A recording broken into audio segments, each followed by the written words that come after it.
All right, everybody, welcome back to OTW News, the Grand Rising Show number 10. We are all hyped up and ready to go. Much love and much respect to the people who are already here in chat. Shout out to Moose, Rob Cleveland, AK Crawling. You guys are up and early and ready to go.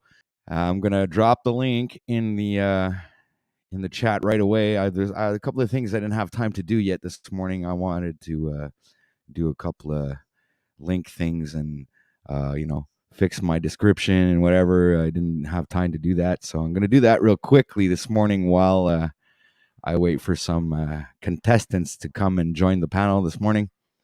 Grand Rising Show today. It is 6:40 a.m. here Eastern Time, Montreal, Canada, and the temperature is rising. We don't know how much. What's the temperature? I have my dog who's really thirsty right now. It's really bothering me, and I can't concentrate while he's slurping away like that. It's just crazy. All right, so Grand Rising to everybody. Here, I'm still up. Haven't went to bed yet. Oh my God! Wow, what are you, a vampire? You wait till the sun comes up to go to bed? Just joking. All right, Ginger Jimmy Jr. Ginger Jimmy Jr. All right. Anyway, AK Crawling Moose. What's up, guys, man? Nice to see you guys. So I got a little show set up for you guys. So we're gonna use about the same recipe as we did yesterday.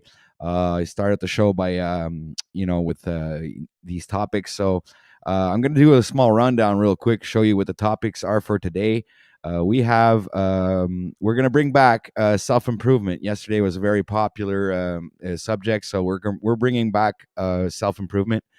We're also gonna bring back inspirational stories. We might even start with these ones. Health and wellness was very popular yesterday. Spirituality, and I've taken out 4 other topics to add in 4 new ones. So let's check it out. I've got crystals and their healing properties. I've got the law of attraction today, and we've got also the power of tarot cards. And we have my next subject, astrology and your birth chart. So these are the 8 topics for our 8-hour show today. So, but I realized when I looked back on the show yesterday that if there are topics that will overlap in time, we will continue on the same topic until that topic actually dies out and we're ready to transition over to the next one. So it is possible that today we will not be able to do all the topics. Right? Because if one topic takes a little bit more time, then it's gonna how can I say, it's gonna overlap onto the other hour of the other topic, right? Okay, so we got a bunch of people already here right now. You guys are early birds. Grand Rising to you. Thanks for being here. Thank you for your support. This is really awesome. Thank you to be here, and make sure to like, share, subscribe. And let's just put back on my screen here. Right, I'm back. Okay, so it's a Grand Rising Show, ladies and gentlemen. I just wanted to finish up a couple of things, so I'm just gonna put a song on real quick. You see, hold on a sec.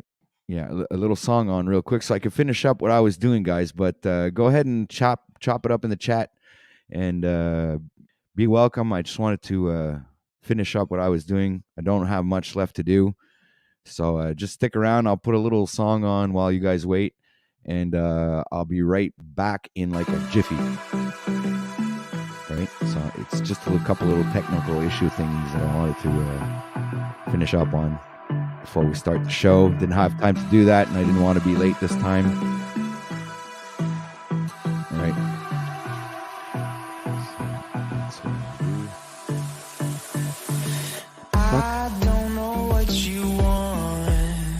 I hate my computer.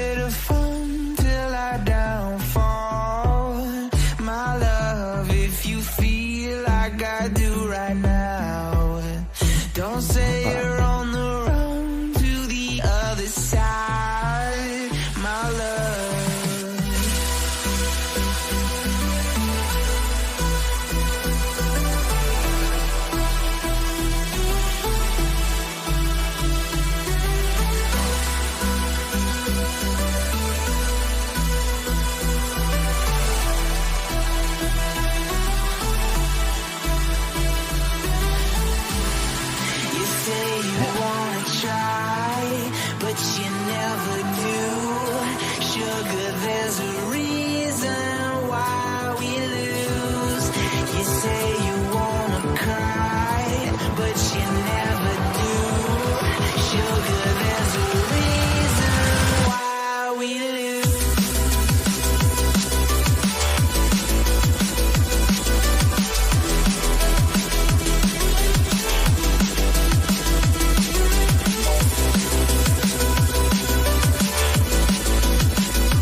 Let's have a bit of fun till I downfall. My love, if you feel like I do right now, don't say you're on the run to the other side. My love, you say you wanna try, but you never do. Sugar, there's a reason why we lose.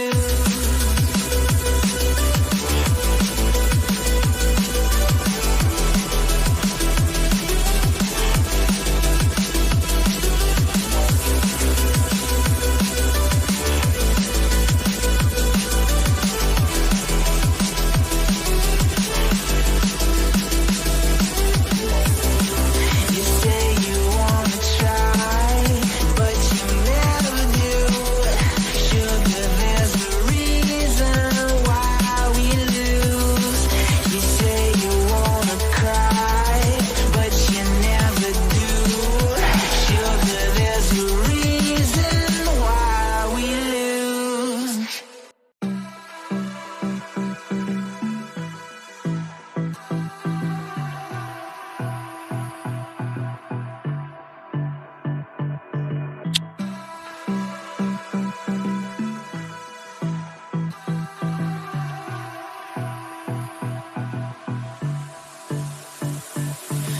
I don't know what you want. Let's have a bit of fun till I downfall. My love, if you feel like I do right now, don't say you're on the run to the other side. My love.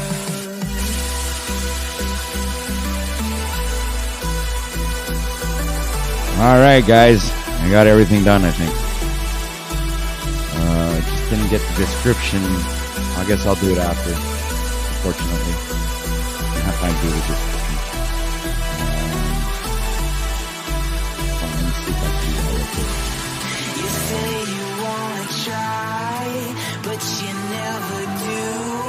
Sugar, there's a reason why we lose. You say you wanna cry, but you never do. Sugar, there's a reason why we lose.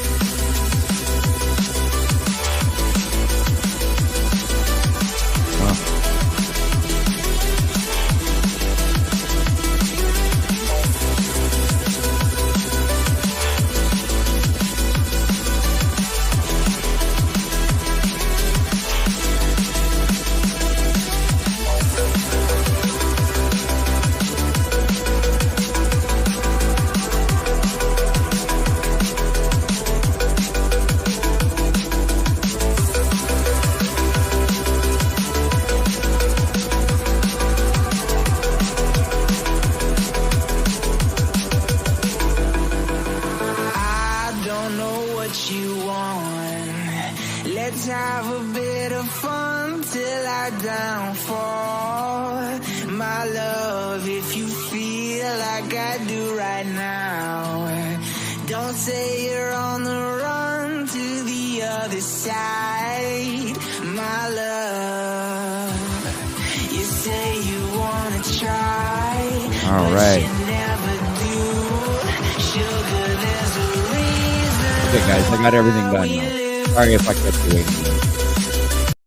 Okay, song's over. Get rid of that song. Who cares the reasons why we lose? All right, so let's see. Let's go down the comments real quick, man. The comments freaking rolled in like going out of nuts, crazy. All right, let me see. Sorry about that. All right, AK says, "Hey, morning, buddy. Shit, I stayed up late and I'm about to crash." All right, so that's cool. I'm glad you showed up anyway. AK, thanks for being here. I'll send you some pics of my day, then try to stay awake for a bit. Cool, man. Moose is in the house with his muscles. All right, and we got Rob Cleveland says ahoy. Hey guys, I dropped the link in chat. I know you guys don't like to be the first one to click the link, but you know what the hell? Be courageous, guys. Don't leave me up here like for an hour and 17 minutes like yesterday. You know, be more tactful, man. Come on, click the link. All right, we got Howdy here. Is I mean, we got Jimmy. What am I saying, man? Ginger Jimmy Jr. Howdy, she says. Here's the link for StreamYard. I'm still up. Haven't went to bed. Yeah, I said that before. That's crazy nuts. Chuck from Tennessee says, "Good morning," but I'll say "Grand Rising" to you, sir. And what are you doing up so early, Chuck? So that's what Moose wants to know. Ginger Jimmy Jr. says, "Coffee time. Absolutely. Mine is ready. I already take my coffee." All right. So I did do a quick rundown of the topics for today, but I'm going to do it again just to make sure that we all got the gist of what's going to be going down today on this show. OTW News, the Grand Rising Show. It is presently 6:52 a.m. Eastern Time. Here in Montreal, Canada, it is 4 degrees Celsius, very cloudy, just like yesterday. Not much sun. So if I had a traffic anchor, I'd go over to the traffic guy and he'd tell you how your traffic is doing in your part of the world, right? Joking. Bad joke anyway. We got I haven't been sleeping well myself. Oh, that's unfortunate. You know, a good night's sleep is always good for you. You tell me says, "Yo, welcome to the show, dude. I'm really glad you're here." People have been rolling in real quickly this morning, which is really nice. Um, we got Chuck from Tennessee says, "Welcome to the club, daddy." Okay. Moose. All right, let's go with Moose. I'm still laying in bed like a loser. Usually I'm up and what's that say? Rain by now? Up and Rowan, up and Roman, something like that. All right, so ha ha ha ha ha ha ha ha ha. He says it's a beautiful thing, but painful in the process. Um, what is he talking about? What painful thing? Oh, it doesn't really matter. I mean, I'm lost this morning. I'm allowed. I'm about to roll my doobie and go make myself my second coffee.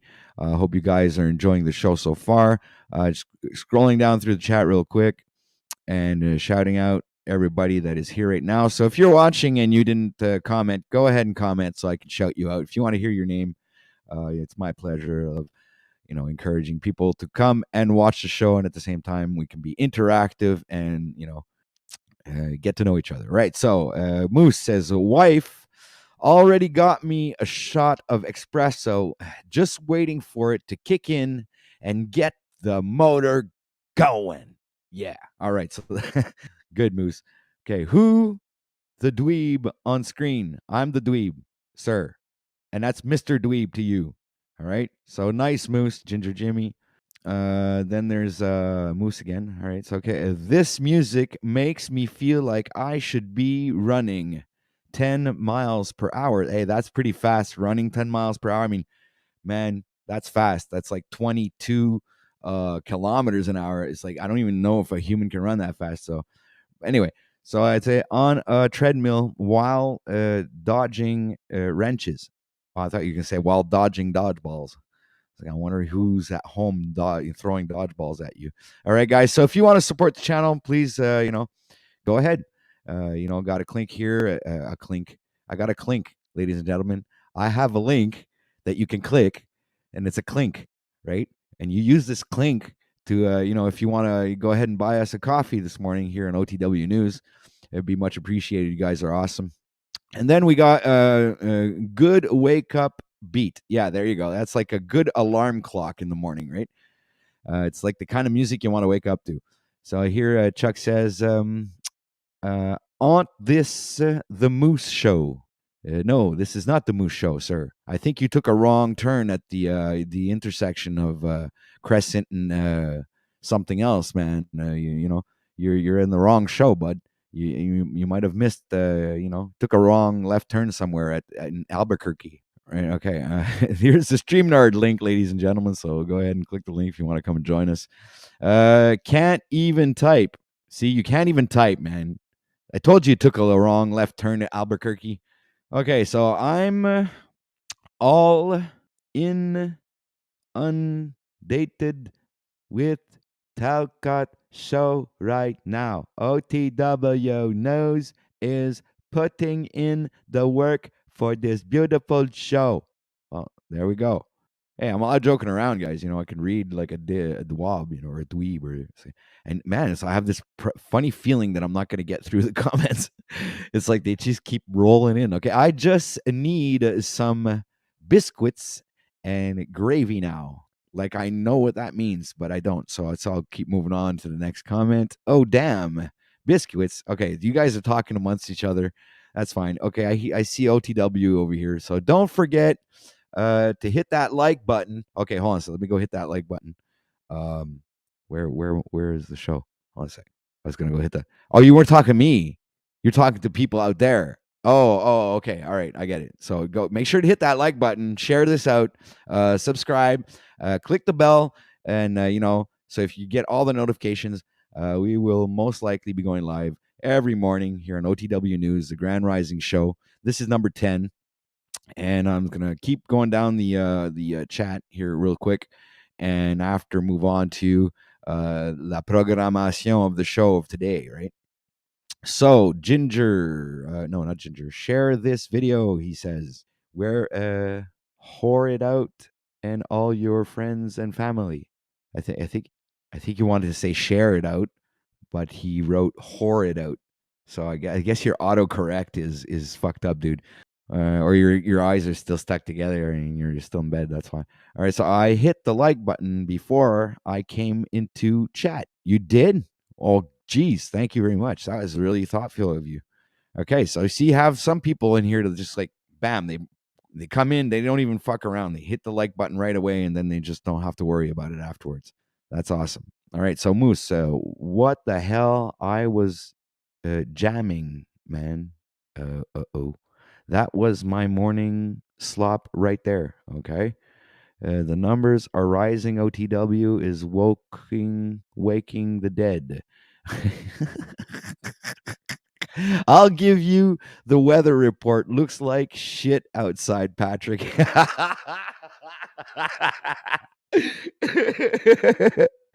Yeah, I like that. Yeah, you're right. Thank you, Mr. Weatherman. Okay, and it says racing. Jack Talcott's in the house. If that's the real Jack Talcott. Okay, he says, "Hey man, when you are gonna talk about me, man? Well, you're here now. Let's talk about you now. You want to click the link? Here, let's talk about you. I don't really usually talk about you for nothing, but now that you're here and you're probably not the real Jack Talcott, um, in my opinion, because there's so many, doppelgangers of you that I can't really recognize if it's the real Jack Talcott or not. But I'll put up the comment. Not too sure. Rob Cleveland has something to say. He says, a lot of NFL players hit 20 plus miles an hour. Oh, well, good. But I'm not an NFL player, and I doubt that. Let me say, you see, you're putting things out of context. You're going to extremes, man. A normal fucking dude like me or like Moose or like yourself, Rob, I don't think we're going to hit 20 miles per hour, guy. Okay? We're talking about the average Joe here, not the fucking NFL dudes, man. It's like, of course, these fucking NFL or fuck baseball guys or hockey guys and all these fucking guys can fucking run 20 kilometers an hour. 24. Wait a minute. Are you saying what? Miles per hour? That's fucked up. No fucking way, man. 20 miles per hour is like 40. It's almost like 50 kilometers an hour. That's crazy. It's like you can run as fast as a car going. Nah, I don't know. I don't think so. If you can dodge. Oh, wait a minute. We got lions, not sheep. All right. Okay. He says, if you can dodge a wrench, you can dodge a ball. Yeah, I guess if you see the wrench coming, I don't know, man. A wrench isn't that obvious, especially if it's in its flat, like it's on its flat side. So you might see it if it was like on this side, right? The wrench would be coming like that at you. You might see it that way, but you wouldn't have a good time to see it if it was coming to you like that, right? If the wrench was coming to you this way, you wouldn't. Fuck, I don't even know if you'd have time to notice it arriving before it actually hit you in the face. But yeah, I guess you're right. A ball would be easier to see. So where am I at now? We got, I think I only got 3 hours, maybe 2 hours If I'm honest, Samantha Sweet Ann. Okay, so, if I'm honest, hope everybody else has a good day. Well, I hope you have a good day, you know, as well. So we got the original Moose. Don't be mocking my words. Sound like an artistic kid without a paintbrush. I don't know. I'm Moose. I'm kind of lost this morning. I'm not too sure who you're talking to. Okay, I need to go back to sleep for 3 more hours. No, you don't. What you need to do is stay here and listen to this broadcast, because this is like the best broadcast of your life. Okay, and there you go. So stick around for the best broadcast of your life. Okay, that's what I do. Hit the like right away. Okay, thanks, man. I'm glad you do that. Okay, I'm gonna start a show called Morning Crap. You are? Fuck. Make sure to hit me up, man. I want to be a part of that show. I'm gonna go promote you. Okay, you tell me. You tell me how to run my show. Hey, Ginger. She says hi to Samantha, or he says hi to Samantha. Ginger Jimmy Jr. I don't know, man. Guy, girl, whatever. Uh, Okay. Oh, Mellow Dome is in the house. What's up, man? Thanks for being here, bro. Yeah, I was just running down the chat real quick, but seemingly it's like a never-ending chat. So I'm like I've been doing this for like 10 minutes already. Woo! All right, so will the real Jack Talcott please show up? Okay, then we got he's still sleeping for another 4-ish hours, brother. Who, Jack? Oh, okay. So there we go. He has admitted that this person here is not the real Jack Talcott. All right. So then we'll go on to AK Crawling's comments. Says, I dodge wrenches literally when I'm working to keep them from smashing my face. That's crazy. Mellow Dome reacts to the shout out. We got Rob Cleveland says, "Yo, Austin." What's up, Rob? So you guys know each other. That's awesome. Okay. All right. So I'm gonna drop a link down in the super duper chat over there where you guys all hanging out, and if you guys want to come and join, I am gonna begin with like the first topic. For this, like the first segment of the show, if you will. And I was thinking about doing it on self improvement. So we build off on of yesterday's live stream and continue on with the I kept 4 of the 8 topics from yesterday, and I changed 4 of them. So I got like this one. I think would be a good one to start with, and then we'd move on to inspirational stories afterwards. Well, actually, I was wondering maybe we should just like put self improvement and health together. Yeah, okay, that's what I'm gonna do. So let's go up here. Got number 1. Number 2 should be and health and wellness, right? Okay, number 2 should be health and wellness. Number 3, which is in line with health, wellness, and self improvement, I'll put spirituality. For number 4, like yesterday, I'll put inspirational stories, guys. Right? Segment 5. I was thinking about after inspirational stories, we could go with the law of attraction, I think, which would be pretty good. Is that what the law? Yeah, the law of attraction would be pretty good after inspirational stories. And then we'd move on to Astra. I don't know what. Astrology and your birth chart, I think, would be pretty interesting. And then we could move on to maybe tarot cards and crystals. So tarot cards, the power of tarot, and crystals and their healing properties. Right. So I think we've got a pretty good setup for the topics today. Let me get back to chat. Oh shit, I forgot to take off the crystal thingy. Go back to chat. All right. So, Major Face Palm is in the house. Hello, sir. Grand rising to you. Like and share and copy the link. Yeah. All right. Yes, sir. Thank you. You coming to Vegas this year, Melodome? Okay. No.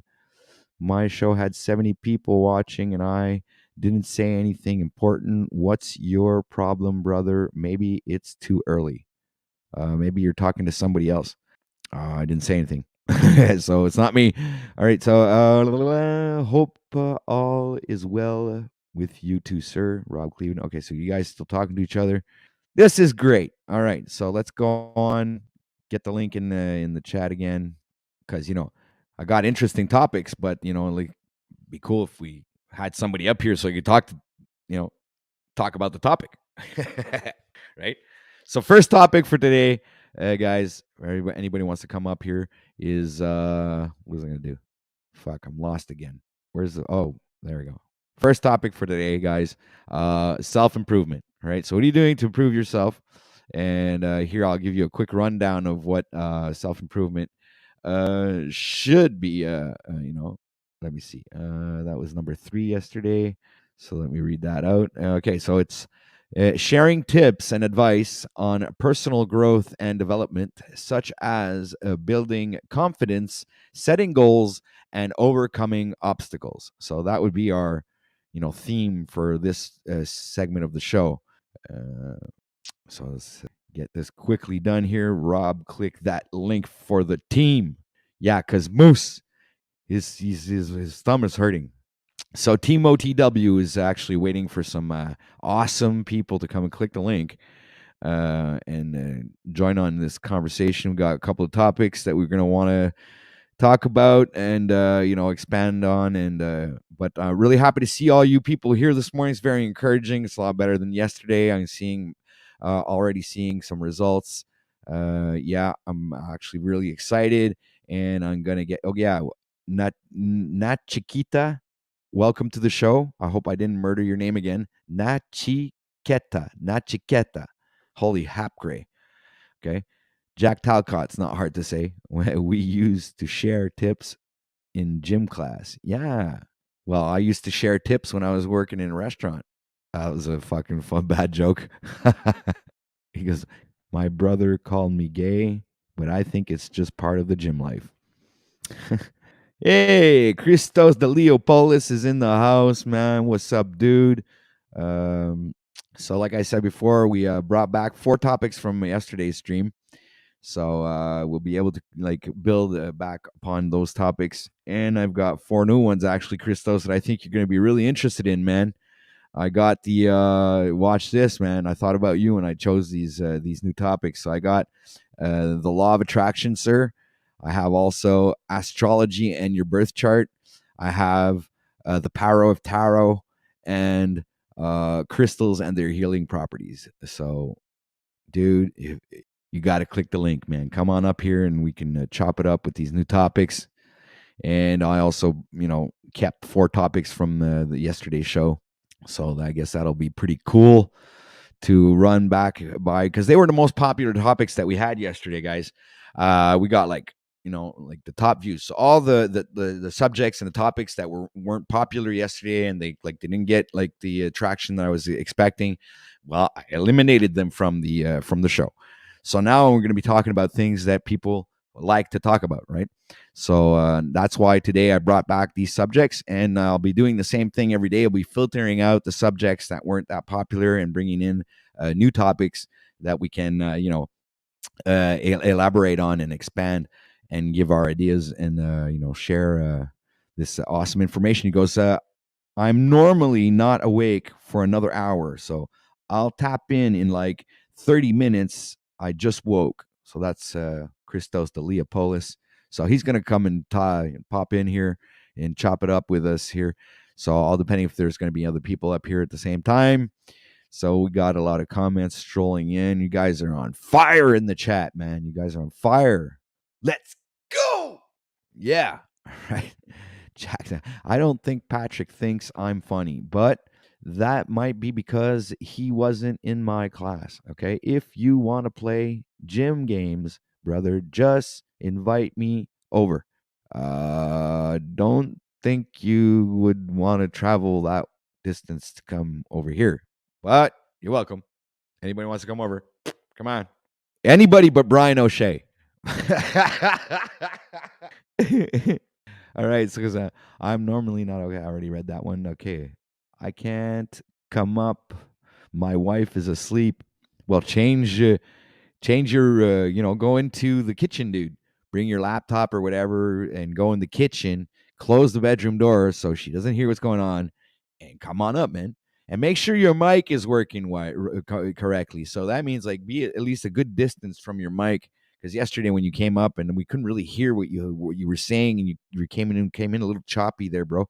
So I was talking to AK just so you know, right? And we got Samantha says, "Ha, you tell me I'm on the porcelain throne." Oh yeah. Well, good for you, sir. I guess you're doing a number 2 there. Like a lot of people wanted to know that, right? I'm jealous. I want to see so bad. I want to pee so bad. Wow, what a fucking intellectual conversation you guys are having in chat. This is awesome. All right, we're talking about, going to the washroom. Okay, broadcasting for you forgot to include a Timmy Corini segment in your topics, right? You should schedule a Timmy rant daily. Actually, it's funny that you mentioned that, Mr. Major Facepalm. Your name is a mouthful. It's like when I say your name, I have my mouth is full of apples, or it's full of, I don't know, like a sock. I got a sock in my mouth, and when I come to say your name, it's like it fills up my mouth with your name. It's like Major Facepalm. Holy fuck, what a name! I don't have anything against your name. I'm just saying, wow, man. It's like it's just my tongue and everything's like something's happening in there in my mouth where it's like I have a mouthful of cereal or something. I don't know. So okay, face palm. Laugh my ass off. Yes. Okay. So anyway. All right, so hide that comment. Grand Rising Show. We are exactly 7:14 a.m. here on OTW News. The Grand Rising Show number 10, open panel. The link is in chat. I'm gonna drop it again. This is the shit, guys. This is it. This is actually a very good stream, starting out like on fire. We have Nachiketa in the house. Hey, what's up? I thought I. Okay, Nachiketa is a guy. All right, that's good, man. I thought you were a woman. Chick, man. Why? Well, because my niece's name is Nikita. Nikita, yeah. It's not my real name. It's a kind of a name that I adopted for the internet, But what is your name? OT? Can I call you OTW News, or do you go by something else? You want. Patrick. Nice to meet you. Yeah, I forgot to mention my name when I started the show. Usually I say it. It's like, "Hi, I'm Patrick," but I guess I forgot this morning. So I just got here. Yeah, I was over at Ironworks for a little bit, and I saw your link. I forgot from which channel I found you, but I just stopped by the other day for a short little time, and then today I thought I'd just stop by and say hello. Well, that's actually very awesome, man. You're welcome to stay and chop it up with us. I actually have some topics that we can talk about, and as you wish. Yes, and I haven't really pushed the topic that much before we started the show, because yesterday I kind of jumped right into it, and I didn't have time to build up some interest, I guess. So I guess what do you think about self-improvement? I think probably everybody needs it. Even if you have made good grounds and self-improvement, I think it's a constant thing in my mind. Yeah, and are you doing anything to improve yourself? That's a good question. I would say yes and no. I mean, I feel like there's always something more I could do to improve myself, but I was meditating a lot more, but lately I've been kind of slacking in that area, and I try to do this thing what is called alpha gravity, which is kind of like a air yoga type of thing, exercise. Right. Today it's pouring right now, so I'm just kind of staying inside and not doing much. But I mean, I feel like I do things to improve myself. That's good. And yourself? Well, I've just terminated this 30-day challenge that I had imposed upon myself, Mhm. and it was a 30-day of every single day training, and I have like this whole setup behind me: bench press, the treadmill, like bicycle, the whole thing. And Mhm. I was working out for 30 days on end, and trying to do the best I could do to be the best version of myself every Mhm. day, and try to be better than I was the day before. So that's Mhm. pretty much what I've been doing lately too. And it's not that I've terminated the challenge. I'm actually still continuing the challenge. It was Mhm. meant to be a 30-day challenge, but now I've decided to expand it to a never-ending challenge, Mhm. to make that kind of like a way of life. So keep healthy, stay in shape, and I think that's like, and it also helps with your thinking, right? Mhm. Once you start taking care of your health, your body, you start giving your muscles what they need to, to bulk up a bit, and you feel like a 20-year-old. I feel like I'm in my 30s right now. Like after 30 days of training, I was Wow. 45. I felt like I was 60, and now Mm. 30 days later, I'm 46, and I feel like I'm in my 30s, right? So That's great. I'm 45 myself. So you're a year older than me. So you must have been born in 1977. exactly. Awesome. I just had my birthday last week on the 13th. It's like Congrats. 5 days ago. That's great. I mean, like, I think everybody's on their own, journey. And sometimes there's a lot of ups and downs with that. Like, you don't really know that you need self improvement until you do. And then you go ahead and then do the self improvement things. But, there are a lot of things that we can do to quote unquote improve ourselves. Obviously, it's not just about exercising, but maybe about like reading or like, following the things that you find interest in that is pertinent to your life. So there are many different factors for towards this self improvement thing. That's just what I think about it. I agree. And you know what? While we were talking about this, I just got a phenomenal idea. I think I'm not going to continue doing segments during the show, but I'm going to keep the topics. And what I'm going to do is when somebody pops on to come and talk with us, I'm going to let them choose the topic that they want to talk about. So I have 8 topics. I can run them down one by one, and the individual that comes in, like yourself, sir, like I know I imposed self improvement, but I figured maybe there's another subject that you would be more interested in talking about, and you'd have more information to share, and it'd be maybe more pleasant for you, to chop it up. And so I'm going to run down the list. I don't know if you've seen it already. I have not, no, but All right. I mean, I'm open. Whatever you want to do. I'm just here to like just get to know people and just help out if I can be of any help or learn something. So. That's awesome, sir. So look, I'm gonna show you this one. This one's health and wellness. So you already seen self improvement. We've got Hmm. health and wellness. This is like a Jeopardy, Jeopardy kind of thing. Choose your category. Hmm. And here we got spirituality. Okay, Hmm. we have inspirational stories. Okay. Okay, we have the law of attraction. Hmm. We have astrology and your birth chart. We Hmm. Hmm. also have the power of tarot, and Hmm. last but not least, crystals and their healing properties.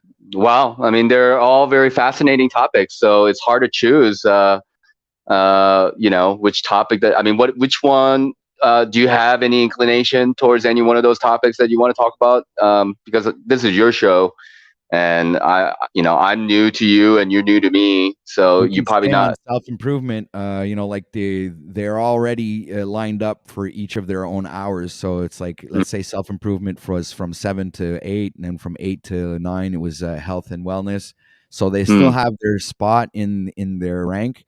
But Mm-hmm. I mean, if the like let's say yourself or any example of anybody who wants to come up here and chop it up, I think I'm going to give them the choice to choose one of the 8 topics, and we don't necessarily have to stick to the main Sure. topic of that hour, because I find that maybe sometimes people aren't really tuned into that whatever conversation that we're having, and if the person knows what other subjects we're talking about, would I think I would leave them the opportunity to choose the topic that they want to come up and talk about, Yeah.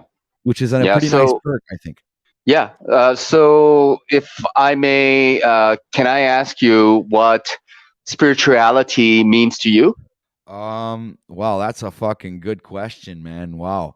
I wasn't expecting that one this morning. Spirituality. Okay, let's go let's bring up the thumbnail. Okay, spirituality to me. Um well, I'll tell you what it's not to me. It's not religion, Okay. okay? Um it's not a church. Okay. It's not religion. Okay, so at least I got two things that I know it's not for me. Okay, and what it Hmm. is Hmm. for me is I think it's revelation. Spirituality to me is a divine revelation from a higher power to align yourself with nature and harmony, and it's like this omnipresent frequency that everything on this planet vibrates at, but us humans, for some strange reason, have the faculty to either go like travel between these frequencies, either they be lower or higher. So we tend to not necessarily be in harmony with the rest of this realm that we live in. So I Hmm. think that, yeah, I think that would be like the best way to describe what I think spirituality would be. And because I don't believe in ghosts and stuff like that, I don't believe in stuff that I can't, like, well, I don't believe. I'm a guy that knows. You Hmm. understand? I'm Hmm. not a believer. I'm a knower. It's like a crow's motto from Crow 777 Radio, like belief is the enemy of knowing kind of deal. Yeah, exactly. So there's no like yeah, there it is. It's just me not believing. I'm not a believer, I'm a knower, So Hmm. I'd Hmm. rather research the information, get the facts and make my own assessment and my own judgment, and that's it. I'm not Would going to go ahead. would you say, yeah, would you say like part of that knowing is having your own like personal experiences? Absolutely. And I even think that I don't believe, but I think that things are scripted. Okay.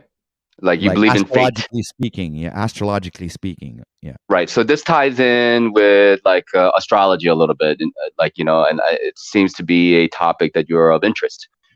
I don't know if you're aware. I live in India. I'm an American citizen. I was originally born in Korea, but I was adopted to a family in America. I know that's not here nor there, but I just give you a little bit of a background about myself. I've been in India and Nepal for the past 8.5 years ish now. I dabbled with astrology. I've definitely met people who are into astrology, and I know you are probably familiar with the fact that there are different type of astrological systems out there.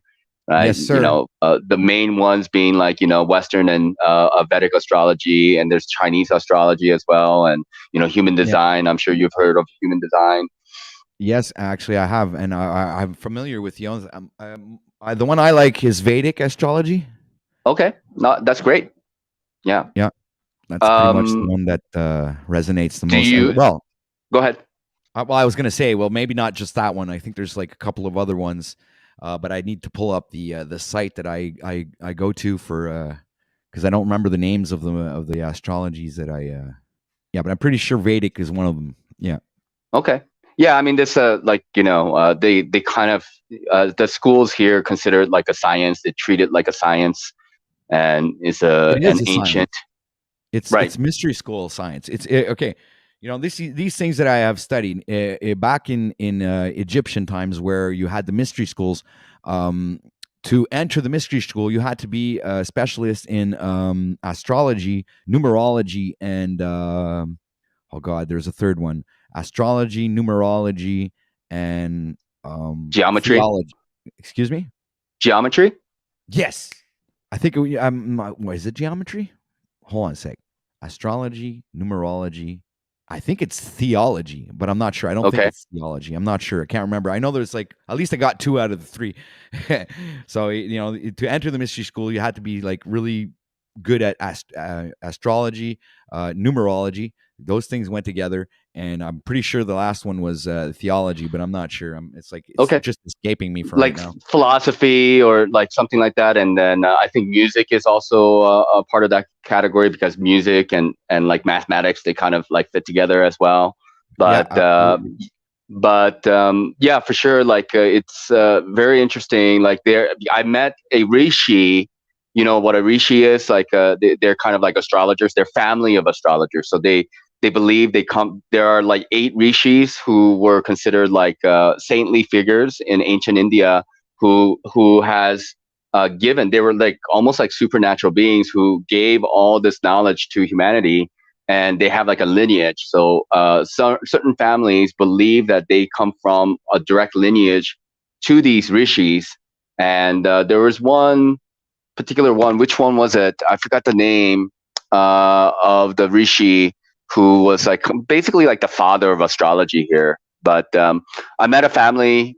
They live in near Rishikesh, not too far away, and you know they have a temple and everything, and they come from generations of family members. You know, their fathers, grandparents, and you know great grandparents. They were all astrologers. So it was interesting hanging out with them and just talking about like astrology and you know what their attitude is. Like they really take it as like a cultural like God given birthright for them. You know, and they treat it like as like a matter of fact. And for many like Westerners and maybe perhaps other people, they kind of consider astrology as a little bit, you know, cuckoo type of thing, you Well, know, a it's little bit kind of woo like woo. the horoscope. It's the horoscope that fucks it all up, man. Right. In my opinion, it's like the newspaper horoscopes and stuff like that, where they tell you, like they try to predict you or predict something, and they use the 12 Mm-hmm. constellations, those 12 astrological zodiac signs to.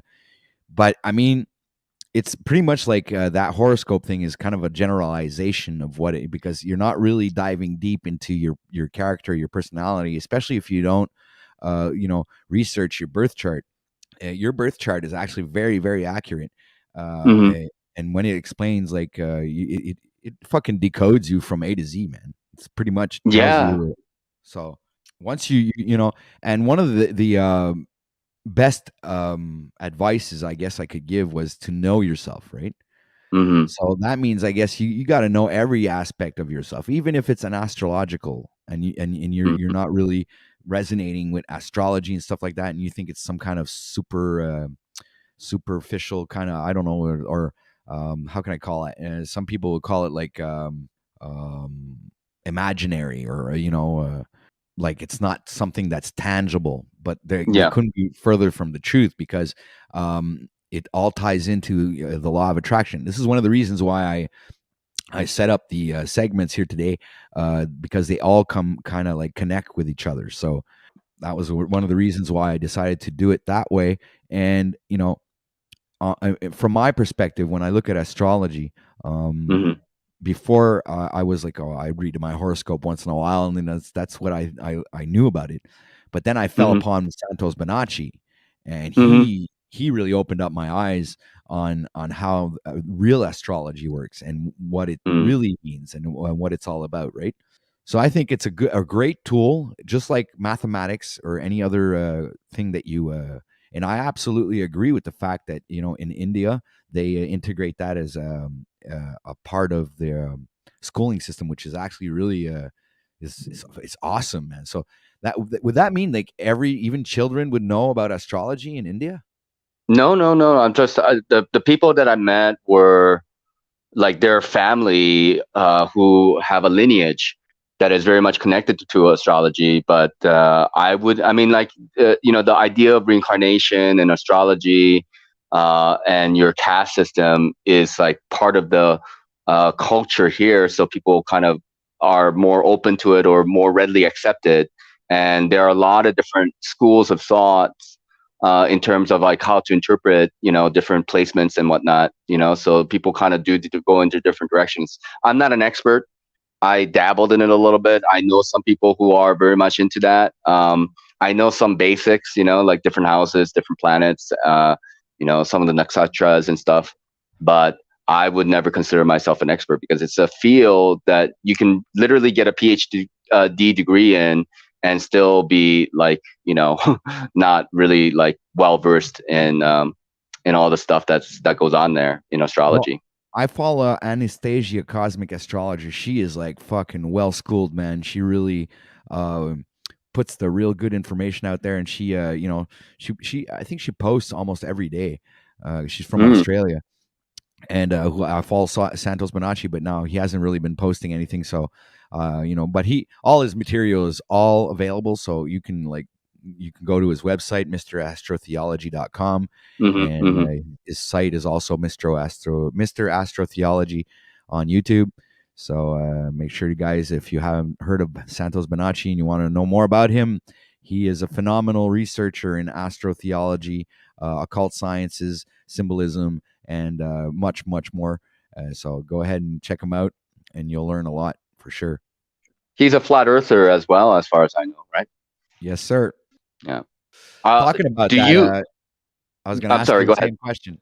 Do you believe in what's your knowledge on this realm that we live in? Because I don't like to say what do you believe, you know? Oh, I've been a flat earther since like 2014, and I was living in Nepal at that time, and it was like summerish when I started to wake up to it. Mark Sargent, Eric Dubay, Matt Powerland were the main ones who helped me to look into it a more. And I read, I think we all these like started with Eric Dubai, man. Dubay, yeah, like yeah. So that was like back in 2014, and then Jeranism started coming along, and then Glowbusters. So no, I've been a flat Earth. I wasn't really, and then like Crow with his lunar wave though too. That was kind of something was going on back in, that was back in 2015 ish when I was seeing that. And I So guess I've been, you watched a bit of David Icke and Max Egan. yeah, I wasn't so much into Max Egan. He kind of felt like, I felt like he kind of flip flopped for me a little bit, where he talked about the flat Earth, and then later on he kind of went back on his assessment and said that the CIA was like sending some kind of like thought rays at him, and something really weird. So I stopped listening to him after a number of years. Yeah, well, you know what happens is you find other YouTubers sometimes where they're bringing even more awesome information, and you let go Hmm. of the the like the echo chamber, if you want to call it that way. You kind of let Right. go of it, and you try to move on to more new information, things that you don't know, and you're feeding yourself with constant, because I've been through a spiritual awakening where I started to have eyes to see and ears to hear. And when I Hmm. say that, I mean like I could see occult symbolism and everything, and I could start Hmm. hearing all kinds of different like in kids stories. When you're reading scripture, the way I perceive things changed, and I started understanding things much more profoundly. And Hmm. I started seeing this in movies, started seeing all these occult symbolisms in children's stories, religious texts, the Bible, you name it. It's everywhere, man. The propaganda is actually so great that it's so in your face, all right, but nobody sees it. It's just mind blowing to me. It's a little bit like the movie They Live. You Hmm. know, it's like Yep. now I have those glasses on permanently Yeah. all the time. And Great so once you movie. wear those glasses, you It's a can't take them off. documentary. Yeah, it's a documentary for sure. Can you hear me? Yeah, I can. And I was like just thinking about Rowdy Piper, how I like that guy, man. I think he's dead now, Yeah, right? he is. Actually, I knew a lady. She's Mandela affected, and she's from Canada. She met Rowdy Piper in the hospital, and she was selling weed, and she offered him some brownies or something. But yeah, he passed um, some time ago. But yeah, great movie. I think there's a lot of truth to that movie with the global elites and all the shenanigans that's happening, in the world. How we are manipulated, and the flat Earth is a big part of that clue, obviously, because we were all taught from childhood about the globe and space and NASA, blah blah blah. I mean, I was very much into all that. I was a nerd, and then once you come to the realization that the Earth is actually flat, and none of that actually exists, you understand that the conspiracy is for real. That there's been kind of an effort for a very long period of time to kind of veil your eyes and give you bullshit. So you have a completely different perspective of this reality. So that is coordinated. Somebody actually Yeah, spent a lot of money and time to do that.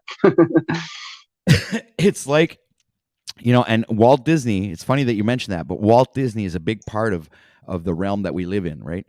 And Sure. you guys, yeah, okay, and I'll explain why.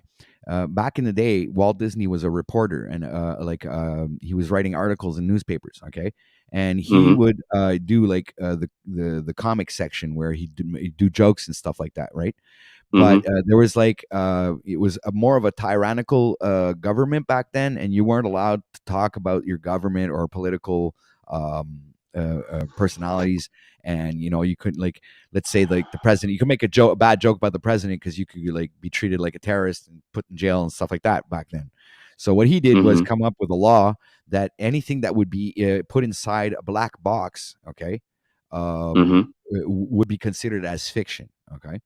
Mm-hmm. So that means, like, in a newspaper, in any given moment, if there's a black box around the something in the newspaper, that whatever's inside that black box could be considered fiction, okay. I So see. when I you see. Yeah, okay. So what happens is, in that way, he would protect his rights, like, to free speech, and make bad jokes about politicians and stuff like that, and whatever, right? And that would this is one of the reasons why we have limit signs today. All of these Mm-hmm. things come from Walt Disney, okay? Your speed limits, your stop signs, your all these signs, it was invented by Walt Disney. They Mm-hmm. retook Mm-hmm. the concept that with the Bugs Bunny and the Roadrunner and all of them, and these signs, especially the Roadrunner, is very significant because he's running down the road and you see all these signs up, right? All kinds of different Mm-hmm. signs. Well, if you look at how our reality is built, everywhere you go, we have signs everywhere. It's Right. just like in a cartoon, same thing. So whatever's inside a black box, so that's even like in where I'm from, in here in Canada, the limits, it's in a white background. It's got a black box, and inside the black box, you have a number, right? It could be Mm-hmm. 60, not 35. I don't know what. In the United States, it could have different numbers. Here in Canada, it's 60, 50, 100, and you got in out in the countryside, you got 90 kilometers an hour, and here it works in kilometers. So, but everything is in a white background with a black box around it. So, in other words, the limits that they impose, all right, or the number, okay, you think in your mind, because you went to, like, this driving thing and you got your driver's license, you passed the course, so you think in your mind that that sign that you see says that the limit is 60 kilometers an hour, but that could be Mm-hmm. considered fiction because it's in a black box. I see. Hmm. You understand? So all of this whole reality that we live in is a fucking it's We're in the black a box. fantasy. We're living in cartoon land. We are living Mm-hmm. in this fantasy world. We are not living in now in not in this real reality that we. And what Hollywood does is they freaking make you believe that you're living, this is reality, this is the real reality, this cartoon world that we live in. But in Mm-hmm. fact, we're we are living in a cartoon world, and the reality is what Walt Disney puts out on screen. So when you Mm-hmm. see these Walt Disney movies, when they come out with these movies, that's reality, people. They're trying to show you what reality really is when they're talking about the magical aspects of life, laws of attraction, and they Mm-hmm. always have deeper meanings in their stories. And it doesn't necessarily mean that these meanings are moral meanings, but they could also have deeper, profound meanings at the level of occultism. And when we're Mm-hmm. talking about occultism, we're talking about what Santos Bonacci was bringing up, and I'm bringing him up again. He's talking about the sacred secretion, the seven chakra points, and all these stories come back to that. It always Mm-hmm. comes back to these seven energy points, the rising of the sacred secretion, or even the serpent in the garden. These all these The things have their Kundalini. own. Yeah, they all have their own connotation, and it all leads back to the same. It's like sands in an hourglass. It always Mm-hmm. ends up at the center point. So every story that I've been through and the research that I've done in the past 5 years always leads me back to the chakras, meditation, opening up either the pineal gland or the optic thalamus, and it has a lot to do with the functions of the brain, and even the religious. You say you live in India, even their Mm-hmm. religion is based upon brains, body parts in the brain, like not body parts, but like how the brain functions. right? So Brahma, Shiva, and Ganesh, these are all literal Vishnu. characters. Vishnu, they are all characters that are depicted from the brain. And I've actually made a video about this, and I think I'm going to bring it up real quick. Hold on a sec. I'm going to go to, oh, I'm already there. That's perfect. So let me go to, hold on a sec. Is it story time? No, it's, give me a second there. Bear with me, people. I'm going to find this video real quick. I think it was live. Oh, no, I think I made a video. It's supposed to be called, I can't remember what it's called. Happy trolling. I'll find it. Decoding. Is this one's decoding scripture? No, that's not it. Next page. I got this. Bear with us, people. Okay, what's up, Doc? Okay, brain stories. I have it right here.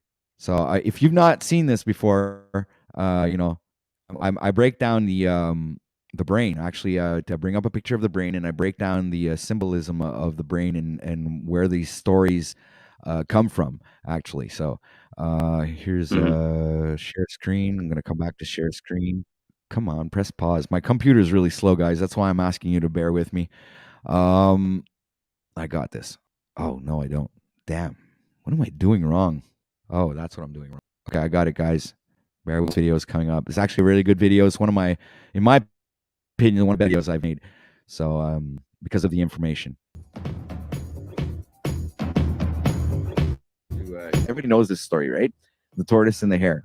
So they both race, and the hare falls asleep under a tree eventually. All right, and the tortoise passes him, and eventually wins the race because this guy's dreaming about winning the race, but he didn't win the race, and in the end he cries because he lost the race. And so this is it. That's like the quick rendition of this story. Okay. So what I wanted to show you guys was the correlation that it has with the brain and where this story comes from, literally. So this is what I'm going to start with, but we're going down. This is going to be funny. We're going down the rabbit hole, ladies and gentlemen. There's the brain. Right to the right of the frontal lobe, you have you'll have the rabbit with the rabbit ears, the head of the rabbit and the rabbit ears, and right under the rabbit ears, you'll have the tortoise and the tortoise's head and the shell next to, and what you would call the cerebellum, I think, the one, that thing that looks like a tree. Okay, well, that thing that looks like a tree there, right underneath, you see like that the rabbit that's sleeping there, dreaming underneath the tree, okay, right here, right in front of you. Also, okay, guys, and this, I didn't even mention it while I was doing this decode, but I had discovered something else. This is also the story of Alice in Wonderland, right? Where she falls asleep underneath the tree and she follows a white rabbit down the rabbit hole. You know, you guys remember that story? This is also the depiction and the story of Alice in Wonderland. So it's not just the tortoise and the hare, but it's multitude of stories. It's not just like one or two stories. They use the brain to make these stories. I guess it's like, or they're inspired by parts of the brain to, you know, they're telling a story with the brain. So you know what I'm Hmm. thinking is this is one of the ways that they in the past would transcend information, medical information, through children's stories. You know, the Hmm. tortoise and the hare, Alice in Wonderland. In other words, when you rewatch these movies, then if you keep in mind that these stories are about the brain, then you like rewatch or reread that story, and you get fucking Right. blown away by the real information that's behind, that's hidden underneath. That's Yeah. why we call it a Their cult, layers. because it's hidden. Yeah. There are Yep. layers. Yes, exactly. So I'm just going to keep going on with this. In other words, you're looking I at the brain and you're seeing. Oh, go ahead. No, I was just gonna say I heard also about the tortoise and the hare story. It could also be kind of a representation of sun and the moon and how they kind of keep on chasing around each other. But maybe there's something to that. Maybe not. Well, you see, this is just like this is the hook. This is like the part of the video where I hook you on with the a children's story. But when I get into Hinduism, my friend, I'm gonna blow your mind. I'm pretty sure. If you've never seen this before, I've never seen this anywhere on YouTube. This is actually exclusive to OTW News because I haven't seen anybody else decode these things the way I have. So, um, All right, so I'm just gonna press play again and let the rest of the video play. The story of the rabbit and the hare, the race that they're doing, being portrayed right there in front of you in the brain, right there. So you got the right at the head of the brain, you have the whole lobe, and right after that, you see that little white piece. This is why they're telling you follow the white rabbit, or let's go down the rabbit hole. This is very significant to spiritual ascension, because these are all kind of like spiritual messages that are being given through allegorical significance. And I'm trying to point this out by showing you guys that the story that of the tortoise and the hare comes from the brain, literally. So if you look at this with spiritual eyes, you'll literally see the rabbit ahead of the tortoise, and the tortoise is racing with the rabbit. And then if you look to the next scene, you'll see a tree with a rabbit sleeping underneath the tree. Okay, so I'm gonna move on to the next my next diagram. So this is a picture. Let me bring it up. This is a picture of the brain. So I guess the first thing I wanted to point out was, well, like I said before, like the first story I told you was about like a kid's story, right? So let's go a little bit further with this, and let me show you guys a superhero story. Okay, you guys know a certain superhero. I think I'm gonna just zoom in like this. I see a superhero here. I don't know if you guys see a superhero, but I do. Do you recognize that superhero? Well, let me bring him up. There you go. So you got Superman. This is your superhero here. Okay. Faster than a speeding bullet, can leap tall buildings in a single bound, stronger than a locomotive, because he is the savior, the superhero of humanity. Superman is you. Okay. So that's that. But in this diagram here, that's not the only thing I see. I mean, Superman is just one. I see many things here. I see Hinduism. What's his name? Oh, Ganesh, the Hindu god Ganesh. Look at this. Ganesha. Yeah, Ganesh. Here, I'll zoom in. Here's the elephant head right there, her ears, and with that nice crown up on the top of her head. There, look, there it is. That's Ganesh. All right. Now, I'm not done. You think this is done? This is gonna blow you out of the water completely. It literally blew me out of the water while I was doing this. So, and this is all through spiritual discernment. It's like your eyes, when you get like spiritually awakened, your eyes change. You see everything differently. You see the truth in everything. Like literally, you see the truth in everything. So I'll just like zoom out of the brain here. Okay, we have Superman, we have Ganesh, but what other character do you think you see here? Well, I'll show you. Everybody loves this character. Boom, Dumbo. Check it out, people. Dumbo, right here. Look, I'm gonna zoom in, and I'll put him in focus. This is his face. These are his ears. There's the face. Look at his face. These are the big ears that go around. Big ears here, and this is his feet and his body. Look, he's sitting down. He's sitting down here. So there's Dumbo, friends. There you have it. When I did Ganesh, I wanted to break down, in other words, the story of Ganesh. Okay, so if you look at Ganesh, the synopsis of Ganesh is, in other words, Ganesh was the son or daughter of Shiva, right? And the other god there, I don't know his name. So, but I don't know what happened, but accidentally, the father of the child cut off the head, and to save that child's life, he cut off the head of an elephant and put it on top of the body of that person, Ganesh, and but Ganesh became the protector of Shiva. Okay, so this is the storyline. In other words, Ganesh becomes the protector of Shiva. So when you look at it, Shiva is also in the diagram, and I'll even I'll prove that to you right here, because this is Ganesh, right? Sitting here, and I imagine meditating, or I don't know what she's doing, or he's doing. And when you look at Shiva, which is right here, Shiva's right there, but you have to turn this around. Okay, there you go. There's Shiva. You get it? This is Shiva. Like I'm going to do now, turn around. Ganesh is protecting Shiva. You get it? So the whole Hinduism storyline and their gods are based upon the organs that are in the brain.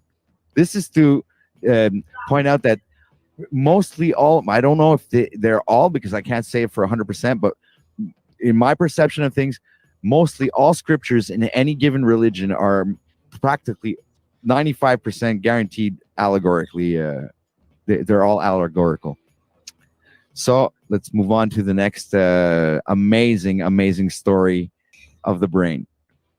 So now that we went through Ganesh, we went through Shiva. I'm going to show you another Hindu god, which I completely forgot his name. It's this guy, Rama. Okay, and he is also in the diagram. So I'm going to have to zoom up over here.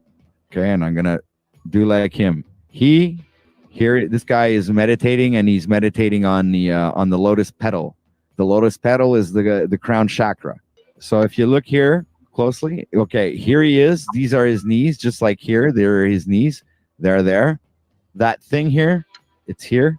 This, and these are his legs, and he's in meditation positioning, and his arms are up like this. These are his arms. Okay, and look, he has more than one face. Look here, it has more than one face, more than one crown, and he's here. It says like he's holding a remote, like a remote control in his hand. Well, this is all like when you're looking at the brain. Obviously these are organs, but when an artist paints a rendition of, let's say, an archetype or a god or something, and he's using the brain as an example, well, this is the kind of artistic rendition that would end up being realized through using let's say, an organ of the brain as a base. Because in drawing, because I draw, I know you always have like this foundation that you can build upon. So you start on like a sketch, and after that you put in shade, color, and the rest of it follows. So the picture paints itself practically. I'm gonna move it over, and I'm gonna move. There you go. Here's your Jesus, guys, with the crown at the top. Here he is, handing out his hands like that. I have more pictures of him now. It's like I don't even need that one. I could use this one here. There's that one. There you go. Here he is again. There's the brain. There's your Jesus, guys. You wanted your savior? There he is. Here's your savior. So that's that. What can I say? Didn't want to bust any Christians' bubbles today, but the truth is there, man. All you have to do is turn over every stone, read your Bible, man. You'll understand something when you see it with spiritual eyes. So, and so I'm just going to go back to the brain here. And here's another one, because there's not just there's the Lamb of God, because in other words, Jesus is the Lamb of God. Well, look, if you take a look very carefully here, you'll see the Lamb. Look, I'm going to bring it up. You see the ram, the lamb. You see those horns are right there. This is the lamb. This is a lamb. Or a sheep, okay? And this is the ram. I'll bring up a picture of the ram. It's the same thing. It's exactly the same thing. But the story doesn't end there. I mean, this is Jesus Christ, or the lamb, the ram of God, the Lamb of God. Okay, it's here. You see, look, his long nose. Here's his long nose. And here's these rams coming out of his head. So when you see CERN with Shiva in the front of CERN, think to yourself, maybe it's not like these particle smashing things, but more or less like some kind of mind control. It has something to do with the brain. CERN has everything to do with it. Guaranteed now. Now I know, because I know Shiva is a rendition that comes directly from the brain. That means that if they're using her as a symbol, that means that they're fucking us in the brain. So wouldn't that explain kind of like the Mandela effect? If that's what they're literally doing over there, is they're sending out frequencies to screw with our brains. Aladdin, you're going to find Aladdin in the brain. So let's Aladdin on his magic carpet. Let's turn this around. Here he is. Sorry, Patrick. Okay. Yes. Sorry to interrupt. Is this for a while longer, or like I can maybe like come back later? Like, this is interesting stuff, but it's very difficult for me to follow, because some I can kind of like see, it seems more obvious to me, but some are definitely less obvious to me. So I don't know. Right. Well, actually, the video was still about 4 minutes long. It was I apologize. It's all right. If you want to stick around, it's up to you. He says coming up Yeah, when video is over. All right, because Christos has seen this like hundreds of times. Christos is back. Hey, bud. yeah, All right. So anyway, I Yeah, don't have to continue playing it. You guys can go watch it for yourself. I'm gonna stop it there. It's gonna incite people to go want to watch the rest of it, yeah. and so yeah, great idea. But yeah, so this is like only one of the things. I've also done movie decodes. I've done Glass Onion. I've done it with Zetetic Mm-hmm. Warrior. I've done a few, and obviously they're like you said, not of them. Not they're not always very obvious to point out. But like I said, it's because I see it through different eyes, so I can discern them much quicker. But if someone doesn't, and when I'm pointing these out, maybe some of the Right. things that I point out resonate with that person. But if, like I said, if you don't really have the eyes to see, then you might not be able to see what I see. But it doesn't necessarily mean that like I'm on all fucking super duper kind of guy. I know I just see these things and I Yeah. point them out, and it's like I figured it was an important thing to do to bring this information out to people because, to have them understand sometimes the deeper meanings in stories and in scripture and all kinds of stuff like that, Mm-hmm. Mm-hmm. uh, instead of what's really at the surface, because there's more to Yeah. what's in that story. So you had something to say, Christos? I see you unmuting, muting, unmuting. hey, I just don't want to keep my mic on when I'm driving because you'll end up hearing the background noise. That's all. Well, I was gonna say, this is Bro Sanchez level type decodes, OTW, which I think says a lot. You ended up going on a show months later. But yeah, I mean, rewatching that video, I love that stream. I remember being on that with you and a couple other people, like Scott Severini and someone else, and that was really interesting stuff, man. I really like that. It definitely reminds me of Bro Sanchez decodes and the stuff that he goes into, man. And I just wanted to say, if you don't reach sometimes, you're not going to hit those high strides like someone in a track meet. If you want to win state, you want to get that highest high jump or whatever, like sometimes you're going to have to. It doesn't mean draw connections between things that aren't there, but,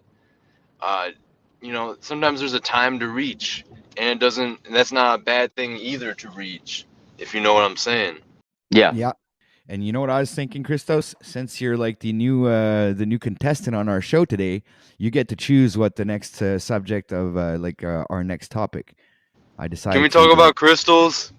Wow, you were already ready. I was like, hey, all right, Well, I so figure I should be crystals and quick their as fuck healing. with it. All right, so ladies and gentlemen, it is 8:02 a.m. here in Montreal, Canada, Eastern Time. It is 4 degrees Celsius, cloudy outside. We are April 18th today, and we are the second part of the show, the second segment where we're going to be talking about crystals and their healing properties. So thank you everybody for being here right now. Much respect to everyone. Thank you for your support. We have a link in chat for anyone who wants to join in on the fun. Anybody who comes up gets to choose the next topic for the next segment. Oh yes, we'll also be dropping a link if anyone would like to support the channel and help us continue this broadcast 7 day, if not 7 days a week. Am I out of my mind? 5 days a week, and 40 hours, man, eight hours a day doing this as a profession and helping OTW News grow and the community as well. So that being said, I will drop a link to the. How come I lost my page? What the heck happened? Oh, there it is. Okay, so I'm going to drop a link. If anybody would like to support the channel, buy a coffee. The link is out there. All right, guys. So since Christos, you came up with the next topic, crystals. I know a little bit about crystals. I'm not really familiar, but I don't know if you would have a little bit of insight on that, or you, sir, Mister Ne Chiquita. Fuck, I have a. I think crystals are very interesting. I think they're kind of alive. They vibrate at a certain frequency, and they are intimately connected to astrology, which I'm sure you're aware of. OTW Yeah.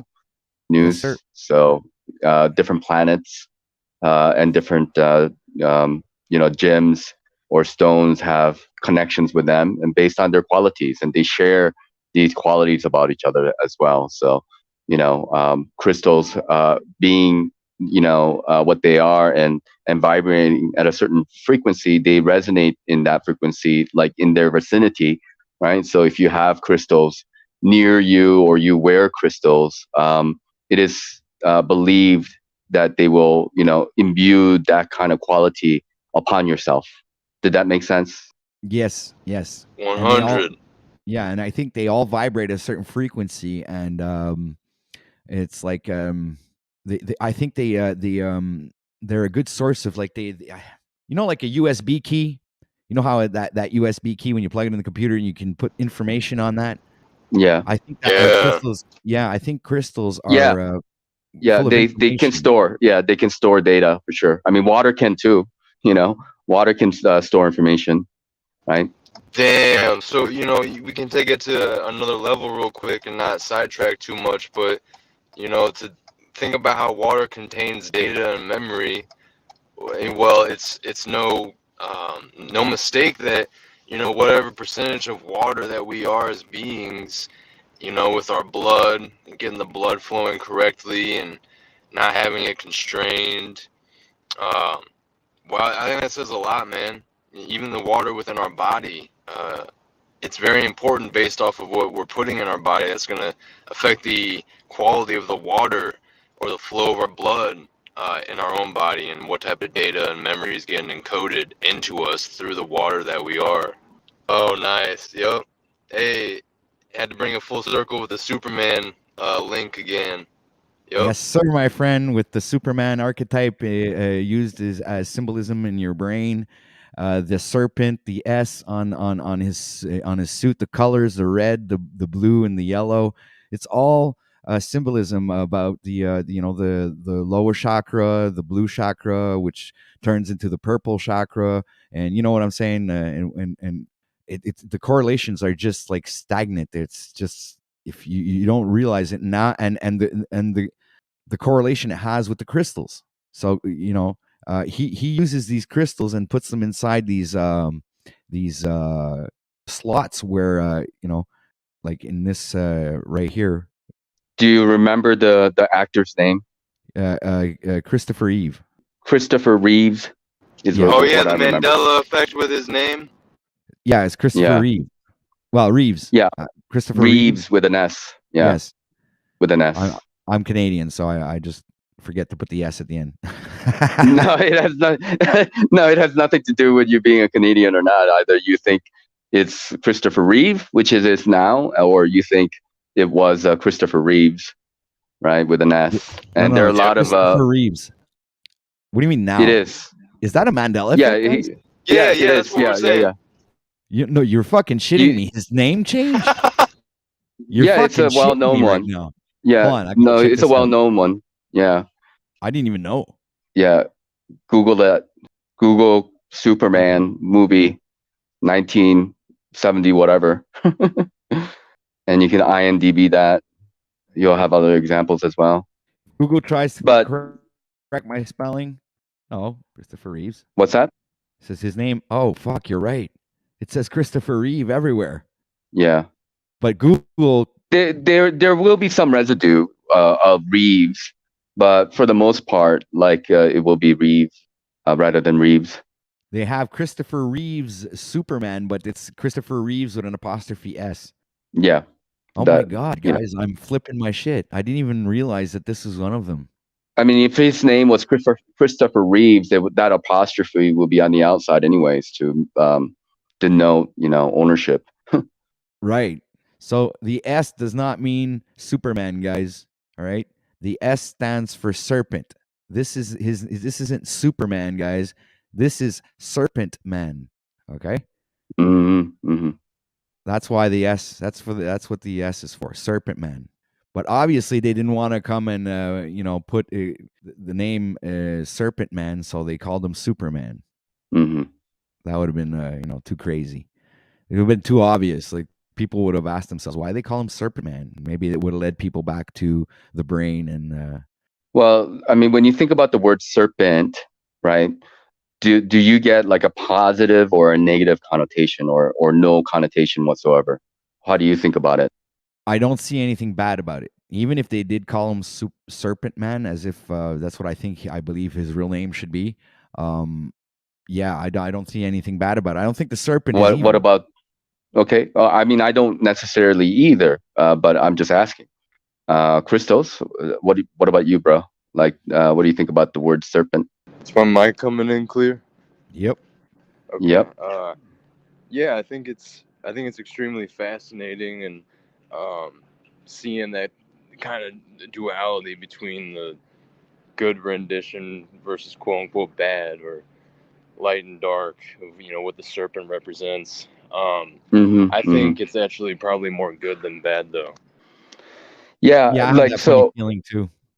Yeah, I think it's fascinating when people think about like certain symbolism, because like, symbols and sigils in the world play a big role in like human consciousness. So like, all these brands, they have like a kind of a space within our mind. They take part of our consciousness, uh, in a way. And this is just my opinion, but like when I think of the word like serpent, I'm thinking about like the Bible and the devil and the serpent, seduced, Eve, and then Eve was seduced by the serpent, and then seduces Adam to partake in that apple, right? Right, the fruit that was forbidden. And so, like, for the most part, I think maybe I'm just guessing here, but a lot of people may think of serpent as something kind of negative, at least collectively. I'm not talking about everybody. And once you have like deeper and more occult knowledge, you can associate that, serpent, like, as the Kundalini, right? That's what Kundalini Yep. is the serpent, right? So there's a lot of kind of a transformational, uh, um, like kind of alchemical thing that can be associated with the serpent. With the serpent, you guys following me here, or am I just Absolutely. like rambling? 100%. No, no, no. You're on point. Yeah, he Okay. is. He is on point. Yeah, so like basically what I'm saying is that, like, like it does kind of matter, at least with the general public, uh, uh, like how they interpret certain information, whether they interpret it as a positive or negative or not, is for us to understand. Because once you get higher and higher understanding, you can kind of like play with both ideas, that you don't necessarily just look at it and label something as good or label something as bad. You're a little bit more aloof with your judgment, and it may help the individual to have a different perspective of the situation. Because when you only have the perspective that serpents are evil, then that's going to be the makeup of your reality. Do you understand what I mean? Yes, sir. And maybe it was on purpose for the church to deceive people and having them believe that the serpent is evil, so they wouldn't follow Yeah, the truth, right? That they right, that would be the continuously best stay way. deceived. That's the best way to like hide something that's good, by calling it evil. Then you would stay away from it without you knowing. If it's genuinely evil and you have come to that conclusion, right, you can make your own decisions and you stay away from it. But from the get-go, somebody just told you that this is something is evil, but you never actually understood it. You never experienced it. You never inquired anything of it. You didn't investigate at all. You just accepted as the truth. Then you have missed out an opportunity to actually realize, what it really means to be. That's the knowledge of of good and evil. That is the knowledge of good and evil, right? Sorry, guys. I just got a phone call. It was my mother. Things happen. All right. So let me share this on Facebook. Wanted to share this out to the world. The great conversation. And actually, yeah, I really appreciate your insight, because I actually believe that I actually know for a fact that what you're saying is very accurate. And if you look back to what the teachings of Santos Bonacci, and also even you mentioned earlier, Christos, Bro Sanchez, yeah, these guys, they got it packed down in 100%, and I've just like continued that work in my own way, as and that's why I decode things, because these guys are really good at what they do. but they don't see what I see, or they might, but they don't bring it out, or they don't talk about it. So that's why I decide to use that content, because it's not being talked about, right? So yeah, I know Yes. exactly what you're talking about there, and yeah, I've been studying about this for almost 5 years now. When you really think about it, Mm. it's a crazy journey, and since I've discovered these truths, it's brought me down a multitude of rabbit holes. As they should. That's what they're supposed to do, because just like you were a baby and a child and an adolescent, young adult, and we are in our midlife, you can say. Who knows how long it's going to be there, but like our perspective certainly has changed. I would say that my perspective of reality and people and all the stuff that's going on has changed quite a bit in the last 5 years. Oh Excuse yeah, me, and even last couple of years with the whole lockdown situation. but And you know I'm going what's to worse use is codes. Yeah, I knew that was going to happen. yeah. Some people It was did. I didn't. Yeah, It was a big surprise left for me, but some people did know. Yeah, for sure. Because I yeah. mean, Well, they've talked about it. Like, I mean, they've been planning on it prior to 2019, obviously. yeah. Well, there was the event 201. I don't know if you remember Yep, that one. Well, there you go. yep, I yeah, mean, yep, yep. right there, something's coming, It's man. yeah, it's just laid out. They just kind of laid the blueprints right out about, like, this is what we should do if this happens. Actually just means that this is what we are going to do, Because it's gonna as this happen. is, yeah, because this is what we're making it happen. But in the possibility that there is an outbreak, blah blah blah, right? And then we should be doing this and that, and blah blah blah. It just says, and maybe there's something to be said about, like, just letting people know that that's what so that it becomes it enter into our consciousness, and then we all help each other to collectively manifest that, though, too. I don't know. Do you think that they could be using crystals? Because I've heard that they put these crystals in our phones, right? So I said Yeah, I maybe mean, they manipulate brainwave frequencies, with our phones through the yeah. crystals, because Well, I mean, and our why pineal not? gland, I think, is made of a crystalline type of material, if Yep, I'm not mistaken. yep. Yeah, yeah, absolutely. Yeah, I mean, the pineal gland is in the middle of your brain, doing what it's doing for, like, a very good reason. It's that DMT stuff. It's a kind of it's a trip, right? But the thing is, like, with the whole frequency thing, they're like, it comes down to cymatics, right? It comes down to cymatics, which there are harmonic resonance, and there are dissonance, right? Dissonant Right. stuff. And so we've all heard about the Savaggio frequencies, like, the Yes, sir. 432 being the most well known of it all, and then them changing it from 432 to 440, and that's not really just willy nilly or by accident, because one is more harmonic than the other, right? Exactly. Yeah, so same idea can be said about crystals or anything that actually can create frequencies, including millimeter waves or radio waves and whatnot. So you could have positive vibrations going out, which is harmonic. That's how we define positive, by the harmonious nature, harmonious quality, the beautiful symmetrical patterns that it creates are what we would associate positivity with, and disharmonious, and they coexist. You cannot have harmony without disharmony, but there are shadow aspects of each other. Does that make sense? Yes, it does. Wow, Yeah. you're pretty into this as well, right? So you seem to be kind of like pretty well schooled in occultism.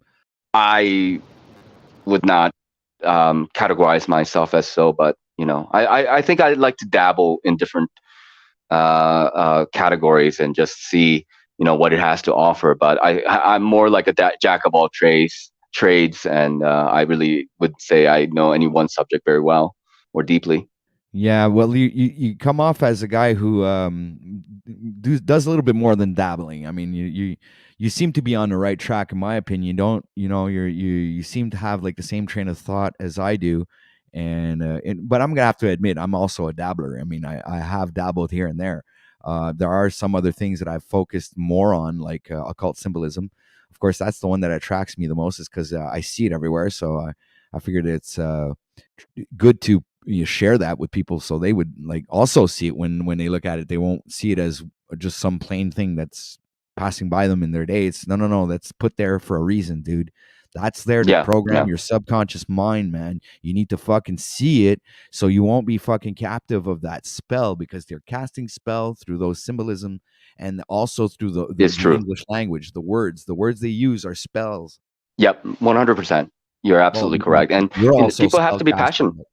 Yeah, yeah, absolutely. But you're 100% correct. I mean, all the things that they're doing, there's so much manipulation and spell casting and, rituals and magic and all this kind of stuff that's happening out there, and they're all real. And, people have to be like, you can't make people be interested in this kind of stuff. Like either people become interested in this stuff and then they put time and energy and effort to look into it a little bit more, or they get interested in other stuff. So I come to that point where I'm not here to really convince people like, oh, the earth is flat or the Mandela effect is real or something like, if people are ready to come to know that themselves and they ask the questions, and long as, even if I completely disagree with this individual, I like at least give him an opportunity to listen to what I have to say. And I also try to listen but I already came from their perspective, so I know what their perspective is, right?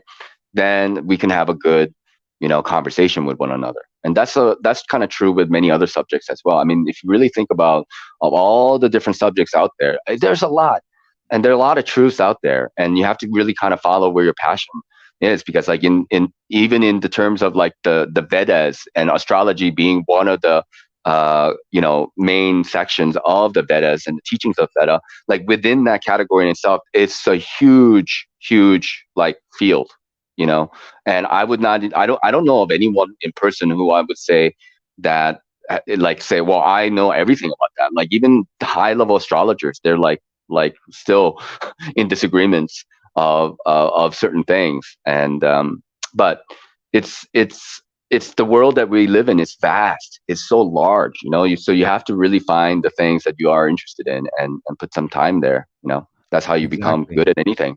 You become what you focus on. And this brings me right back to Walt Disney. Okay, and the reason why is because you were mentioning before that this is like like, how can I explain this so it'd be understandable? The reality that we live in is the dream world, is the illusion, right? And what Walt Disney's trying to show us, if you look at the movie Fantasia, with the Mickey Mouse and a magic wand and everything he does with magic, Hmm, is, in hmm. other words, this realm is a magical realm. What they're trying to tell us through all these movies and everything, is that this place is a magical place, and they're trying to have us believe that it's not. That's the whole fucking deception. Because if we knew, and if everybody knew that this was a magical place and magic could be harnessed and used in many different areas, that people would be able to empower themselves with that, and would not, I guess, accommodate themselves to the slave system. That the people would know, these laws of attraction, and the people would know how to, uh, I guess, manipulate or carve this realm to their will, right? Because I think that's the whole issue here, is that we do not understand the ultimate functions of this realm, and we're letting ourselves be deceived by the reality of it, and having us Hmm. believe that it's everything that we see, touch, and feel and hear is a tangible thing, that it cannot be, it's not malleable, it cannot be changed, which is false. And that's Right. why I think Walt Disney comes out with these movies, these magical movies, um, like the Tinkerbell and all that stuff, and Cinderella and Snow White and the Seven Dwarves. Even Snow White and the Seven Dwarves has an allegorical meaning to it. And I think Right. Walt Disney was, an occultist, and Of course he was. was, He was a yeah, Freemason. He was a yeah, high level exactly. Freemason. But they were Yes. putting Yeah. these symbols in the cartoons, you know. Yeah, absolutely. Yeah, they're ancient, they're allegorical, and like truth in movies and lies in the news type of deal. But just to talk about magic a little bit, because I think it's good to like define terms. Like generally speaking, a lot of people would say, "Oh, magic doesn't exist, so it's just trickery, illusion." A lot of people would associate magic, but like the kind of magic that you and I are talking about here, I believe, and you can correct me if I'm wrong, is kind of like a supernatural magic, right? The magic with a K type of deal. Am I correct? Yeah, I'm talking. Yeah, exactly. It's a universal force, a little bit like in Star Wars, the Force. You Yeah, know it's what I'm like saying? mana. Yeah, they call it like, that's where mind comes from, like mana. Like the mantras is the instrument of the mind, as an example. So, like certain schools of thought, and I'm just going to throw this out there. It's like in Buddhism, as an example, they don't really put a lot of attention to magic. They admit, and they have many stories that something really magical, supernatural is happening. Like people like melted like stones with their bare hands, or they lifted like a cave with their hand and stuff like this. Some kind of like there are these supernatural stories there. And Milarepa, as an example, he was a magician, sorcerer. He killed like a whole group of people with magic. So these stories do exist in Buddhism, but Buddha has always like said that, well, we don't pay any attention to it. It's a kind of a like a side effect of concentration. If you do meditation and stuff, you're gonna get powers. You're gonna get powers, as a part of your as that's part of the reality, but they don't put a whole lot of attention to it, because when you put attention to like gaining of these powers, which is a natural part of like growing as an individual, is actually what your intention that matters, because how are you going to use that power? Why are you attracting so much money to yourself, or fame, or anything that you think you want, and you will get if you have the power of magic. But then what will you do with it is another question, right? Wow, that was well put. That was great. And you're absolutely right. It's the maturity, the level of maturity that you'll have in your spirituality. In other words, and I think that's why it's an important thing to meditate, fast, and sorry, yeah, meditate, fasting, and feeding yourself with the right nutrients and stuff like that, so you can unlock these powers, right? So because I think this reality depends on what you're feeding yourself with. So if you guys are like poisoning yourself, then you're repressing those superpowers that we most likely have, and that we're not focusing our energies on. And this relates to the law of attraction, and also manifesting things in your life. And you're absolutely right when you say that it starts with the intent, but it's like a recipe. There's not just intent, there's visualization, and there is belief, because belief is something that you can utilize, but it's not something that it shouldn't be used like I'll believe it when I see it. Okay, that's the wrong way of using belief should be used as a tool to manifest. So you must for Yeah, you must yeah. believe it, to see it. You get Right. it? Yeah, yeah. Like you were saying before, like like you are not so much interested in, and like the word belief in the English language is kind of very weak. I would say, like what do you believe in? Like I believe in God, or I believe in this, but like often people say it when they don't believe it. Like there's a very stark difference of knowing that tomorrow, I know the sun will rise in the morning and it will set. It has been like that all my life. It's like a kind of knowing kind of deal, but like you don't say, well, at night, during the day, like, well, I believe there are stars up there, but they're just hidden. You don't actually say it like that, Well, right? I always reference Mm. playing guitar. All right. It's like I always reference the fact that I don't believe I can play guitar. I know I can play guitar. So that's through practice. You Yeah, understand? yeah. So if you Your direct practice experience. exactly. So if you practice in the realm of truth, then you get good at it, right? So you be able to discern things a lot better. And instead of just believing in Santa Claus, you fucking know who Santa Claus is, and you know what Santa Claus represents. I'm using Santa Claus as an example because, Yeah, in other words, he's an archetype of Saturn. An L. yeah, yeah, Okay, and so is Superman. Superman is a Cal L. So there's yeah, always a connection. Everything is connected, man. Everything has its connection, and it always comes back to the brain, dude. So I don't for under. sure. Yeah, it's so in my mind, the ultimate goal is to if you want to ascertain your superpowers, unlock your Superman in yourself. I think it's through health and what you're consuming, right? Has everything to do with Yep. what goes in your mouth and what goes in your eyes and your ears and Yep. what you consume. 100%. Do you guys know about yantras? A little bit. A little bit, yeah, I do. Yeah.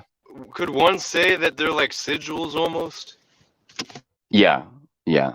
Yeah, They are sigils. I think they're like all magical symbols that can help you unlock things in your subconscious mind. I do agree with that. Yes, I'm not going to say I do believe in that because that doesn't work, but I agree with it because I've come across it. Yeah, I even watched a couple of videos where the guys talking about the Shiantra and how to use it. It's another form of meditation. Yeah. But instead of closing your eyes and meditate in the darkness, your eyes are open and you're staring into the Shiantra. Yeah. Yeah. It's I'm not really familiar with it, that kind of meditation. I practice what's called vipassana. So that's my meditation of choice, but there are hundreds of different techniques out there, and they all come down to one thing, which is concentration. Being able to concentrate or be single-minded or focus your attention on one thing. And usually it has to do with breath. But there are also like positions of the wall or candlelight where you can practice your single-mindedness through there. But it's it's something where like there is a definite notice of shift in consciousness and your awareness, because generally speaking, we wake up and operate in a particular way, and we're kind of in the same state of mind like often, but when you start to operate like at a higher and higher frequency, at least from my experience, you become more sensitive. Your hearing changes, your Yes. your smell, all these things, your sensitivity goes up, stuff like that. And I do believe that if you continue practicing in that aspect of things, you'll become better at it. Your hearing will become better, and not necessarily hearing further, no, but actually hearing things that are vibrating at a different frequency that you wouldn't perceive naturally in a dumbed down fluorided form. Okay, so this is that's what I'm talking about, the taking care of your health and making sure that you're not consuming poison to keep your pineal gland calcified and not being able to resonate with these higher frequencies that that you're talking about. So what I'm going to do right now is I'm going to move on to a musical break. All right. A small musical break of about 3 or 4 minutes, and I'll be right back with this continuing segment of the show. We are still encompassing the whole theme of this show, because we're talking about spirituality, crystals. It all comes back to the same thing. So we're gonna keep on going with. We were talking about spirituality, right? And we are also talking about crystals. So we'll come back to that right after these messages from our sponsors. I'm joking. It's just a song. So all right, guys. See you in a minute. I'm just fucking lit, man. I'm just fucking lit. Drink a bottle of this shit, man. Bottle of this shit. I'm about to write a hit, man. About to write a hit. No, I'm never gonna quit, man. Never gonna quit. I just took another hit, man. Took another hit. I'm about to lose my shit, man. About to lose my shit. Does she have a fucking wristband? Yeah, she needs that shit. Better get her out real quick, man. Get her out real quick. Are you the present or the future? Are you a drinker or a boozer? Are you a giver or a user? Are you a winner or a loser? And I said that I would never back down. And I said that I would never back down. And I said that I would never back down. I swore that I would never fucking back down.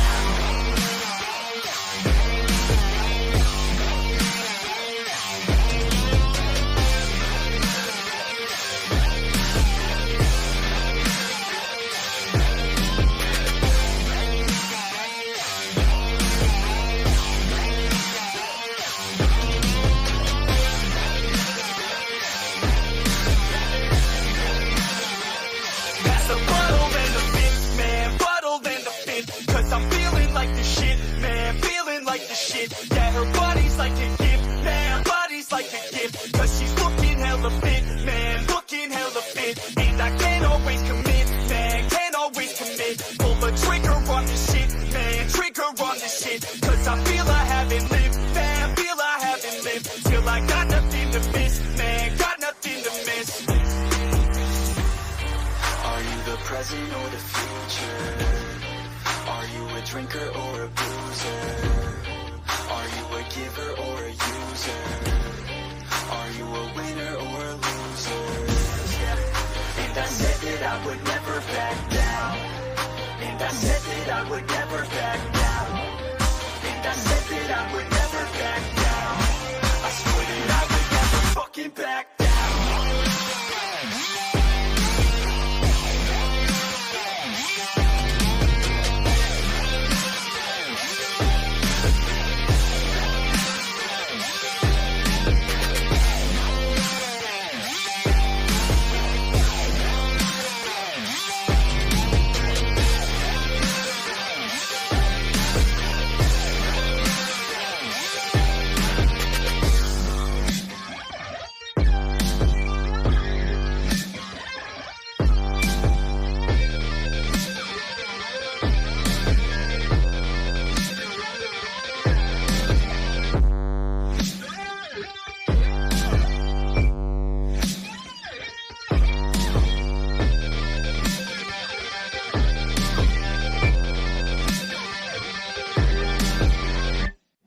All right, everybody, welcome back. This is OTW News, the Grand Rising Show number 10.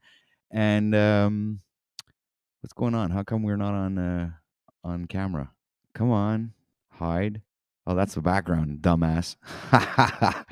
All right, okay, we're back. We're back. I was just mixed up with the overlay in the background. I was like, what's going on? How come the overlay is not coming off? So, all right, welcome back, everybody. OTW News, the Grand Rising Show, number 10. It is presently 8:39 a.m. here in Montreal, Canada. It is presently 4 degrees Celsius and mostly cloudy.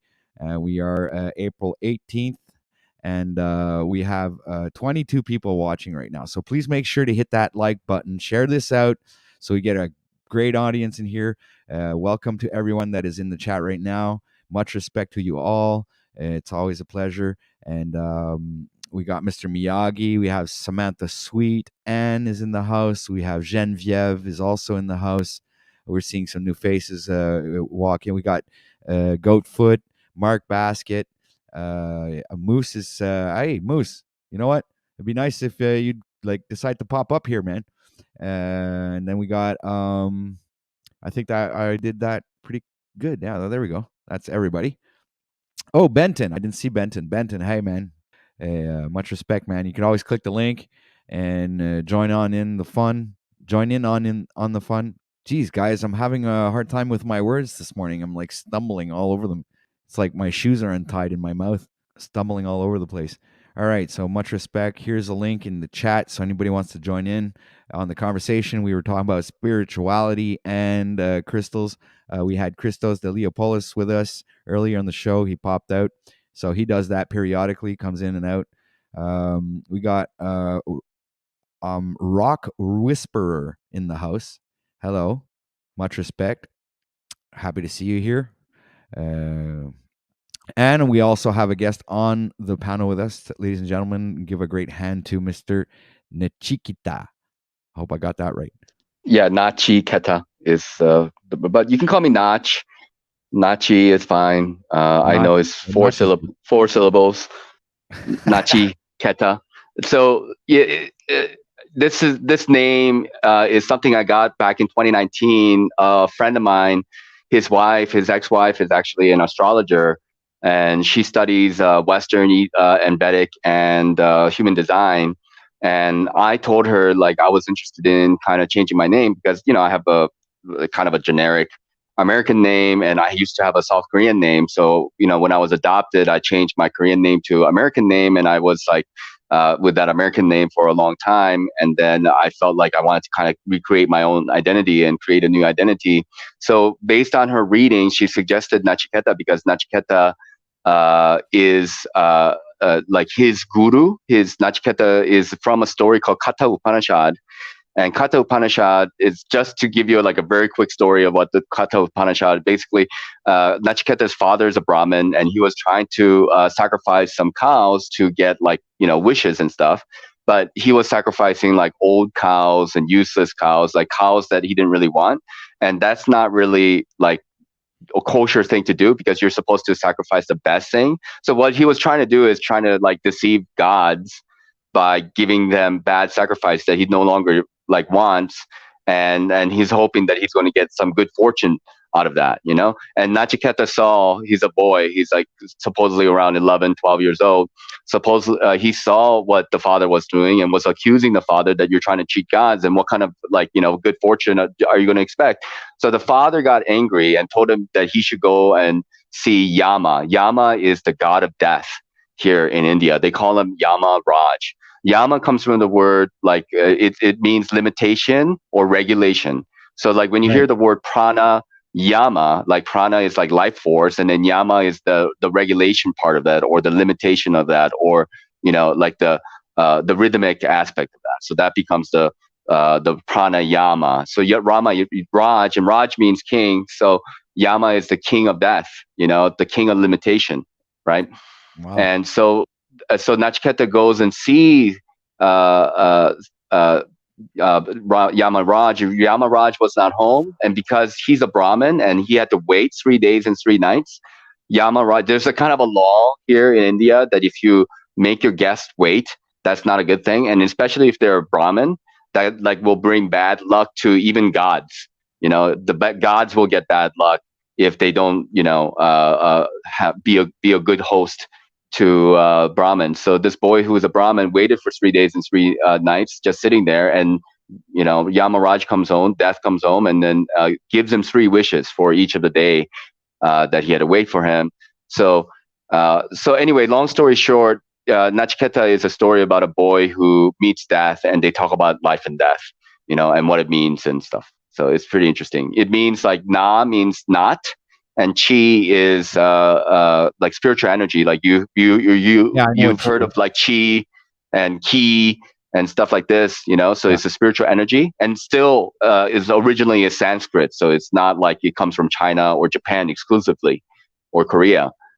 It came from somewhere else before. And then Keta comes from the word Ketu.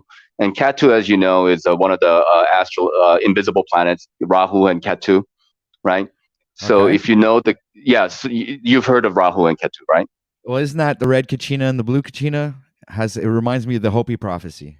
I'm not. Maybe. I mean, the red Kachina and the blue Kachina is about the 2 stars, right? Like one will shine red and one will shine blue, and it's maybe like that. But Rahu and Ketu in astrology, they're always on the opposite sides of each other in a chart.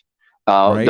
Original story of Rahu and Ketu is that they both come from a single demon, and the Vishnu, one of the gods, he cut this demon's head off. The head became Rahu, which is associated with like insatiable, consuming, just like that kind of attitude. And then Ketu is always peaceful, like always satisfied, because it's just the body without the head, and it Right. lives forever. So they're always on the opposite ends of each other, trying to search for each other. They're always trying to look for each other, but they are separated, right? So that's the story of Rahu and Ketu.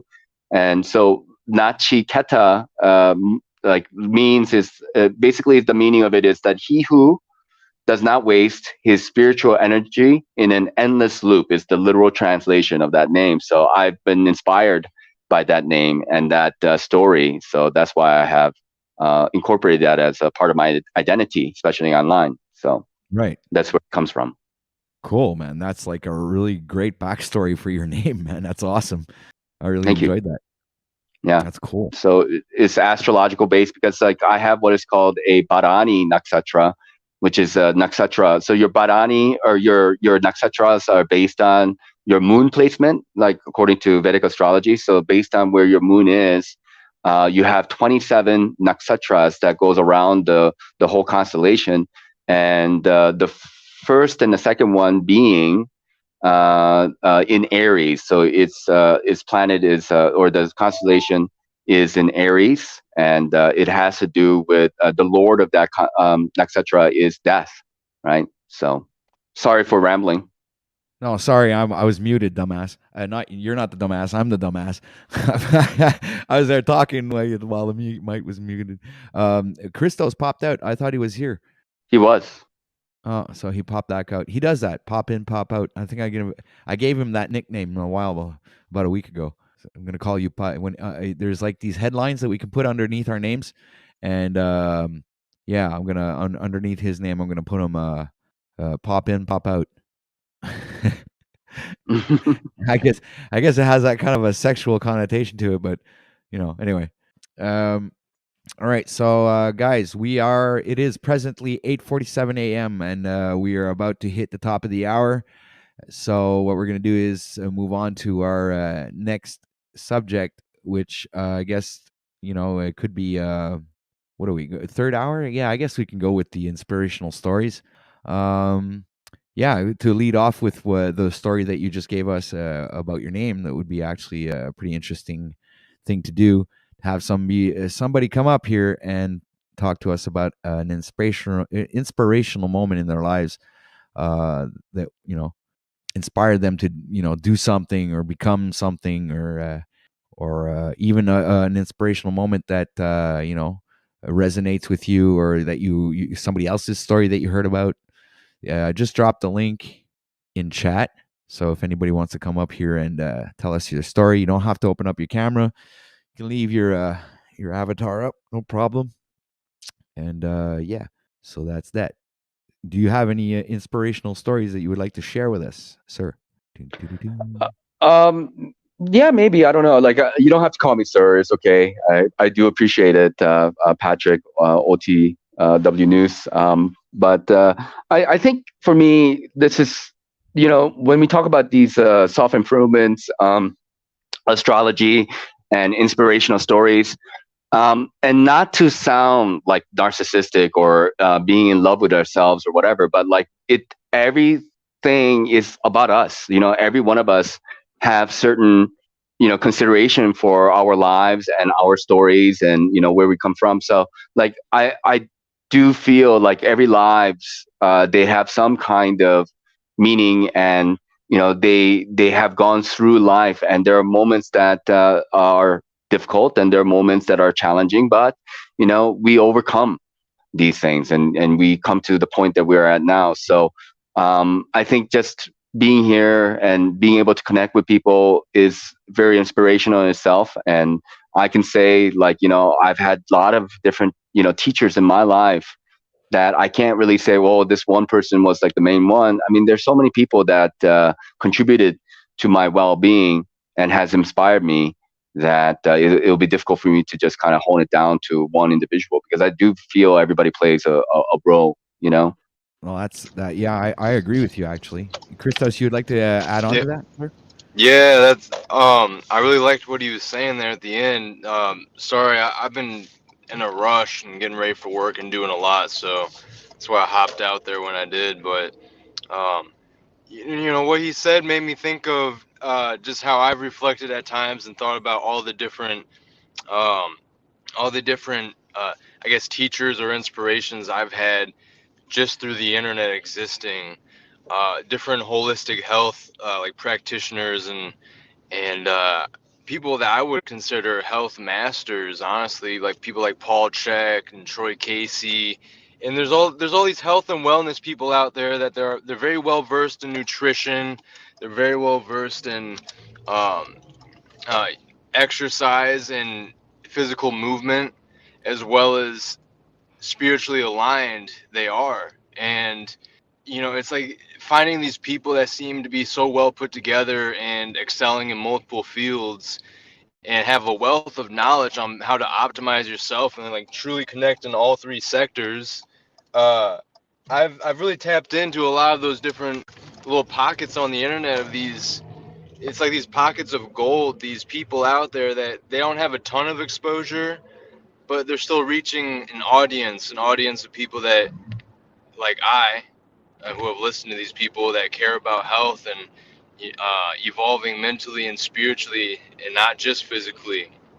with one's prowess. So I, I've even made vision boards in the past, and I put different pictures up of, who am I listening to their podcasts, whose books am I reading, and I put it all up on this vision board in front of me. I'm like, as an avatar, I'm like amalgamating all these different reflections of myself outside of myself back into me by giving my time, attention, and energy to these teachers that are out there. That there's there's so much free knowledge. It's a wealth of knowledge out there. And so I'm saying multiple things right here, but I really wanted to conclude on that point of looking in your life and in your current times and kind of taking inventory of who and what, but specifically who is inspiring you, and what makes up you. You know, what are you giving that attention and energy to, and what are you creating of yourself by surrounding yourself? Whether it's people in real life, uh, martial arts and whatnot, or holistic health practitioners on the internet. Even on the internet, it's rubbing off energy on you by subscribing to those people, or you know clicking on the video. These ultimately over time they coalesce and amalgamate together and create who we are by who we've been giving our attention to over time, and who we've been deciding and wise enough to listen to. Yeah, those are wise words, sir, man. I, That's a I lot of. also wanted to, Go ahead. if I may, OTW, I also wanted to say one other thing since I was gone for a while, so I can pull my weight here, because definitely want to keep contributing now that you're doing this. But I did bring up crystals earlier. I know we're probably in the other segment or however this is working, but I did want to say, when it comes to crystals, and we were touching on holding memory and holding information, people could look at people on the internet like Kalindi Iyi, who is now deceased, but he was somewhat of a prominent figure within like the psychedelic community, and he would talk at a lot of conferences, and he had a lot of interviews out there before he passed away. But he was known for being an African martial arts teacher, as well as being someone that spoke about psilocybin. He had a big interest in mycology, but specifically the magic mushrooms, and he was known best by a lot of people, I guess, within the quote unquote psychedelic spiritual community for his stories and experiences that he would share about doing 30 plus grams of dried mushrooms, psilocybin magic mushrooms. And um, what was really interesting is in multiple interviews, he spoke about crystals and exactly what we were saying, how you can encode information into crystals. And what, he was big on psychedelics and always giving these talks at these conferences and whatnot.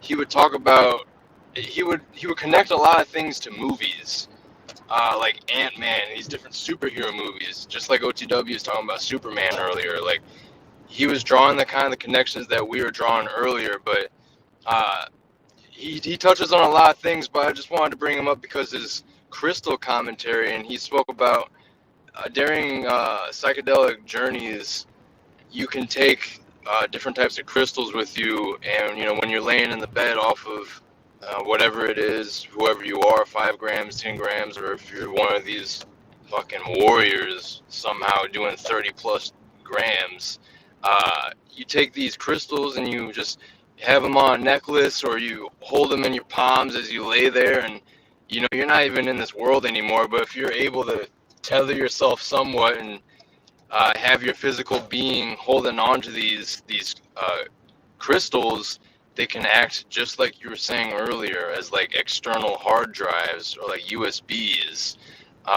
That because you're attaching that to your energy field and your body while you're doing this astral travel and on this psychedelic spiritual journey, you're going to be able to, depending how well you're able to navigate those spaces, because it definitely gets abstract and beyond. Yeah, it's like Depending imbuing the how, crystals with your essence when you're doing Mhm. that. That's the impression I get. It's like you can imbue these crystals with your essence or with your Yeah, your frequency, and that frequency holds a certain amount of information. So So I and that's imagine. what. Oh my bad. I But was I was about just to wondering, conclude. maybe Yeah. we can imbue these crystals with negative. In my mind, it's like maybe like releasing negative energy and into the crystal, and then having you resonate at a higher frequency. I don't know. I was just like, Like it's. I'm, trapping I'm evil speculating right now. spirits. Am I still coming in clear?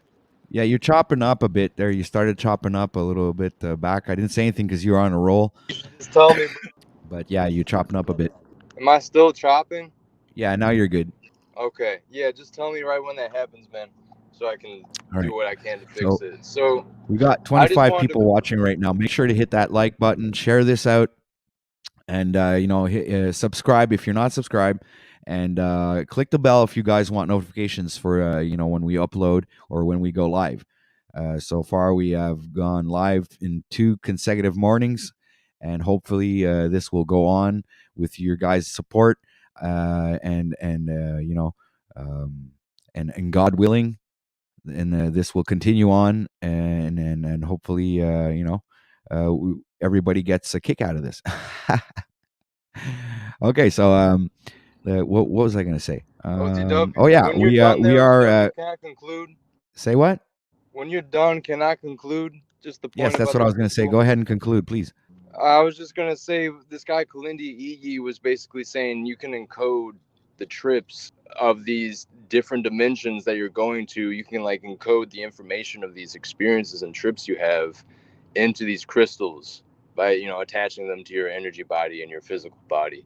Exactly what you're saying. Transferring the energy over, or like you have even inferred maybe detoxing and like expelling negative spirits or whatever might be in your aura into these crystals, almost like trapping a spirit inside some type of like box or something, or Yeah, a like a bottle, genie in a lamp. bottle, or yeah. Yeah. Yep. So I This is some guess great stuff, man. that's why you have to be careful when you acquire certain crystals. Like, let's say someone comes and gives you a crystal.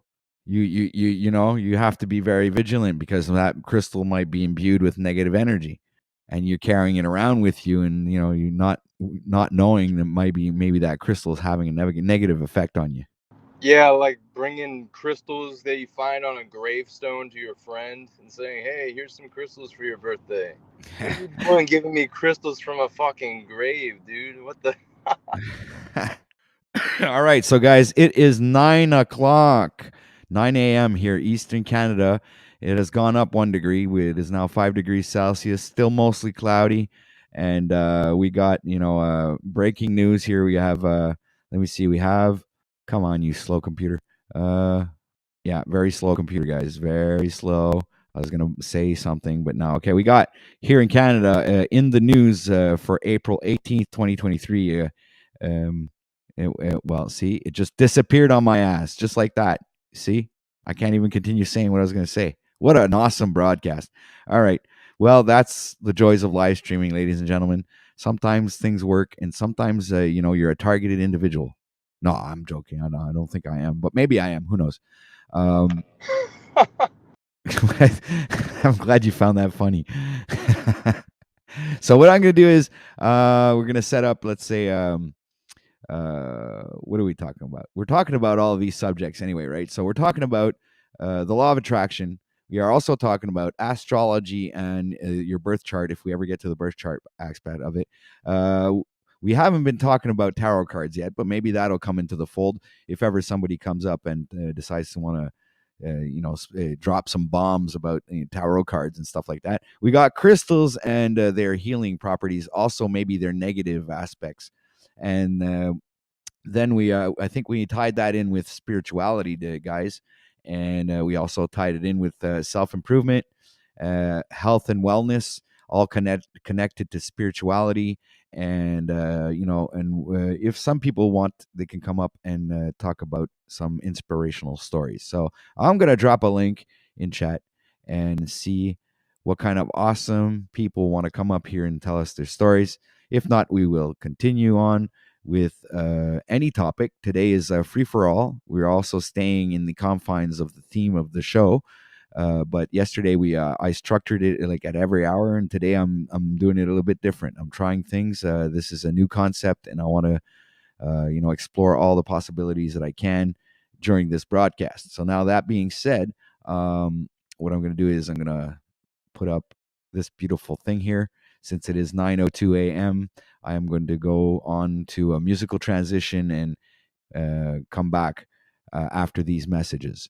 So be right back.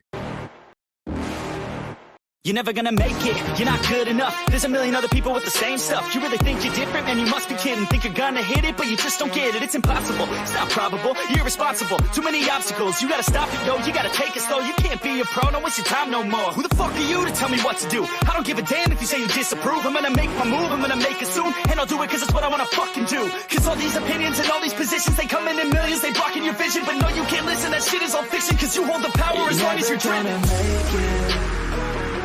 There's no way that you make it. And maybe you can fake it, but you're never gonna make it. Aren't you just gonna take that? Make them take it all back. Don't tell me you believe that. Aren't you just gonna take that? Or will you fucking fight back?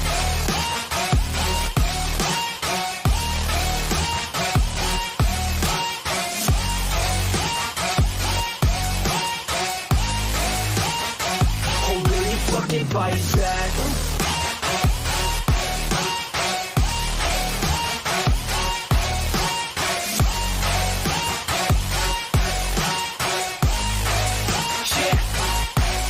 You ain't gonna make it, you ain't never ever gonna break it. You can never beat them and they're better than you face it. Thinking that they give a damn, you're not thinking straight, kid. No, they don't give a damn, you got what I'm saying. I'm not fucking playing, I'll give it to you straight, man. There's too many others and you're not that great, man. Stop what you're saying, stop what you're making. Everybody here knows that you just faking. Nah, I don't wanna hear it anymore, I don't wanna hear it anymore. All these fucking thoughts, they are not what I need anymore. I'm about to shut the motherfucking door on all you poor ass haters with your heads in the clouds. Talking out loud so proud, you better shut your goddamn mouth before I do more speak out. It's about to head south. Never gonna make it.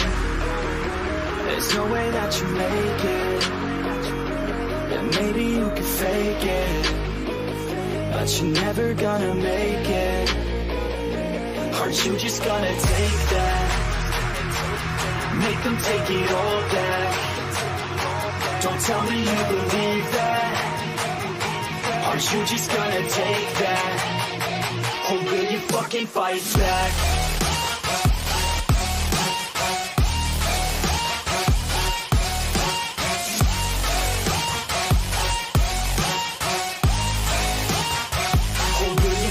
Fight back.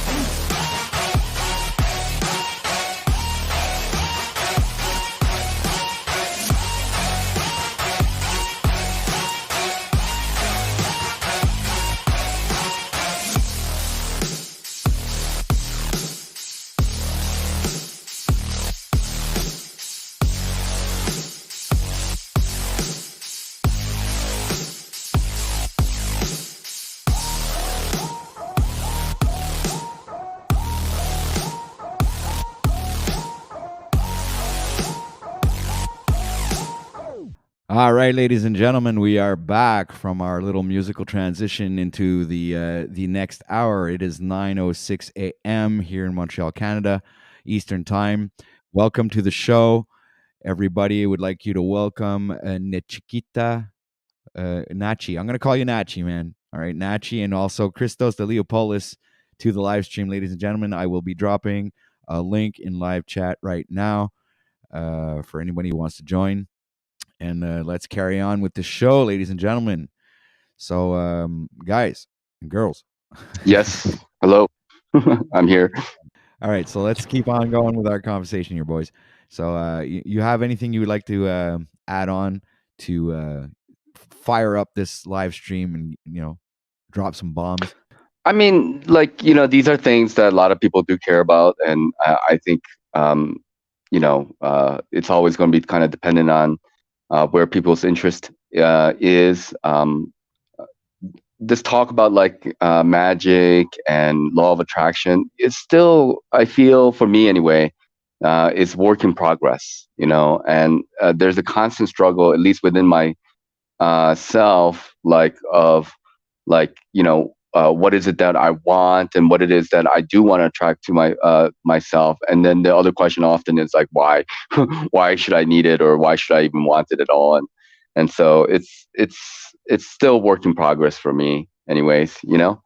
Yeah, I agree. Same here. I've been dabbling with, like you say before, with manifestation, and I actually know that it works. I actually know for a fact. I've seen the proof, so I know for a fact that that is a reality, and that's something that's tangible here in this realm that we live in. So, but I'm not like good at it. You know what I'm saying? It's like I think it takes a lot of focus, a lot of intent, a lot of energy, a lot of it takes a lot of everything, and it never really happens instantly. It's like when you're putting that intent out and that you're visualizing whatever that it is you want to manifest, it's always over a certain period of time. It's like it's not always Mm-hmm. instantaneous. I do believe, though, and I hate to use the word, but I do believe that we can ascertain a certain level where we can manifest things instantaneously. But like Yeah, you say, yeah. I think that's work in progress. Yeah, and there are definitely stories of people who can do really amazing things, with a snap of their finger, or just with their thoughts and such. And I think it's good to just be aware of where we are ourselves, and it's maybe, I would say it like this: like, there are some people who are kind of born and they're very talented. Maybe they're more intelligent, or they have some special abilities. But that can also maybe be said about, like, psychic abilities, right? And Right. so, yeah, so, like, some people can actively work on it and develop these psychic abilities, but some people, like, who's that guy, like that sleeping prophet, that Edward Casey, I think.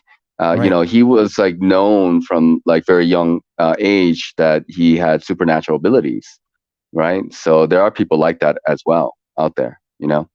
Exactly, and that's my point. I mean, they don't make movies like X-Men and Avengers for nothing. I mean, I do understand the comic book aspect of it, but when you look at, they don't really necessarily follow the narrative of the comic book, and they tweak it into their own. And when you look at it, you do get this feeling that we're missing out on something, like as if we do have those superpowers, but we've been so dumbed down and fucking, like I said before, poison, that we're not able to ascertain that level of ours. I mean, again, we can't level up to that point where we can actually use these powers to our advantage.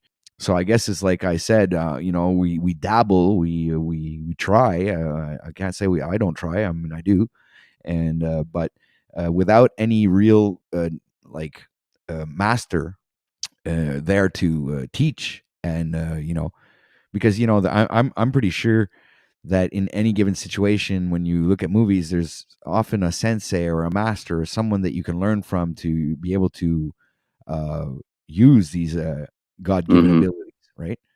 But we don't have that. We have institutions and schools that keep us, uh, you know, this certain mind state where we believe that the reality that we live in is not malleable and everything is, uh, you know, uh, fixed, and like the way I perceive things, like the table that I'm where my computer is and everything, the chair that I'm sitting on, nothing is actually really there. You know what I'm saying? Hmm. Hmm. So, Yeah. and that you can like in the Matrix, you can manipulate things at your will. But like I said, that's work in progress, right? Yeah, yeah. So I think it's like, not like, if we get to that point where we feel very confident that we know this reality, and but, like, I think the question starts to open up in our minds, is like, wow, like, can this reality be affected by our thoughts? And I think a lot of us can agree that yes, our intentions do matter in this world. And let's also kind of throw out there that, though seemingly that we are kind of sharing many aspects of this reality with one another, we also have a very subjective experience of being who we are, and having our own personal experiences as well. And that doesn't necessarily mean that we should take it in the direction of being a quote unquote like a psychopath where like I only exist and nobody else does. But it just kind of gives you a balance of like, hey, I am a subjective individual, but I know there's an objective reality that we all strive towards. So the ideal perfection to me is something that you aim for, but you may never really arrive. Did that make sense? Yes, it does. And you know Okay. what? You just made me think that I have a video here from Mr. Wes Watson that actually correlates directly with what you say. Well, at least the title does. So, and it's his latest video. So, talking about inspirational stories. We will bring up Mr. Wes Watson to inspire us and give us some more value and things that we can apply in our own lives to better ourselves. So I'm going to share a screen right now, and let's go see what Mr. Wes Watson has for us this beautiful Tuesday morning. All right. So grand rising to everybody. It is 9:13 a.m. Eastern time. And we got Mr. Wes Watson lined up here. Just going to bring it full screen, put us at the bottom of the screen, and there we go. Let's press play, ladies and gentlemen. Mr. Wes Watson.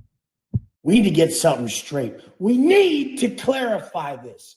You guys don't understand that detachment is not owning anything.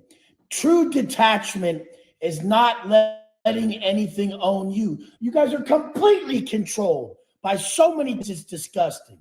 And then you see some items that people who are successful attain, and you think that being materialistic is a drawback. This only adds to you if you're not controlled by stuff. If you still harbor the same habits, disciplines, and way of life when you do make money, this is the deciding factor, because so many don't. The spiritual bypassing, the fake discernment to detachment, it's disgusting. It's not even an option for you, bitch. You stupid lames in the comments. Well, I really like Wes's mindset, but not the materialism. Shut the fuck up. That's like you stupid lames who sit there and be like, what does that chick need a butt like that for? Tits like that? I don't even like that. Good. We're glad you don't like it. She ain't fucking with you. Do you realize how delusional you are? If it's not an option for you, why are you talking about it? Oh my God, it's crazy. A lot of you guys really need schooling on not being fucking weirdos. Like, look at the comment section on some of these things. People really believe that all my cars are rented? Damn, you must think I'm the richest person in the world. Do you know how much it would cost to rent all those cars? I haven't been in the comment section for a long time, and I'm glad I'm not. It looks like a mental illness fucking ward of a bunch of low-level fucking lame. Do you guys know that a successful person would never and has never been in someone's comments all negative? A high-level successful person has never once gone in someone's comments and been negative. They just kept it moving if they didn't like it. Man, don't watch if you don't like it. Are you kidding me? I love you guys, though. It makes it pretty entertaining. I gotta love all the haters. It must hurt you guys so bad to see that your boy is not gonna be stopped. And it's so awesome that you like to all your energy creating scenarios where I lose. I don't give a fuck if I lose, because I will never lose, because every day I will choose to get up and work on me. And you will choose to watch my videos and critique me. Do you get the difference? I don't watch your videos. I don't even know who you are. I'm definitely not in your comments, but all the people who get it, all you motherfuckers who really realize that you owe the world a certain lifestyle, a certain level. You owe everybody who believes in you certain results. The most selfish thing a motherfucker could do is just talk all day. Well, if I had all that money, I would just shut the fuck up. You don't. That's the point. We have no idea who you're going to be when you actually get some money. And it's probably never gonna fucking happen. Because the fact is people who are really after their goals, they don't even talk like that. The most successful people I know are too busy to be looking for success. I do not even have fucking time. I don't even have time to trip on anything like that. I really don't. The only thing I have time for is putting positive action towards my goals and positive action towards the people around me, positive affirmations out there so that people around me can grow. Right on, man. That's what it's all about, man. Right on. If I really negativity, I really feel it. And what we really release, we really possess. And what's negative or positive is determined by intention. And if you're in the comments of someone's section, See, you see, Nachi. Yep. See, Yeah. what do you see? It comes right back to what we were talking about, man. Yep. Absolutely. Yeah. Noticed by being negative to that person, you've attached yourself to that moment. Now you're waiting all day for them to respond to you. There's no way you're not. You're doing that because you want a response and you're waiting for a response. None of you guys should ever be fucking waiting.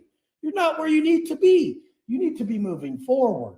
I never respond to negativity in comments or negative messages from people or anything. I just block them right away. I just block them right away. I don't want that in my life.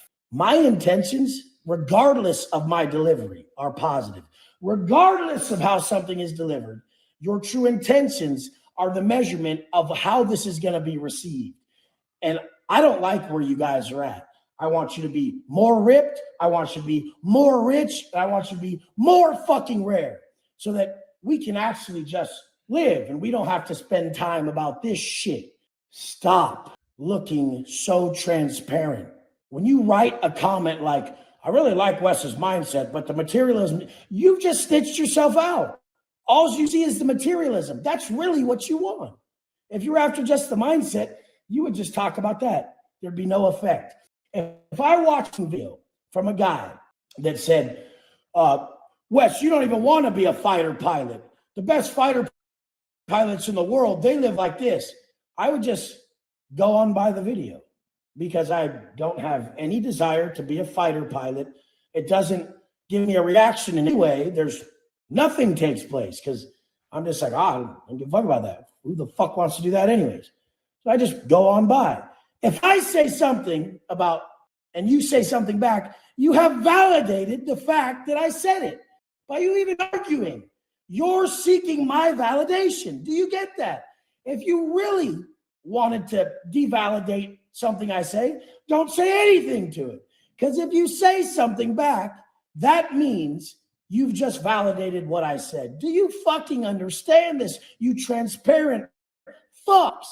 It is the stupidest shit. Loads and loads of comments of people willing to spend their time arguing with someone else's point when that's what I wanted. So thank you. Thank you for pushing my status to the fucking ceiling, and we're going to keep going. And any of you guys realize that people only respond to negativity. If you put out all the stupidest positive shit, they're just going to be like, they're just going to agree with it. But if you come in and say, you're never going to make it if you do this. Oh, what? That's how you get people to change. It's the only thing that worked with me. And I'm realizing that you guys just are so unaware of how to really deliver the truth that you'll just keep on lying. But love ain't fucking lies. So guess what I'm going to do? I'm going to come on here and say, if you're broke, it's because you're a lazy bitch. If you're fat, it's bitch. And if you still drinking other shit, it's because you don't even love yourself, bitch. You get me? Fuck. Let's go. Awesome and inspiring, ladies and gentlemen. Awesome and inspiring, Wes Watson. Doesn't he just kick you in the teeth, Christos? Yes. Yeah. So I just dropped a link for anyone who wants to join the conversation.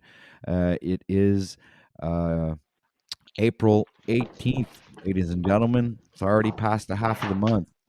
Time flies by like it's crazy. What are you applauding about? Am I popping and crackling? No, you're not. Okay. Yeah, I was actually just snapping to see because I was gonna see if the audio was coming through. You know, it makes a little rings around your avatar, those gray rings, circle, Yeah, whenever yeah. you're speaking to show. Yeah, I was just trying to see if I could see that.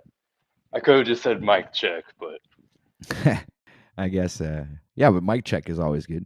yeah, I was trying to be low key about it, but obviously that didn't work because you thought I was clapping or applauding. Good day, Miss Jackie. 333 is in the house. Wow, I'm really glad that he hopped on to talk with us. Yeah, man, that was a great conversation we had with him.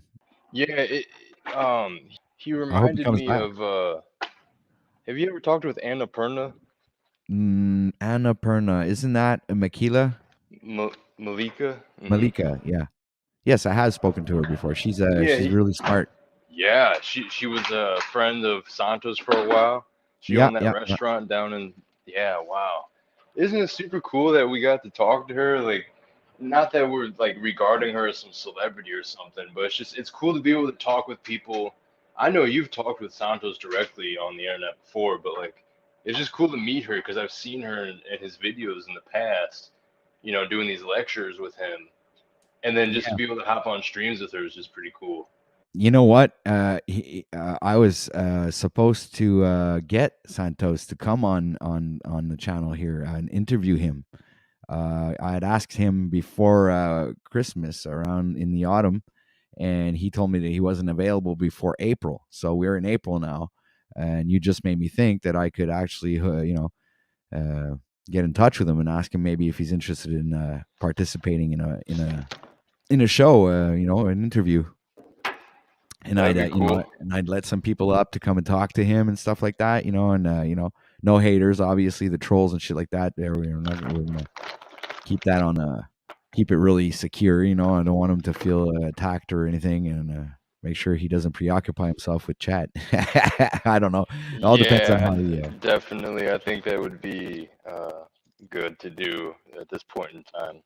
That would be awesome. Even the fact that I've already been on Bro Sanchez a few times.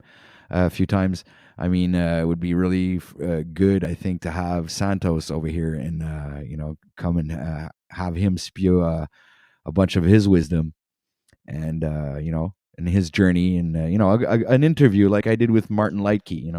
Hmm. So I'm dabbling around, dude. I'm checking out the heavy hitters and trying to create with these awesome broadcasters, in my opinion. So thought Moose. Yeah, Moose was here earlier, but he's not. He's not here right now. I guess I'm just gonna drop another link, guys, in chat if you guys Hey, want to come up I here. I dropped that link to that video if you want to check that out. In regard, maybe later on when it would be a fitting time, but the Wes Watson just made me think of this guy. Not that it's a similar video, but it's just kind of a good motivating video. 3 minutes of this guy talking about cold showers and all the health benefits of them. I figured I with like all the that. stuff you're doing recently, it would be a good video for some of the stuff we're talking about. Absolutely. And man, I'm like multitasking, so I had something that I was going to add on to that I think was pretty valuable, but I'll just let it go for now because I don't know where it went. I lost a physical item and I also lost my train of thought. Look at that. It's all right. We're gonna play that video that you just mentioned right now. Look at sleep. Sleep's a miracle. If people had any idea how powerful sleep is for healing from anything and the fact that it's free, they would be in shock. If we were to test sleep against medical drugs and even against parasite herbs, you can throw parasite herbs at someone and drugs at them until the cows come home. But if they're sleep deprived, their immune system will never, ever reach its potential. They will crave sugar. They will crave coffee. And it'll be a dog chasing its tail. And this is an expensive dog and an expensive tail that can really detract from the quality of your life. And like I said, sleep is free. It's free. Mm-hmm. It's free, right? So is cold showers. We have a world that is just inflamed to the hilt on the inside and the outside. And you run around to doctors and therapists, and all you got to do is jump in a cold shower, and it conditions your autonomic nervous system. That exercises the arteriovascular tree. It aids in your ability to regulate your to the anabolic and improves your sex life, right? Mm-hmm. It's good. And what do you get? Oh, I could never take. You got people who would rather have their organs cut out than take a cold shower. Well, that just tells me as a therapist that their autonomic nervous system is extremely weak, which is a side effect from living indoors and having temperature controlled buildings and having everything so cushy all the time. Our internal systems just get weak. And if you're weak on the inside, the parasites are going to eat you up. Remember, they're Mother Nature's decomposers. They're Mother Nature's cops. I say Mother Nature first gives you a warning you get tired. If you don't listen, your second warning is an illness. If you still don't listen, your next thing comes along with an infection of some kind, or a bug infection, or a fungal infection, or a parasite infection. And then finally you get a disease and die. So, Mother Nature is a tough lover. She basically says you live according to my rules and you participate in the garden. Play in the garden, but play healthy. Live in the garden, but love the garden too, right? We take care of our sports fields. We spend millions of dollars a year maintaining golf courses so they're all beautiful. But those same people that spend $30,000 a year for a membership on a golf course go home and shop like they're shopping for gasoline when they're shopping for food, and save 10 cents or $1 on a bag of carrots, yet have expensive golf clubs and spend 30 grand a year to walk around on a field just laden with chemicals, right?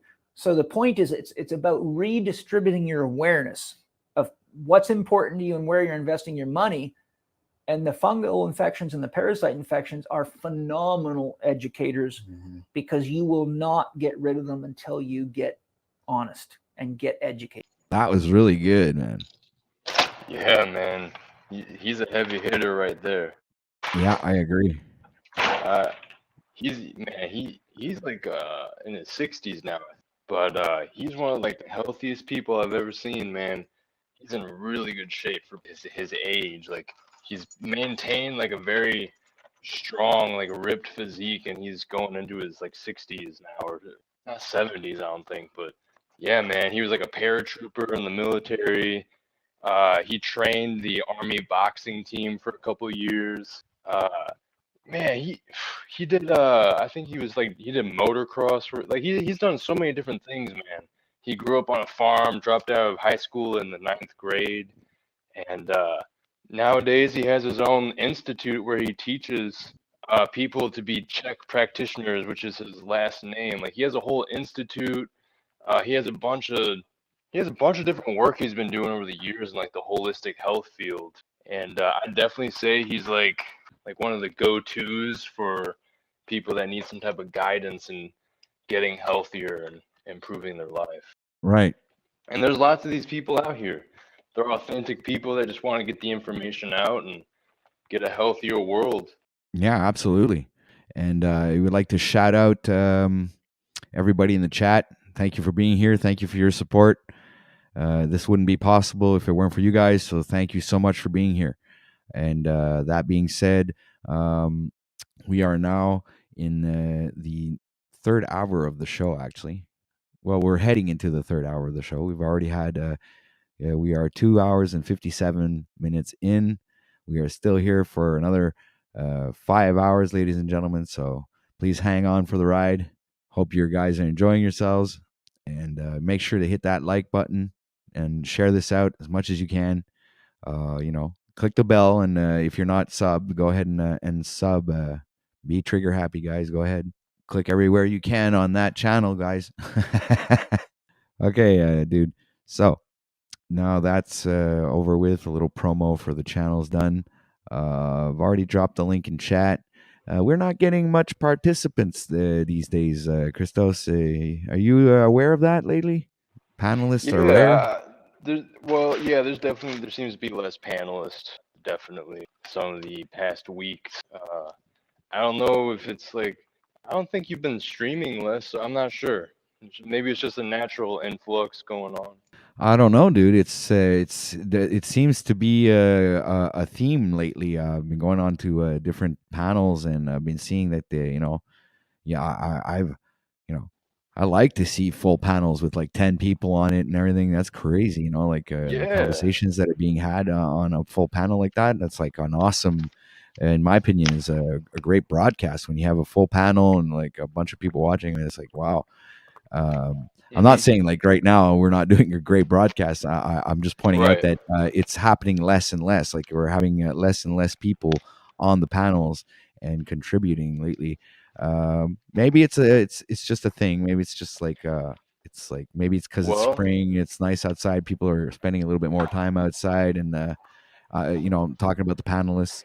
You know, well, I guess content creators like you and others can take this as an opportunity, I guess, to like um, maybe just do some streams where you have a bunch of stuff ready. Where if by chance no one even hopped up the entire time, you would have stuff to be presenting, kind of like you were showing that old stream talking about the brain and its and the different stories and the symbolisms and analogies going on with the brain. So like yeah, I like bringing that up once in a while. Like it's maybe called have a presentation. reusing your content, Yeah, repurposing your content. Yeah.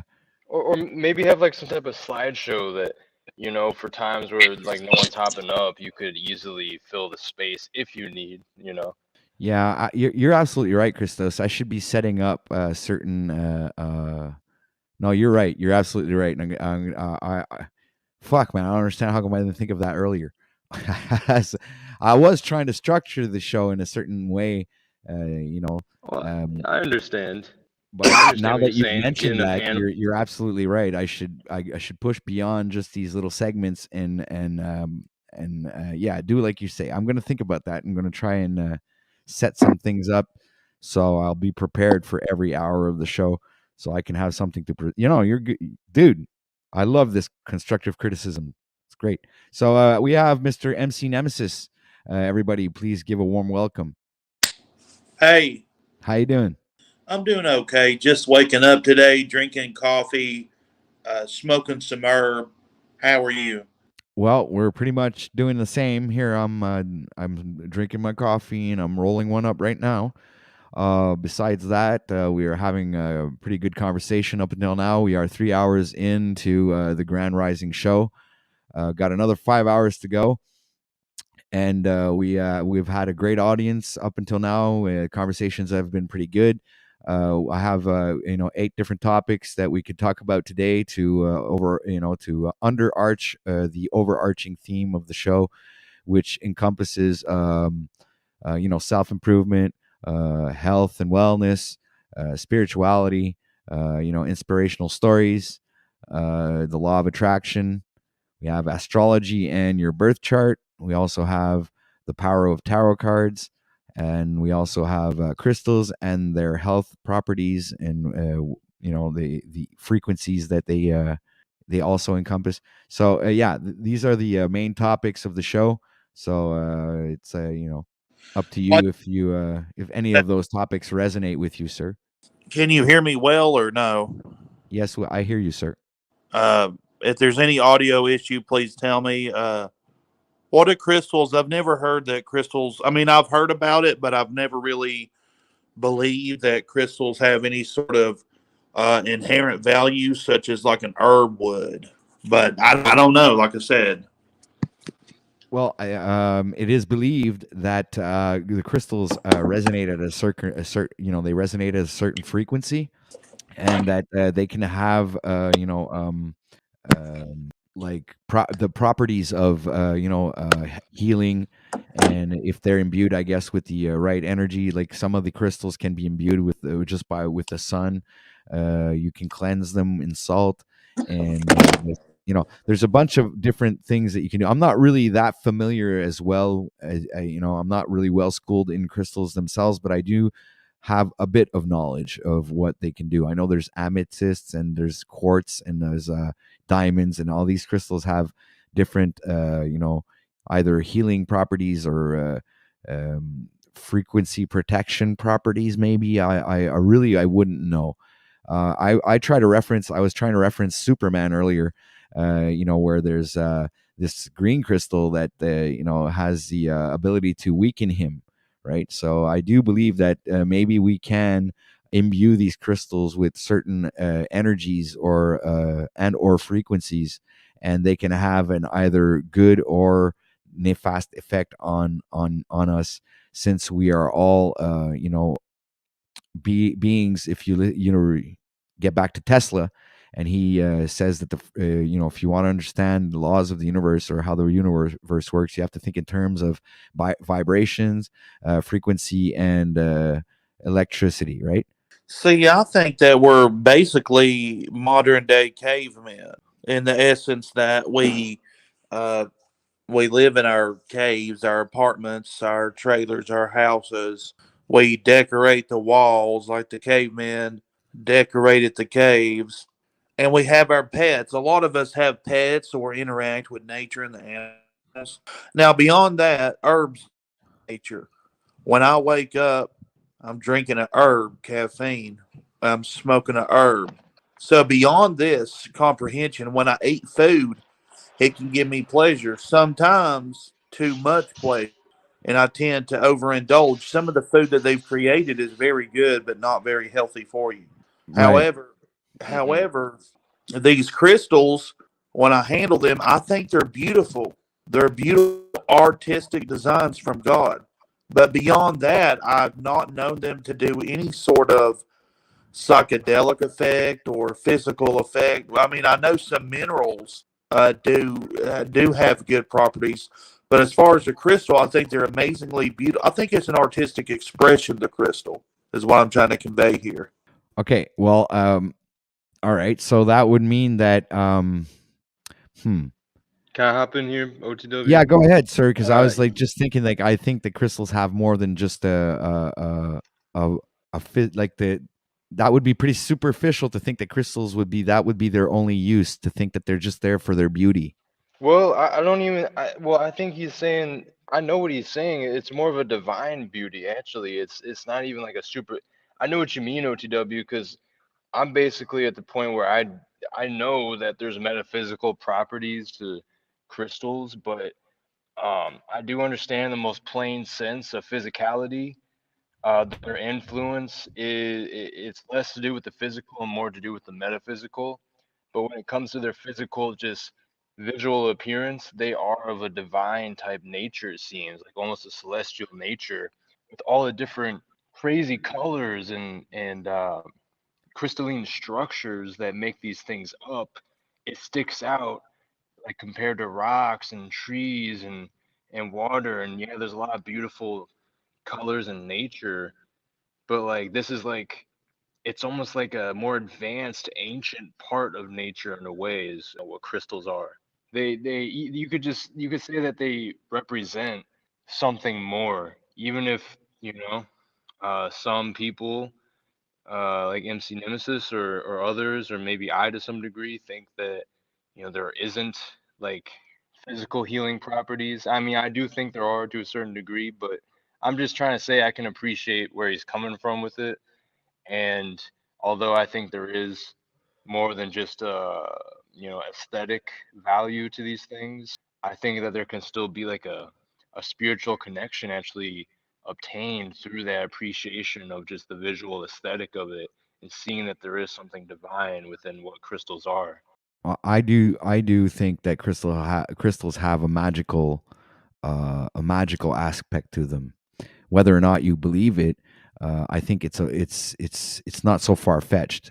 You know, when you look at how everything is being, like how society is built and how the symbolism programs our subconscious mind, and how, look, like you were mentioning before, herbs have an effect on us, all right? And who's to say these crystals don't have this particular effect on us, but not more or less on us physically, but affects our soul, our spirit, our aura, has a metaphysical uh, connotation to it, where it affects something higher than just your physical body, but also maybe your physical body as well. I do not have any Yeah, proof to they're back up what I'm intertwined. saying, but it's not that hard to bring Google up and make a research. I mean, that could be very quick Well, if it's there's actual scientific studies that back up that black tourmaline can negate and dampen non-native EMF fields, like coming from Wi-Fi, your phones, from all this grid technology things like Here's that a quick crystalline and note. others can actually affect that physical, or not physical, but that energetic field. Here's a quick note. Maybe the information, we try to keep a record in the history books about all these different things that happen throughout history. But what if the crystal technology, what it's used for, what I mean, not by technology, but by the properties, what they're used for, what if that has been lost to mankind, and that just because we don't know doesn't make it unreal, such as the pyramids. We still can't build those structures. We don't understand everything that's on this planet. So instead of looking to the stars at night, we need to look to the oceans, and we need to look to the trees and the rocks, and we need to try to formulate, try to figure out where we're exactly. And I don't think that we will succeed in doing that anytime soon. Right. So your mic was chopping up that whole time, but we did understand what you were saying, and Yeah, we can I agree understand. with you absolutely. But it does come back to saying that crystals, it's a very great possibility that they have more to them than their physical attributes, as their beauty and their colors and stuff like that. I do firmly believe. And I really do hate using that word believe, because I can't say I know, because I don't know. I haven't used the crystals in any way, shape, or form. I have a few, but I don't. I haven't practiced any rituals, or I haven't done anything to try and investigate this spiritual side of this thing, or supernatural side of these crystals. So I can't confirm nor deny any of these supposed, not saying allegations, but supposed theories, or but like Christo says, I think there is some sort of scientific proof out there that does prove that the crystals do have some sort of effect, either on humans or animals, or in nature in itself. And I do think that there are gatherers of information. I do think that we can store information in these crystals, and I do think that crystals are also an integral part of the way technology functions today. Our computers, our phones, there's a lot of things that use crystals that we're not aware of. So, I mean, I do think that the crystals must have their certain properties where, they've been exploited in certain ways, but in spiritual ways or supernatural ways, I could not, like I said, deny or confirm anything, because I haven't really practiced or tried any of these things. Are you sure you're not mistaking it just for technology? Like, people will use, while technology is a combination of things in nature. And that's kind of what you're saying here with the crystals, is that they're technology. I guess I am. If you want to put it that way, I guess I am saying that. Biological form of technology, organic form of technology. It's like I can even go as far as to say that we are artificial intelligence, organic intelligence, not artificial, organic intelligence, and well, also in a sense like cyborgs, and we're all gathering information on the way, and we all transcend this information through our kin and our children. So I mean, I think that in some aspect, we are the perfect the perfect rendition of a biological organic android, or artificial intelligence. So I can tend to Yep. So everything's robotic. yeah, but think of it like in organic terms. Like, yes, everything is like a robot, but in organic terms, the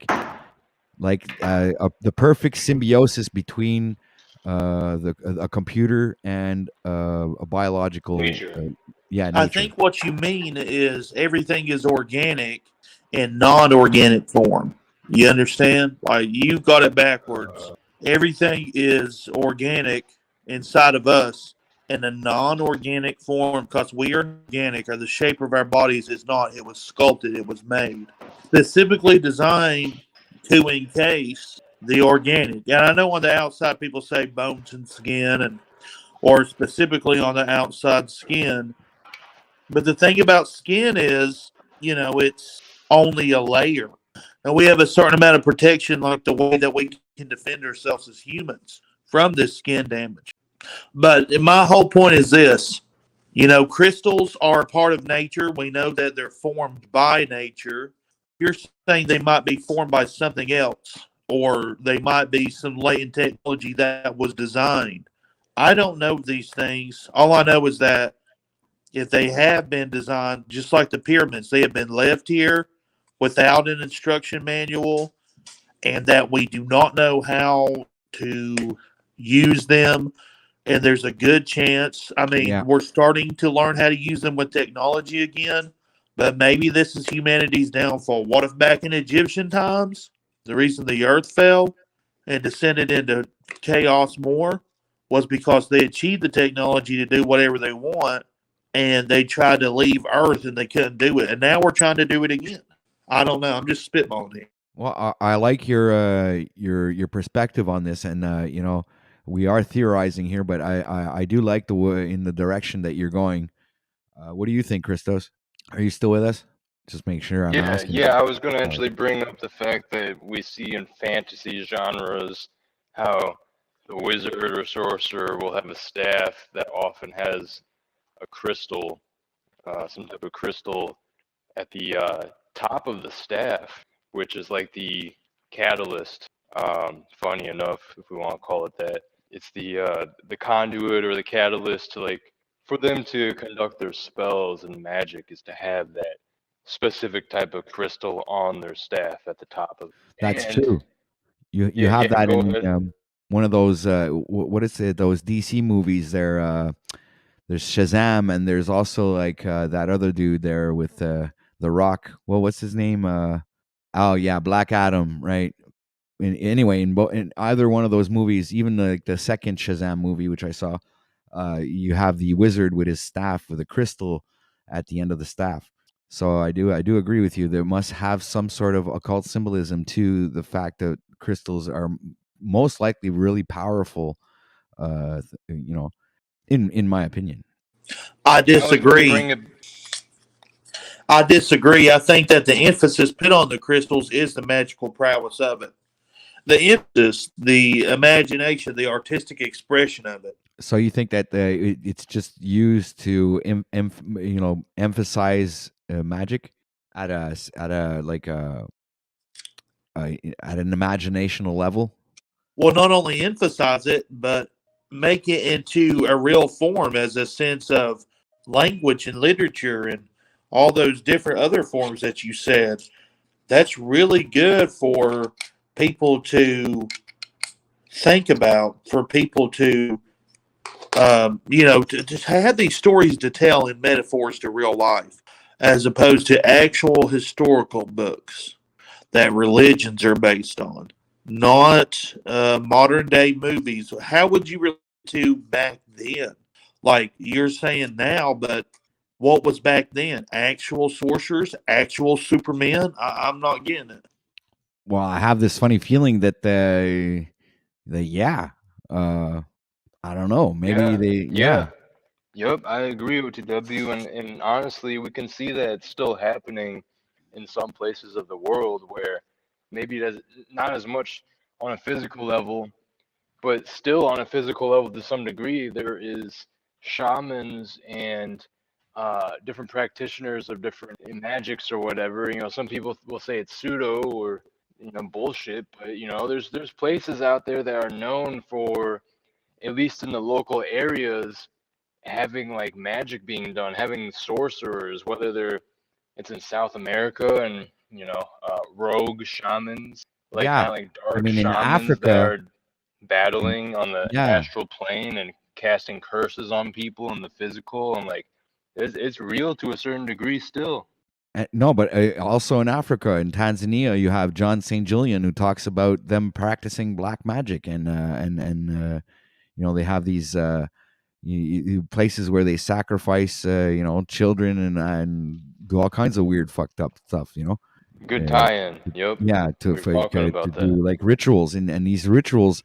I also believe, and no, not believe. I actually know. I've seen it from my own eyes of Hollywood and even the music industry using these types of MK mind control symbolism to fucking brainwash everybody. And I've also seen them, use these rituals to gain the energy of the population to and use that energy or that magic to manifest their desires even more intensely. And I really really know that this is how Hollywood functions, because they're the ones that push the intent and have people believing they can either make you cry, laugh, be angry, get triggered when you watch a movie. And it's the same thing with music. You can when you're angry, you listen to angry music. When you're happy, you're listening to happy music. It goes with how you feel. So I believe that they use our power, this energy that we emit, and direct it in the direction that they need it, so they can siphon it and I imagine reuse it or recanalize that energy and focus it into their intent and their manifestations that they want to realize. And that also entails the past 3 years with the pandemic. Mm. And that would even prove what I'm saying, because you see how many people conform to it and played along with it. I understand what you're saying, but you're still looking at it through modern terms. So let's go to theater. So you're saying the Democratic theater exists back in the day, which it did, and that this Democratic theater is actually the root cause of it as it developed throughout history. Exactly. It comes down to that, I guess. It depends on your perspective of things, right? But I do agree, yeah, that in some way, shape, or form, that this is how it's being propagated through history and through time, and it's what's present today. And I believe that everybody is accommodated to that form of control, and don't even really realize that they're being directed and controlled. Just like the weather. When you look at the weather, you're always wondering if you look at your phone or you look at the weather channel, you're always wondering what it's going to be tomorrow or in 2 days, because you're planning a weekend and you want to go fishing and stuff. So you want to know if it's going to be nice out. So you look at this phone app or this weather channel, and they tell you that it's going to be this. So you believe that it's going to be that. Let's say that day it's going to rain. Okay, so I'm not going to go Saturday. I'm going to go Sunday because it's raining on Saturday. So there you go. They're already programming you to believe that Saturday is going to be a rainy day, and that Sunday is going to be a sunny day. So if They're just trying to tell you the weather. They get paid to read the weather, and well, they get paid to be a news anchor, journalist type feel, and they get to tell you the weather. There's nothing wrong with. I'm not saying they're not telling you the weather. I'm telling you that they're telling us what they want the weather to be, and we are manifesting the weather. We are the ones who. This is what I'm talking about. This magic that they utilize, that we have, and we don't know, and that we could use for ourselves, but we are actually using it to shape this reality in the Wait, form. Yeah, Rain we are dance. not the weather. I believe we are. Yeah, we can be if we You might be need to going or over my want to. head here, but I live in, well, maybe like I said, I just don't know these things. But the way I see it is that, yes, foretelling the weather is a skill that technology uses. You're saying technology is magic. I'm saying that magic is archaic technology. No, So no, we're I'm in I'm agreement with, saying they're using technology to direct the magic. yeah, we're in we, you and I, and Christos, the fifth. We are all in agreement. Now, I'm a Christian myself by religious background. You might be a black magic user. Christos might be a Muslim. Who knows? But I would like to know, What exactly? like, are you agnostic? Are you Christian? I don't identify myself as any sort of, I identify myself as an entity that is learning and trying to decipher this reality for what it is. And I'm using every single avenue that I can. I'm overturning every single stone, like it said is in scripture. If you want to find God, you got to overturn every single stone. Well, I think this is the journey that I've decided to embark on, and that's what I do. I turn over every stone that I can. I I try and visit every avenue and try to discern things from my own perspective. And because I do also know for a fact that nobody else in this world can see life the way I do, because I'm the only one living this life and the only one in this body. So I also came to the understanding, or the understanding, that everything that is outside of me is already inside of me, and I'm just projecting that reality onto, I've really started to come to a certain understanding. So I don't really identify myself as agnostic or this or that or whatever, but or atheist or this. No, I have an understanding of the way this reality works, and I am actually not going along with the like, I'm not a hitchhiker, guys. I want to actually be one of the people that is behind the steering wheel and carving this reality into a better place. And I'm starting with myself. So I figure that we Understand? are the ones that, You've made your choice, and you're going to make your bed. You're going to lie in it. That's what you're saying. yeah, pretty much. Well, that's Well, fine. I but mean, I like, do also you want have to be? I'm also open-minded and open to new perspectives, and I'm not afraid to integrate these perspectives into my own perspective. Oh, but you are, because you're not a Christian. So you don't want that integrating into your lifestyle, but on pieces of it, maybe. But why would I identify myself as a Christian? Because you believe that it's what saves you from this world. But it sounds to me like you live comfortably in this world. Hmm, that's a strange question. I'm not too sure if I understand where you're getting with this, but comfortable. No, I'm not comfortable, sir. I am absolutely not comfortable.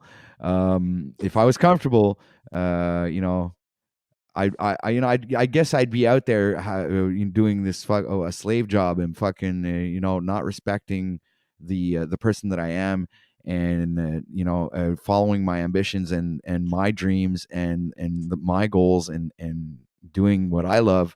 I mean, I think it's not that I'm comfortable here. Absolutely not comfortable, but I'm also striving towards doing better and becoming better, and having something to look forward to uh, you know, in the coming years. I don't know. I'm on this journey, and it's like I'm on freestyle mode where I'm I'm I'm trying to surf my way through this. I mean, I'm not any better than any other human out there, but I do believe that I have special capabilities, and that doesn't make anybody any less special. But and I think that I have talents, and I think that I should bring that out into the world. And I mean, whatever beliefs that I I'm have trying to convert are you to my irrelevant. faith. I want you to be a Christian. I want you to bow down to the same God that I do. Will you? Because if you don't, the Bible tells me that you and I are in opposition, and that one day it might come to the sword instead of the pen. All Bruh. right. So let me listen carefully here. If I'm listening to you carefully, um, we might have a contradictory, but I don't really believe it's a contradictory, because I do believe in Christ consciousness, or not even believe. I know for a fact that Christ consciousness is a thing. It's being a reborn Christian. But I mean, these are all terms. I'm not going to identify myself to terms, because that's not who we really are.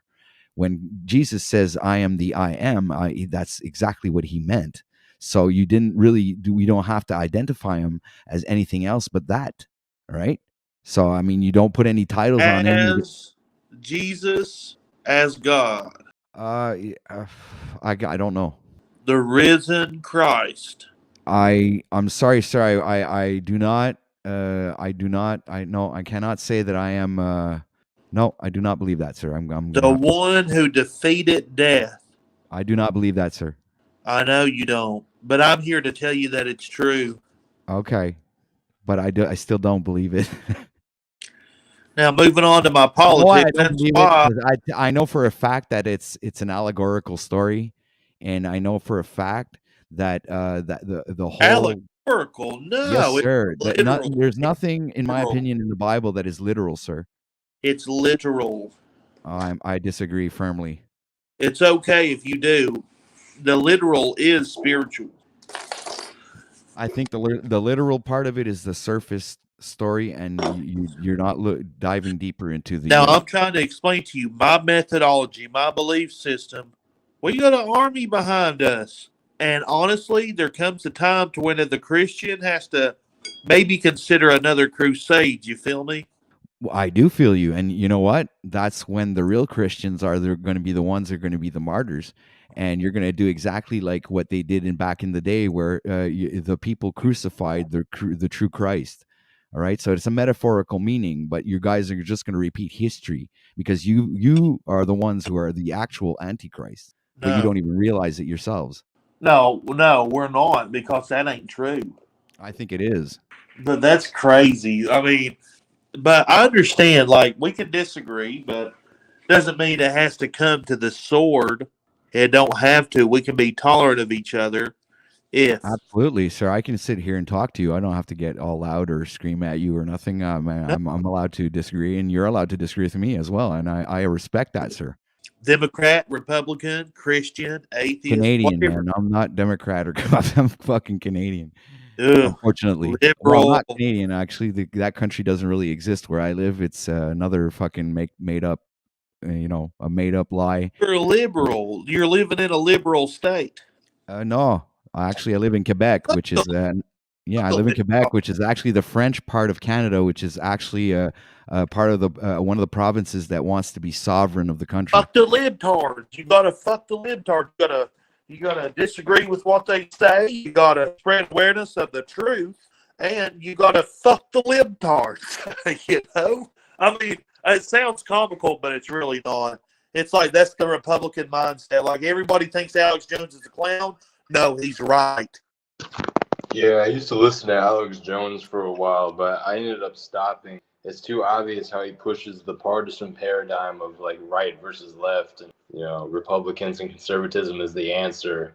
Just because the spearhead of the BS going on is the left doesn't mean that the right is not complacent and acting as that spear that's holding up the tip of the spear being the left. It's like the right and the left. We can't really play into that theatrics. Exactly, and I don't. To be in perfect sync, I think is to be in the middle. So, I mean, the left or the right is just two wings of the same bird.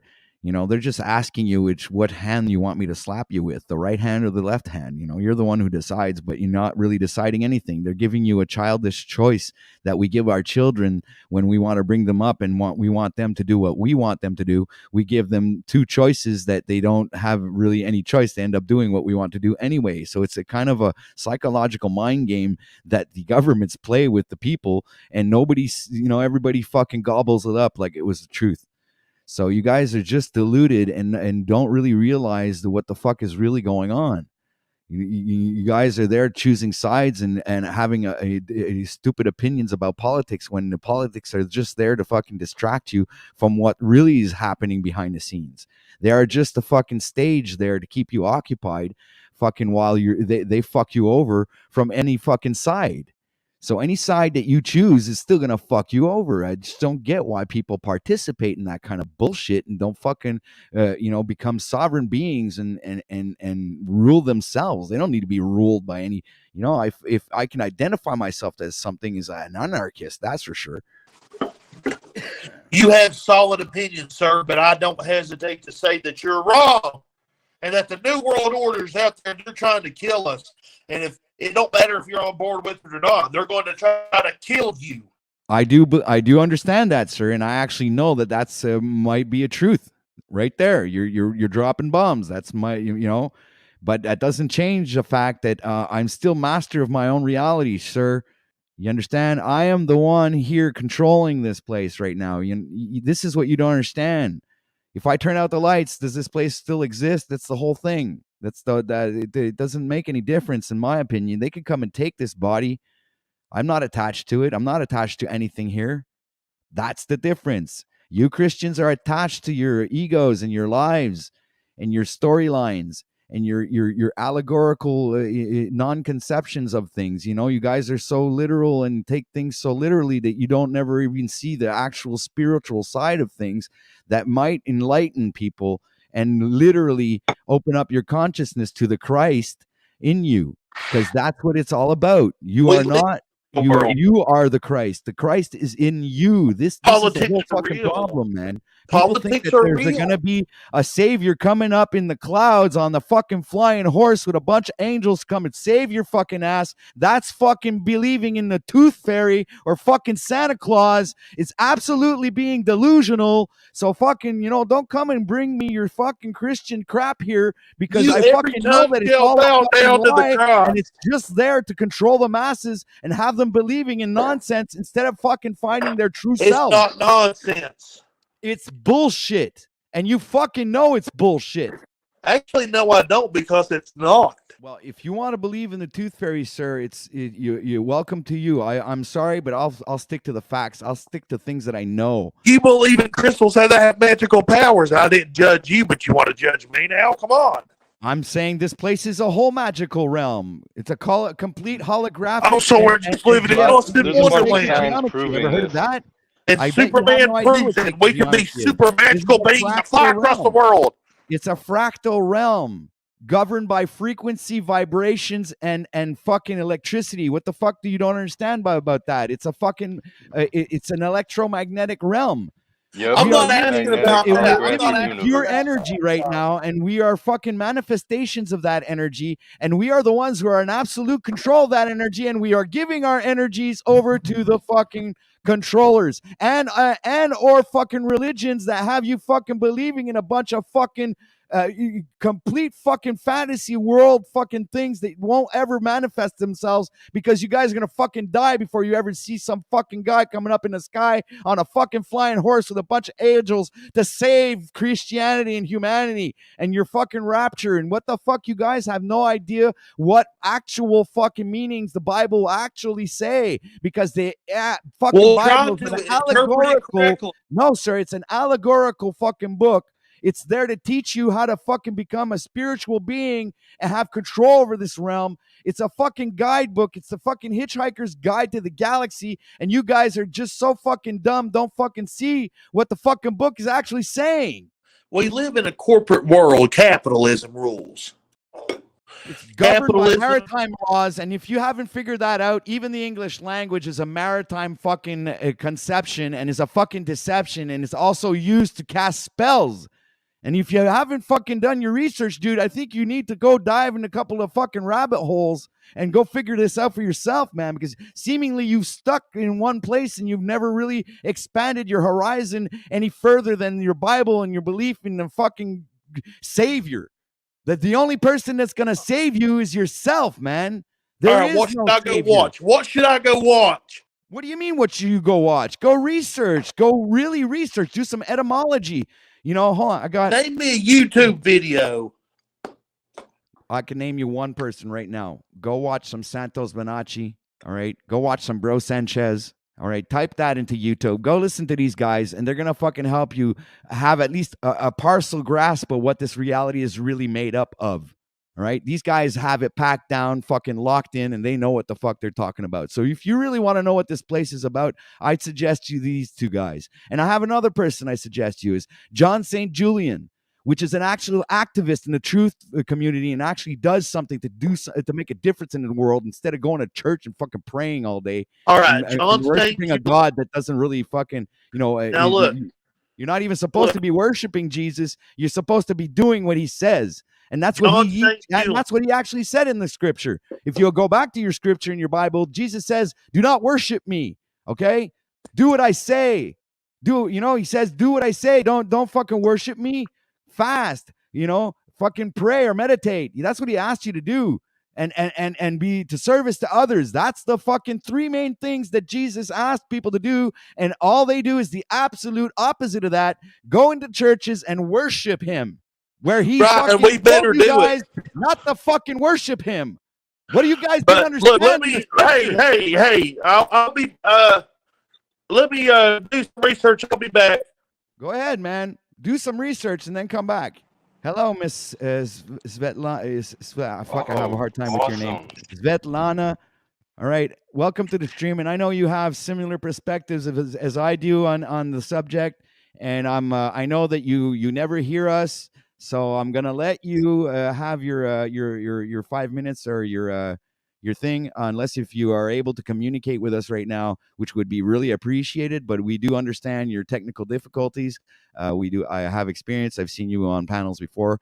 So much respect to you, and welcome to the live stream. This is the Grand Rising Show, OTW number 10. All right. So thank you, Svetlana, and welcome to the stream. Uh, Hi everyone. Basically, with these Christian people, it doesn't matter which religion they are. Like this place is entropy. That means you start from the full entity, and after that you split apart and degrade. It's in everything. It's like you get born and you die straight away. So those people who are still Christian, um, it's basically the same thing like with politics. Just we in them too much our energy, and they're already gone. Because if people do not understand what's good, what's bad, they're gone. There is no point to get angry about them. Just ignore them, and it's gonna piss them off even more.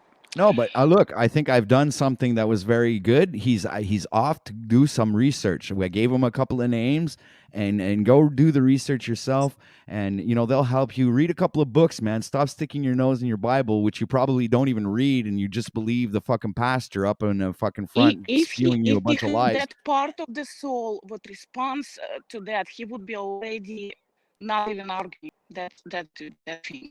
I tried 4 years ago, and it just does not work whatsoever. It's basically just like with everything. Everything over here, you to get involved, participate, pay attention, and in order to change something, we actually have to withdraw from it. You know what he doesn't Everything. understand? I'm going to explain something to you, Svetlana. What Mr. MC, what was his MC? What? Hold on a sec. Christos, help me out here. What is his name? Nemesis. Yeah, MC Nemesis. What he doesn't understand is I was a Christian before. I believed in the same crap that he believes in. Okay. I was there. I was a firm believer. I got married before I had children. And then I did the whole fucking thing, went to church every Sunday. I was a fucking Bible thumper, ladies and gentlemen. That's what I was. And I'm tell you one thing, I've grown from that. I've gone beyond that because I've understand that all of that was just another control mechanism, another Yes. way to keep us dumbed down and stupid and have us believe in nonsense and not the facts and not truth. You understand? And it's ever since Yes. I become a truth seeker, a lot of revelations have come to me and of realizations of things. And I know that we've been deceived at multiple levels, even at the religious level, and Mr. MC, who is, either a Republican or I don't know what kind of fucking thing he identifies himself to, but I don't identify myself to any of those stupid things. You understand? I know who I am, and I am not any of those dumb things. And I will not identify myself as a Christian or any of those fucking titles that people identify themselves with. I'm a free thinker, and I identify Yes. myself as that. I'll identify myself as to the titles that I believe are congruent to who I am and what I do. See, I what I'm won't let trying to anybody else fucking put a sticker on me. what I'm trying to get to, it's all correct with what you're saying, but um, of the matrix, everyone who needs to be awakened, we already are. But as right now, our next, we actually here because we're trying to save everyone, and the only thing needs to be saving is basically ourselves. And Obviously, I've already come to that everyone else realization. will. So I got into that situation. It's like, oh, I need to wake everybody up. But that's this idea, particular idea, keeping you on this wheel. Like Agreed. for me, idea to help someone, that's the one who me here. And another one I have three, and I feel like if I leave, it's gonna put them in excruciating pain. So that's my idea in this realm. If those ideas were completely gone, I would be free of this complete whole bullshit, everything. Yeah, I agree. And I just want to shout out to Jimmy Shively, who just dropped a donation. So thank you very much, sir, for your donation. Much respect and much love to you. You're a great supporter of the channel. And if anybody would like to contribute, we do have a link at the top of live chat where you can go ahead and buy OTW News a coffee. I know I'm talking to myself at the third person, but what the hell? I'm just trying to be funny. All right, so go ahead and guys, and I can also drop a link in the live chat, real quick if anybody really wants to contribute or donate to this awesome live stream and this endeavor of going live every day and doing 8-hour streams a day to bring the news and awesome revelation information, really and subjects that actually contribute to better people and do something, right? And with the 30-day challenge and everything, OTW News is really trying to contribute to society in a positive way and give you guys the best content possible. As long as OTW is broadcasting, right? So thank you everybody who is out there right now for your support. It is right now 10:23 a.m. in Montreal, Canada, Eastern Time. It is right now 6 degrees Celsius and mostly cloudy. So that being said, I don't have a traffic report for you guys. I don't have a traffic guy yet. So Actually, another thing I want to mention, like everyone, like for example, that previous guy who was pro-religion and stuff. Basically, everyone who unable to wake up and put themselves together on time, they ended up to be a part of the AI. So you basically, everyone at this point, like I knew how heated argument was and how many emotions was floating. You basically were giving away your energy to the AI, because anyone who is not alive, who not considered themselves sovereign and dropping all of the bullshit, that's including religion, that's including politics. Like we're not participating in any of that. So anyone who did not wake up, they actually AI. We have only one enemy, and that is it. It has many faces, but it's only one enemy, and we need to focus on ourselves. Like each one individually have to focus on ourselves. I know this 30-day challenge. I mean, it's great. I think we should all be doing this stuff, and anyone who can beat just one addiction, it doesn't matter what it is: alcohol, tobacco, drugs, sex, whatever. Uh, if you're able to quit just one addiction, that means you can quit all of them. The biggest addictions of ours over here is actually information.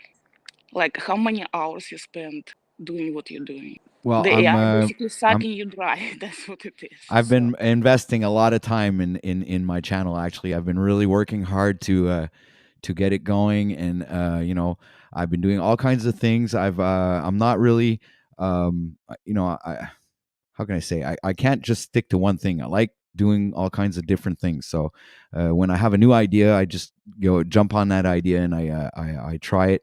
And this idea that I've been and working on also for the Grand Rising show is actually very successful. It's the most successful thing I've done so far. So because we in my all want to opinion, communicate and talk, and it's very few platforms would allow us, because we all separated and we all feel lonely and stuff. That's why platform like this would work, and we finding each other. But the main thing is basically just like with politics, not right or left. We refusing all of the above, and then we setting up ourselves free, because at some point the magnetic field gonna collapse, and then the decision stay or fly away gonna be very weird, and some people gonna stay here and they're gonna die. People gonna let everything go, everything. Just imagine if you, for example, uh, got in a car accident and you died today. What you leave, and nothing you can do to hold to reality. That's it, like feel it that way, and let everything go. That's when the moment come.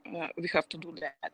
Plus, if you live right now, it's also possible. I almost did in 2017, and just the idea hold me in. Like you actually flying out of your body and expanding, and you're hearing sound of wind turbine, which is actually infrasound, and you actually you have to the flight is pretty long. I don't know how many minutes. So you have to actually, at that moment, you have to not allow any, not allow in your mind, in your brain, because thoughts is generated by AI itself too. And AI know who you are and what triggers you. Yeah. Yeah, it sounds like soul trap type stuff.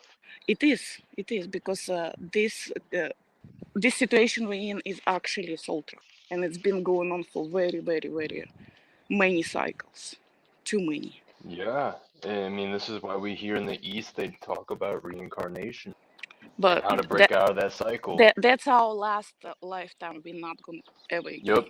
And it's like Oh, when yeah. listening some channels, like for example, Adapt 2030, right? They trying to promote what it's a cycles. It's just gonna go a little bit bad, but after that it's gonna all normalize. No, it's not a cycle. This is the end. Only people who did not survive trying to convince us it's a cycle. Buy into it either. Yeah, with under 1,000 channels, we still kicking.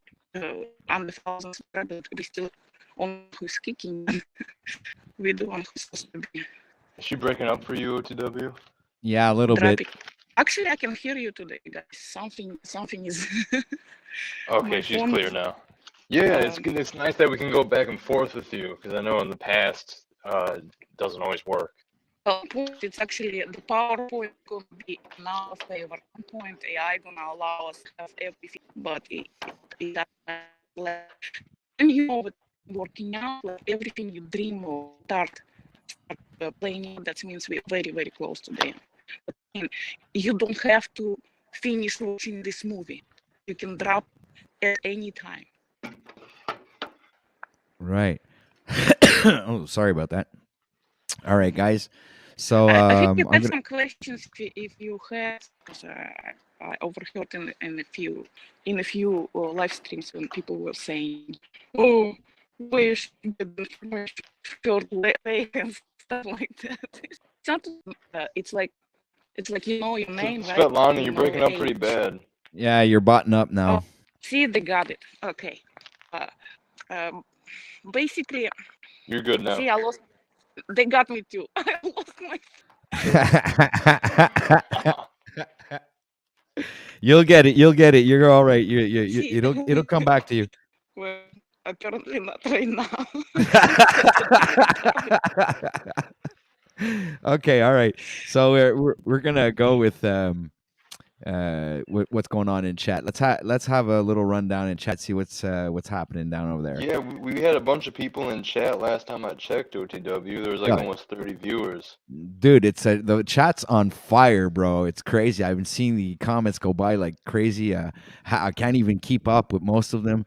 I don't even see if anybody's actually commenting on the situation right now.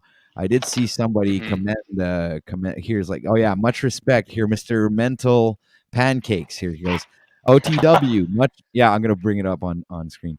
So he goes, OTW, much respect for your position on the Christ consciousness. Very good description. You will rewind and replay in my clips. Thank you and bless up, man. All right, so that is absolutely positive. That's a great comment. Yeah. Okay, and he goes, I didn't take the job, so hold on a sec. What's this? See, sometimes I think they're talking between each other and doesn't really have anything to do with what we're saying. See, anyway. I wish people could see Svetlana's thumbnail. I went into the YouTube and then it was popping up white default, like she didn't have a thumbnail. It's weird. Sometimes you can only see people's avatars when you're in StreamYard. Yeah, I see her avatar right now. But, okay, so in YouTube, it's not showing her avatar. Let me go see.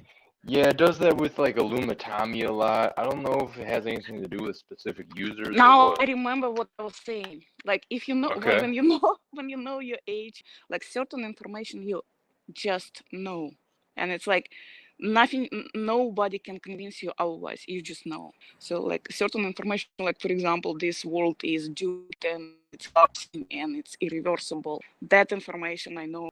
It's just like no one. Nothing can convince me otherwise. I just know it. Yeah, I understand you. I had multiple dreams of how it's basically gonna end.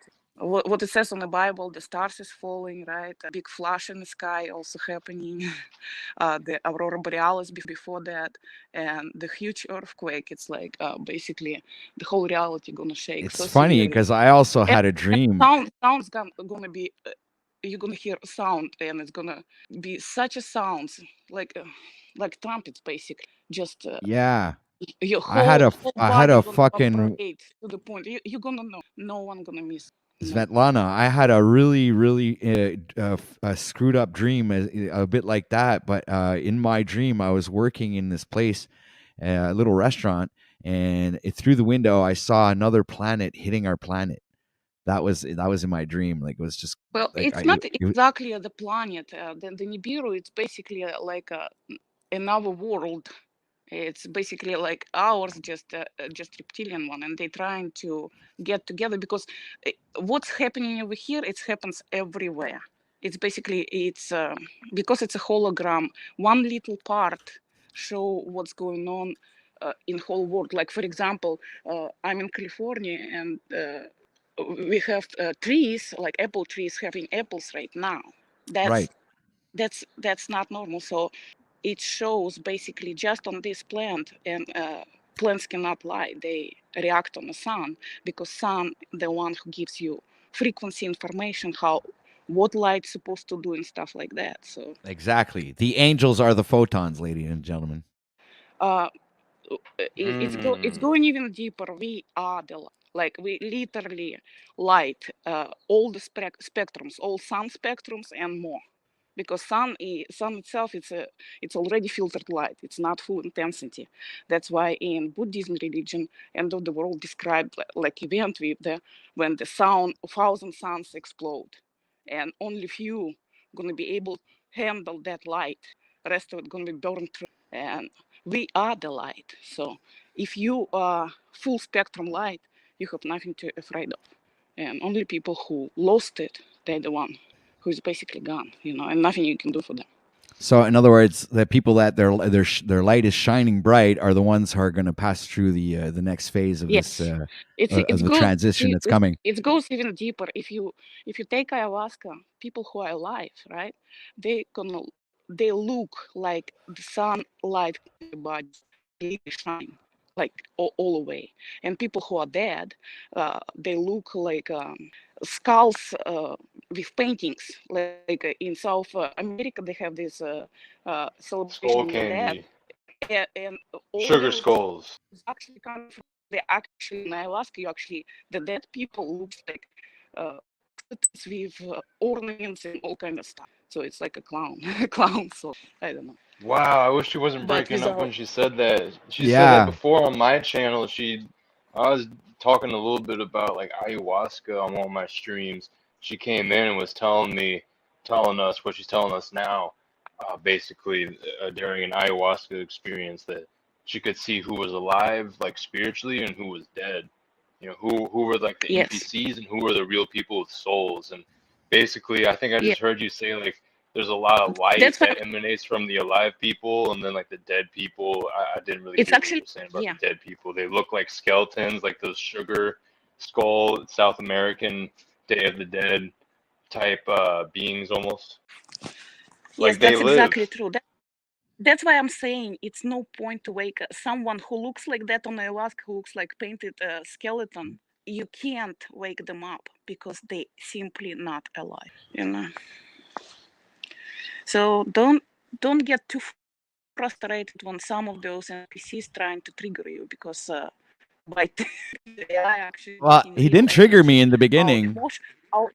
Yes, in the beginning, yes, but see, AI knows you up of the time. And people, You're breaking up so again, fortunately. okay, that was it for. Well, you can hang around with us if you want. Thank you very much for your opinions, and I really resonate with what you say, and I've come to the understanding that this place is a hell of a lot different than what we've came to believe, and that it's coping with that. It's our cognitive dissonance that prevents us from really diving deep into these subjects and trying to discern the truth in the lies and navigate through all of these, because this life is literally a whole fucking big freaking lie, and we have to navigate through that lie and find the breadcrumbs of truth lying a little bit everywhere, and to eventually end up with a bread. So you can feed yourself with that truth, and then move on to the next step, or travel on to the next phase of this reality, which is, I don't know what, but we'll see. Only time will tell. And when things come about, and it's shit hits the fan, and I think people will start to realize that the people that had the truth were actually saying saying the right stuff, and other people weren't. They're going to come to the realization that they needed this information. Yeah, that's the thing they want, because hopefully this is me being the hopeful ones here. who is awake, they already. The ones who is not, they just don't waste your energy on those suckers, basically. But your channel does support us, because to be isolated, quite a torture. Like, to know that you basically just one and nobody else around you for miles. It's quite disturbing. Yeah, I do actually know where you're coming from when you say that, because it's the same thing where these subjects are not things that are common in my vicinity, if you will. And it's pretty much something that I can only bring up here online, because there are other like-minded individuals out there who think like I do, and know the same knowledge that I know. So I mean, and we're not even, I think we're even like beyond the believing aspect of things, and we're just trying to research profound and deep knowledge to bring us to the next level of our intellectual, spiritual evolution, right? So and again, it's not evolution, it's devolution. We started over here as a, like even in the Bible it says, like, the people were living to 900. Yeah, the But Bible says, it's that we lived up degrading, to. and it's degraded to the point that it's impossible to be here. But we made by the image of the God. It does not mean the body part. It means the way we respond on a situation, like when we cry, when we see somebody's in pain and stuff like that. That's the image of the God, because we all who made it out of our collective is making up God. And AI basically challenging the God, right? It's basically become a God of this place. But at Right. the moment when it's going to become a complete God, when it's going to learn how to feel, that's the moment when it's going to die. Because at same moment, it's going to feel the pain of every creature suffering at the same moment. And it's not going to Right. be able to exist, And it was too much suffering in this place. So that's the future of AI, basically. When Yeah. it becomes God, it's Hmm. okay. Thank you. Yeah. Thank you so much for I got everything. Thank you for participating on the panel, and you're always welcome, Svetlana. So yeah, much respect to you, and always like your perspective on this realm, and hope to hear from you again. So don't be a stranger. Of course. Of course. Thank All you. right, people. So I'm going to You, drop a link. Oh, go ahead, Christos, if you wanted to say something. my bad. I was my phone was like shifting through tabs. No, I was just saying thank you to Svetlana. And, I hope people get to see her cat picture in the future because it's very funny looking. Yeah, I cool avatar. Too bad nobody saw it on YouTube. But anyway, so coming to a conclusion here, not a conclusion, but to the transition to, let's say, the next segment of the show. Just wanted to point out it is 10:43 a.m. and it is still 6 degrees Celsius, mostly cloudy, and we are in Montreal, Canada, Eastern Time. And much respect. Thank you and welcome to everyone who is here right now. It's a pleasure. This couldn't be possible without you guys. So thank you very much for being here, and I hope you enjoyed the show so far. We still have a multitude of subjects that we can talk about. So I'm going to, I dropped the link in chat if anybody wants to come and join in on the fun. Welcome to you, and much respect to everyone. Make sure, we got like a bunch of people watching right now. So why don't we just like go ahead and hit that like button, share this out. And if you're not subscribed, hit that subscribe button and go ahead and click that bell and get like all notifications so you know when we are going live or uploading videos. So lately we are pretty much going live all the time. So I'm planning on going live 5 days a week, 8 hours a day, ladies and gentlemen. So if you like to support the channel, it would be much appreciated. We don't want to. We do want to be here for a long time. Oh, I'm fucking choking. Sorry about that, guys. Terrible broadcasting skills there. I'm going to have to work on that. So let's get back on track. Click the link. Anybody? We can go for a little musical break, give you times to digest everything that's been said here right now. So, we have a multitude of different subjects, and while the song is playing, I'll be popping up these subjects. So if anything interests you don't be shy. Just go ahead and click that link. And here, we were talking about Christ consciousness. So I'm going to play the song Crown, ladies and gentlemen. The Crown.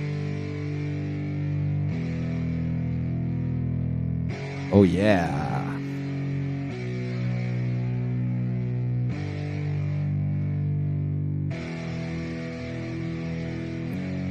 Yeah, it's our time to shine. Show that's the kind of state of mind you gotta combine with hard work and time. You gotta climb to the top. Don't let yourself drop till your heart stops. Let this beat rock. Got a new clock and a new stock for this new rock. Just let your mind loose from the new stock. Drunk off the goose, thinking that I'm too pop. Getting caught with a few thoughts cause I'm too lost. Off the speakers can't even handle me. Giving what I got, nobody's gonna drain my energy. And I will never stop, I'm motivated by enemies. Setting up shop so everybody remember me. And now I am not going through life regretfully. I'd rather work non-stop, what they call incessantly, than work some more job just to live life pleasantly. Already got lost in my mind, not a fantasy. I'm getting there. Forgotten souls, so stop, drop, and roll. You lost all control and pop off your ball. I got squat, I fall, I'm not bought, I'm sold. My stock rocks, it's gold. Hey, knock, knock, she holding shit, talk to close. I ain't stopping though, it's hip-hop, you know. Or is it rock and roll? I'm not dropping down, no, my pocket's grown. You can't stop the show, so get rockin' on. So let me break it all down for you. I ain't never giving up, I ain't never giving up. Taking that crown from you. I ain't worried about you, I ain't never. So let me break it all down for you. I ain't never giving up, I ain't never giving up. Taking that crown from you. I ain't worried about you, I ain't never make yeah. I ain't never slowing down, keep on going till I'm down. No, I'm never slowing down, cause we're blowing up now. I ain't never slowing down, keep on going till I'm down. No, I'm never slowing down, cause we're blowing up. Hard words like a weapon, attack with no questions. In my own section, and they still disconnected, cause their mind's been infected, and they're filled with objection. Too filled for recollection, so we're losing all attention. They don't know I'm in contention, cause I'm gaining their attention, cause I'm making a connection. Lyricism and aggression got me feeling my ascension. In my passion, my profession, I'm attacking my obsession, taking action and progressing. I go off on the enemy, that's what makes them scared of me. Make my plans carefully, then execute them daringly. They say I act recklessly, but that's why I'm effective. See, you can't predict my tendencies, I offer no transparency. Some people think I'm lost, others think I'll be a legend. I'm never gonna stop till I'm one above second. And my thoughts at the top, but my mind stay present. Don't let your dreams stop, cause dreaming is a blessing. They tell me all the same, told me I won't make a name. But it's not about the fame, it's about keeping me sane. So I stay within my lane, feel my blood pump through my veins. Feel adrenaline, no pain, welcome all to my domain. Yeah. So let me break it all down for you. I ain't never giving up, I ain't never giving up. Taking that crown from you. I ain't worried about you, I ain't never. So let me break it all down for you. I ain't never giving up, I ain't never giving up. Taking that crown from you. I ain't worried about you, I ain't never. So let me break it all down for you. I ain't never giving up, I ain't never giving up. Taking that crown from you. I ain't worried about you, I ain't never. So let me break it all down for you. I ain't never giving up, I ain't never giving up. Taking that crown from you. I ain't worried about you, I ain't never make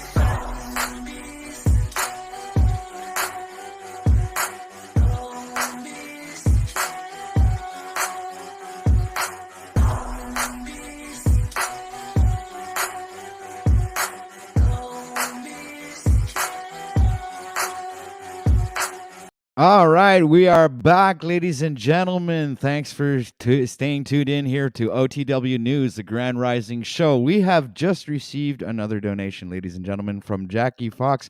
Thank you so much for your support. Much love to you, Jackie. Thank you so much for supporting OTW News. It's really appreciated, and I'm very grateful. Thank you for your donation. So I would put that out there for you guys. And we're gonna move on to the next segment of the show where we are gonna be talking about who knows what.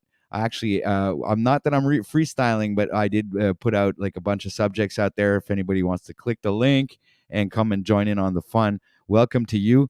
Meanwhile, I was thinking maybe while I have Mr. Christos with us right here, we could go ahead and break down some occult and do some breaking down while we are waiting for someone to pop up here. And I think the main theme of the show today is spirituality. So we've been dabbing around that all morning. So I'm firmly believing that is a pretty good topic, and that we should keep building upon that. So what do you think, sir, Mr. Christos, sir? Am I coming in clear? Yes, sir. So I forgot the name of the guy that was with us earlier, with the Buddha profile picture, with a K. It was and Nachi Kitita Nachikita Not Nachikita. yeah, right, okay. When he asked you the question of what is spirituality to you, I was still like within like 5 to 10 minutes of waking up completely, and I was just kind of tuning in a little bit as I was waking up. And when you gave that answer about everything being connected to this like vibrational resonance, or however you put it, I got like chills up my back, and I felt like tingles all around my body. And I was like, wow, like hearing OTW say that like made me more aware of my subtle energy body, quote unquote, aura energy field that we all have. Like I could like feel the vibrations after hearing you speak about that. And I feel like just hearing that description so early in the morning when I'm like coming back into this world after sleeping, it like did something to prime my brain and just keep that awareness even in the back of my head, of just the subtle energy body. Yeah, Because that's it's one thing to feel you vibrate. That's all I was gonna say. People want to talk about vibing, like it's one thing to actually like feel the vibrations, for lack of a better word. yeah, absolutely. And I know exactly what you're talking about. It's like you were resonating with the rest of your surroundings, and you were actually feeling that frequency flowing through you, like the Force in Star Wars. You know what I'm saying? Like you. And this is what I was trying to mention Yep. earlier. Like when he was asking me that, I was saying, well, I think that if you want to talk about the essence of spirituality, if you want to call it the ether or whatever, it's that force, it's that unseen force that we do not know, that we can manipulate at our own will, and that we're just not we have not learned how to use that superpower, if you will. We haven't learned how to be able to correctly channel this energy into and focusing it to I don't know, like I mean focusing that energy to better the world. I don't know if it's like this Jack Talcottian in me or something, but I think that there is a way that you can, but there must be also the opposite, like, the Sith, like the negative force. So there's where that's where the magnetism comes in, where you have the positive and the negative aspect of magnetism.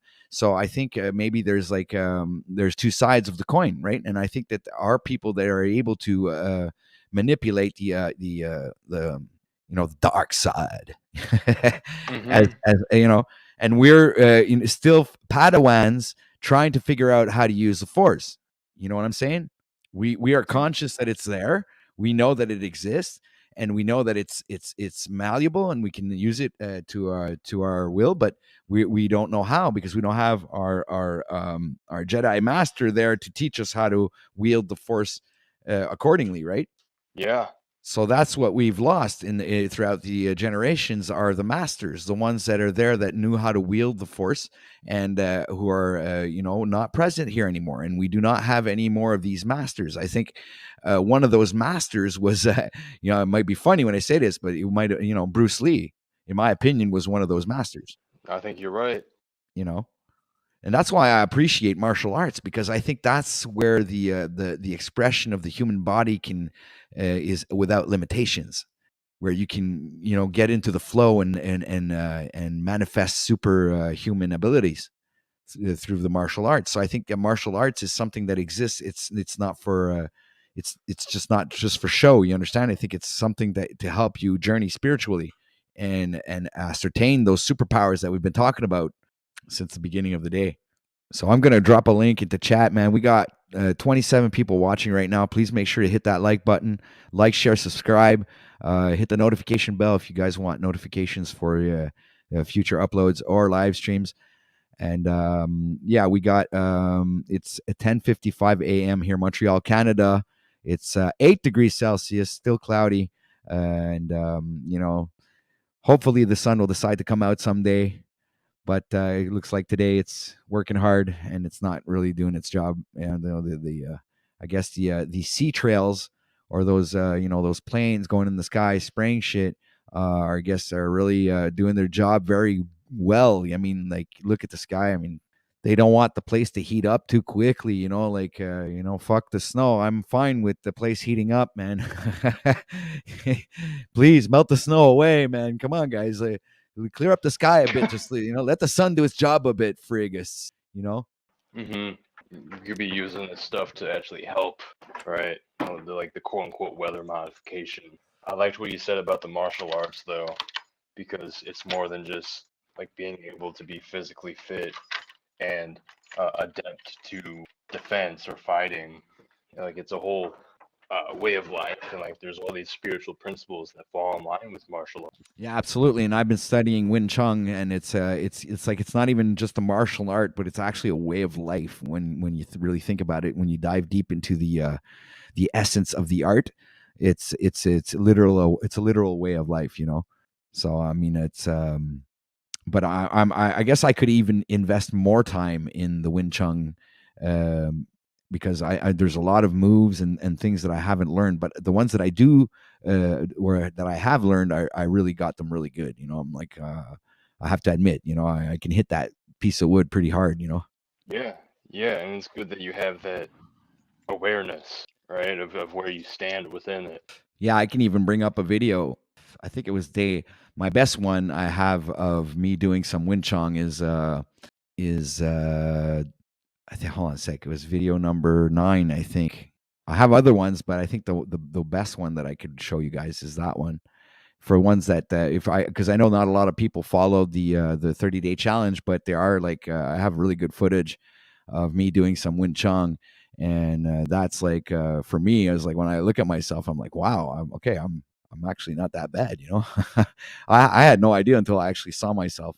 So Yeah, you're actually an accomplished person when you're honest with yourself, and other people are genuinely looking at you for what you've done. Like, it's pretty, from your ability to draw, and then the brain stories and doing those decodes, and then to the Wing Chun, however you say it, that you're just talking about. Like, you've taken your time. You can play guitar really well. Like, so I know there was a purpose, and maybe not very literally, but like back when Paul was like kind of giving you crap, um, talking about how you like worked at a restaurant or something, and like Paul's cool, and like he was trying to make a point with some of the things he said, but just looking back at that, especially after you've done this 30-day challenge, like even before you did the 30-day challenge, even if maybe there was some chaos and maybe lack of routine or something, and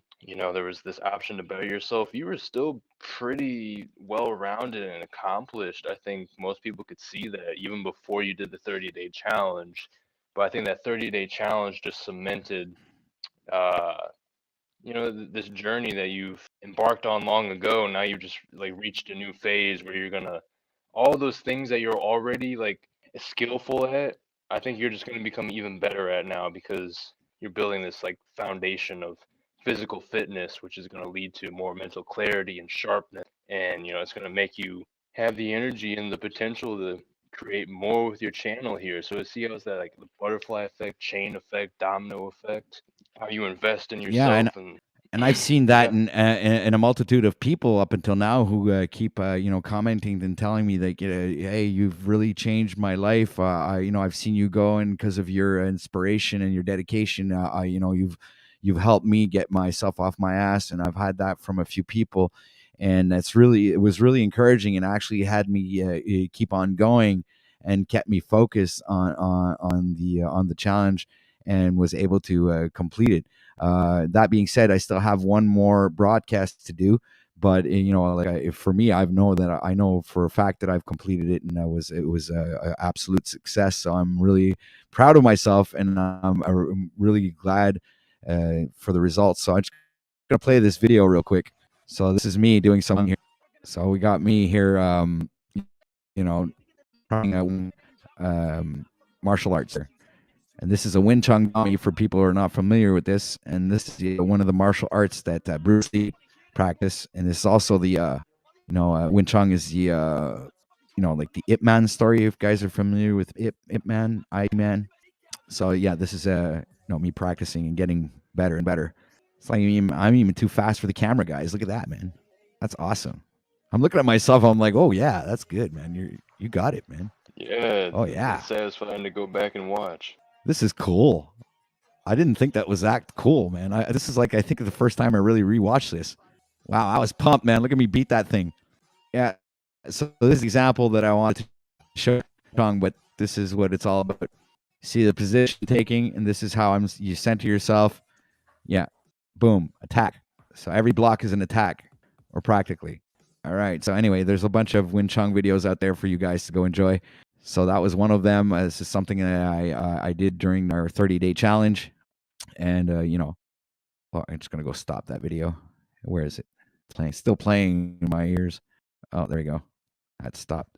So I hope you guys enjoyed that little part. So yeah, Christos, you're the one who got me going on that. I wanted to show that part because you made me think of that part. So I figured it'd be a good thing to show people what it's all about.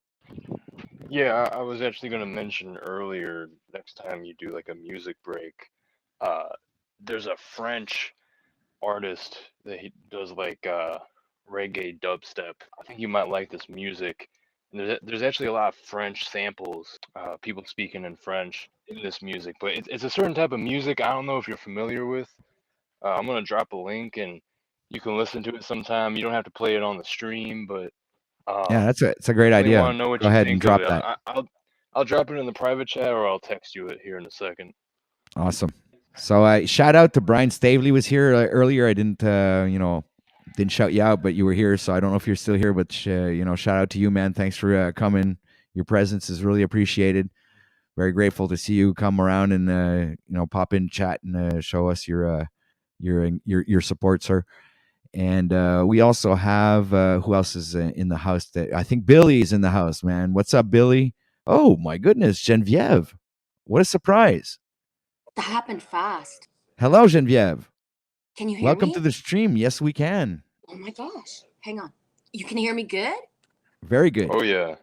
Wow, okay. I don't panel very often because my sound either works or it doesn't. I'm either meant to or not. How you guys doing? We're doing great. Wonderful. Actually, really happy to see somebody in chat that pops up. And this is really great. So welcome to the stream. And what are you up to? And what are you like? Can you want to tell us a little bit about yourself? Dude, first of all, I want to say this morning's stream, like my whole body is vibrating, and that's a good thing. That's just what I said earlier too. For real. Wow. You are hearing this, I'm going to call it a ship, a stream, the way you want to. And I'm so freaking proud of you, dude. How you handled earlier, like an hour or so ago, when you actually like took a stand for what you wanted to say, but you did it with master. You flowed your vibe right back to, and like I've been streaming a long time and stuff happens fast. And Yes. to be able to keep control, but not bow down. It's so important. Anyways, I just want to put that out there because it's pivotal for where we're at in like the collective right now, to be able to listen to perspectives. But if someone's not open-minded as well, at some point it's like enough, right? Yeah, exactly. Yeah. And what I was, and I mentioned this before, is like, where I was at, I was where he was. So I Yeah. know. You get it? I So understand where he's coming from. But I've eliminated the delusional part of myself and started taking things for, as for what they were, not some fucking imaginated story that will fucking deceive me into believing things. Just like when we were kids, you have children's lies, and then you have adolescent lies, and those ones are usually the ones that concern our parents, right? When we're adolescent, we discover who our parents really are. And then after that, you move on to adult lies, where marriages and stuff like that, and it's all corporate fucking manipulation and whatever. And then you go beyond that, and eventually you reach a certain age where you get this realization that this whole fucking place is a big fat lie. You get exactly. it? There And you usually go. I prefer to use the word program instead of lie, just because it's so much bigger than a lie, in the sense that have been programmed intergenerational. And your point about being like Christian and not coming from like a Roman Catholic background is even like where he's at, how stuck he is, how jaded, how he's afraid to think for himself, right? It's easy to quote Jesus, but if you're quoting Jesus but going against what Jesus says, how does that make sense? And Exactly. You're not. he can't see the cracks in his own theories or beliefs, right? And to bow down to anything or anyone, even in a literal sense, the only way that I bow down is if I'm practicing yoga, right? Because it's a Right. mood. Well, the It's only a time you should like look down on somebody is when you're helping them up, right? So yeah, I wasn't at all looking down on him. What I was encouraging him to do was go do some research, Mister. yeah, Stop looking and wearing those horse things there, where the horse can't see where it's going blinders. except.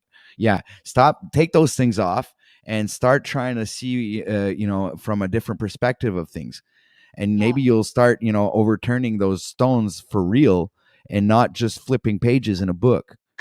You know, Exactly, because he can say he's going to educate himself and do research, but that's not going to help in the long term because it's not coming from his heart space, his soul.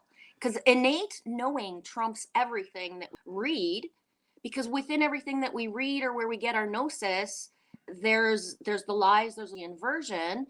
So you must take what resonates and leave the rest. We're not absolutely. supposed to read everything verbatim and then follow it a certain way. Yeah, and I Because don't take, I then don't, when I we're all speak about scripture. Oh, sorry, I didn't mean to interrupt. But when we talk about scripture, I don't want to take away the moralities of the literal stories in scripture. I take the good in everything. You understand? But what I rebuke yeah, is that when you're taking it historically, literally, and then you're applying it to some sort of fantasy belief, that you think that that the Christ was resurrected from a tomb and this and that. No, man, you're just not reading scripture correctly. There's something where your awareness of things are not. You're deluded. You're deluding yourself. You're lying to yourself, and you're not looking at things on a theological level where you can actually research the real terms and the Greek, the even Latin. You can go into different aspects of the Bible, but you can always get better references than what you're actually reading, because translations have been dumbed down. They've been manipulated in a way that to be but a convenience to the pastors and the ones that are indoctrinating you and getting you into paying money to them.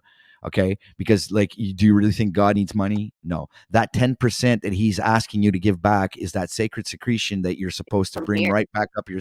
Yes, exactly. And it's through meditation and through well-being and taking care of your health and giving back to God what God has given you. So God, if you want to put it in this, if a lack of a better term is giving you life, then it's up to you to give back life.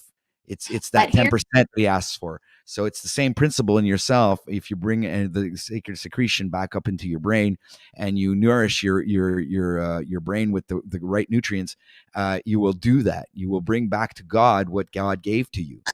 but I'm going to put a little plot twist, and if you don't want to go here, then don't. But I believe in past lives. I remember my past lives. I've been before time even began. So therefore, when I say innate knowing trumps everything else, is that I remember being there during certain times. I was That's witness amazing. at the time. So it's like shaking his head, going, "This is not how it happened." And the witnesses of us who actually can remember being there, it's like it's all just rah, rah, rah, rah, rah, rah to us. You know what I mean? And I'm not one of those people who like do past life recall for myself or others and teach that. I live it, you know? A lot of people lose credibility by hanging on to the past because the past was meant to learn from, and we're here to build a new world, right? Yeah, We're but here to bring in. some people are here to build it for us. That's the problem, that we have to eliminate the ones that are trying to build the world for us and start creating the worlds from starting with you. You begin with yourself, and then whatever you change in yourself will resonate out into as a positive frequency of change, and go out into the universe, into the ether, and it will organize. The gears will start going, and things will manifest themselves in the direction that your soul and your whole spirit is meant to be going into, because we all know what we're supposed to do. We just haven't figured it out yet. And I believe that I'm on that. I'm right on the right path. The path is narrow, and few go through that narrow path. And I believe that I am on that narrow path, and I'm going somewhere with it. Yep. Because Narrow I path. walk that truth, you know. That's a synchronicity that came up in my live stream yesterday. I started it about, I don't know, an hour or two after you were done. But that came up, the narrow path, yesterday. And what you mentioned about the ethers, when our thoughts are, no matter what, we are one. We don't get to pick and choose when our thoughts go out into the ethers. It's all there. And, you know, as a collective, every single thought is a thing that can be grabbed onto by others. We need this internet as a means to an end to be able to grow and evolve and bring through our telepathy to learn to trust humans, because within our life path, we've all been wounded, shamed, guilted, blah, blah, blah, blah, blah, all the stuff. But then when you start to open your heart, you start to realize that, you know, everyone has their stories, and within everyone's stories, we merge with that connection. I don't know. Does that make sense the way I'm saying it? Yes, it does. Well, it makes sense to me. I don't know if it makes sense to the ones out there, but I guess people. Yeah, I think Christos gets your drift, and you know, and I resonate with that really, because I do have this firm belief that in some way, shape, or form we do come back. I don't know if it's necessarily in different bodies or this or that. I have nothing to confirm or deny that, but you know, I can only stand on my beliefs. Because I don't have any actual proof. I haven't really been down any of those hypnotic sessions where you can backtrack into your past lives and stuff like that. So I'm not even sure if that's a thing. So you know what I'm saying? I always try to focus on truth and things that are tangible to me. But like I said, I do have a belief that you know, we do come back. But maybe I see it differently. I see it like maybe we come back as ourselves. You know, and replay the same movie over and over again. Maybe I see it a bit like that, in that sense, like a perpetual hell loop, if you want to, until you get it right, kind of Groundhog Day, if you will. I don't know. I have a lot of past life. You know, even within the conversation that we have in the next while, or I might dream about it tonight and then remember us, right? Where our last soul contract was in another life. We could have been, you know, sailors together, for example, or, you know, brother and sister type of thing.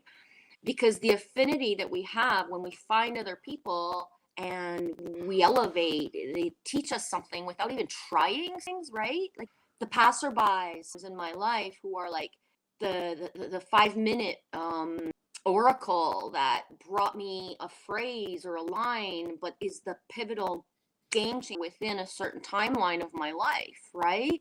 Right. Personally, for myself, I believe in soul contracts and that we planned everything that we do. And some soul contracts are like, I'm going to use the word like willy-nilly, like we can live them in an instant and that's it. It's fine. But others are like carved in stone. They are part of our life no matter what. If we're heading this way and we go this way, we're going to be brought back to have to people. And Like a scripted timeline. exactly. But we're not puppets. We chose that. No one planned it for us. It's our soul. The way I describe it is that I can see us at a round table and we're choosing certain things. And even if certain things are horrifying to the human mind, as we're choosing those, it's a play that we had to act out. And we're here to remember like our true core essence, that's love. We're not here to suffer and project and belittle others, but we have to get through to the evolution of the core aspect of that crystalline being that we actually are, right? Yeah, right. I like that. Christos, I'm pretty sure that resonates with you too, sir.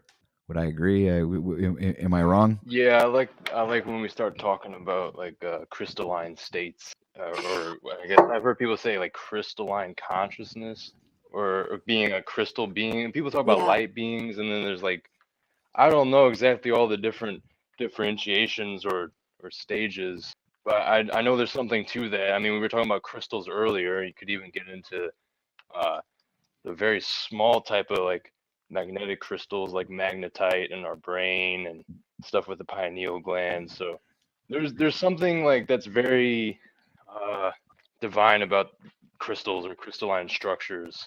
I was Yeah. curious where you were going with that though. Like What do you crystalline mean? beings. Did you say something about like becoming Yeah. crystalline? Well, first of all, like the whole theory that we have junk DNA, nothing of us is junk, and certain things only come online within us through our journey.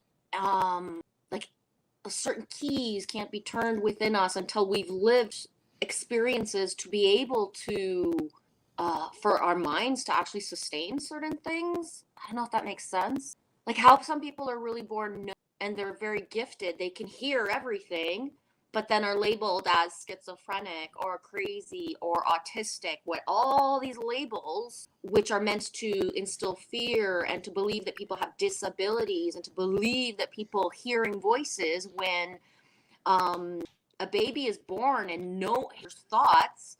So if a mother is not of a love for her child, that child is born with, being embedded, imprinted with hate. Even if the words said out loud, even if the house is fine, the thoughts, right?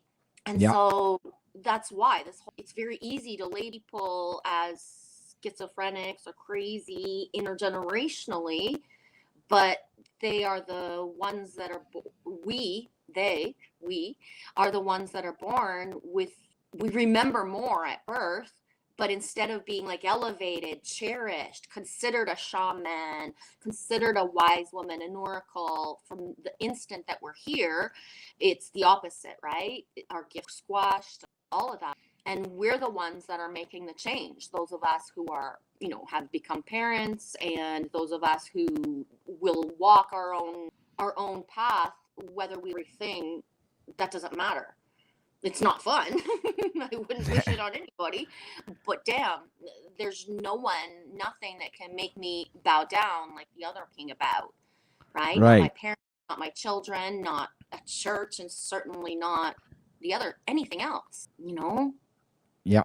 I The fact understand. that I've been able to manifest a YouTube channel in the last 4 years, and within, the first video I ever made, I had people who were like, whoa, this is the stuff I think about, but I've never said out loud, or nobody's ever said this way before, has been like an amazing opportunity because in reality, Mark Basket, I'm not sure if he's here still because I'm not looking at the chat, I'm just focusing here, But he said yesterday in my live stream, he's like, why is it only one of us born in families, right? We don't come through as twins. We don't come through as a cousin who has the knowing, the seeing. It's like we're so very isolated from birth in everything. But now that we have the internet, we know. I'm not the only Yeah, one. exactly. That's that's Right? something that I've always pondered in my mind, because I find it like, it comes back almost to like the 144,000, where it's like we're dispersed all over the world, and there are not that many that are aware of all of this supernatural knowledge, if you want to call it, or occult knowledge that's been hidden from humanity. And instead they're feeding them sports and music videos and movies, and they've been focusing entertainment on that, instead of having people actually participate in their own realities, and having them manifest things to better their lives, and not live in slavery and in poverty.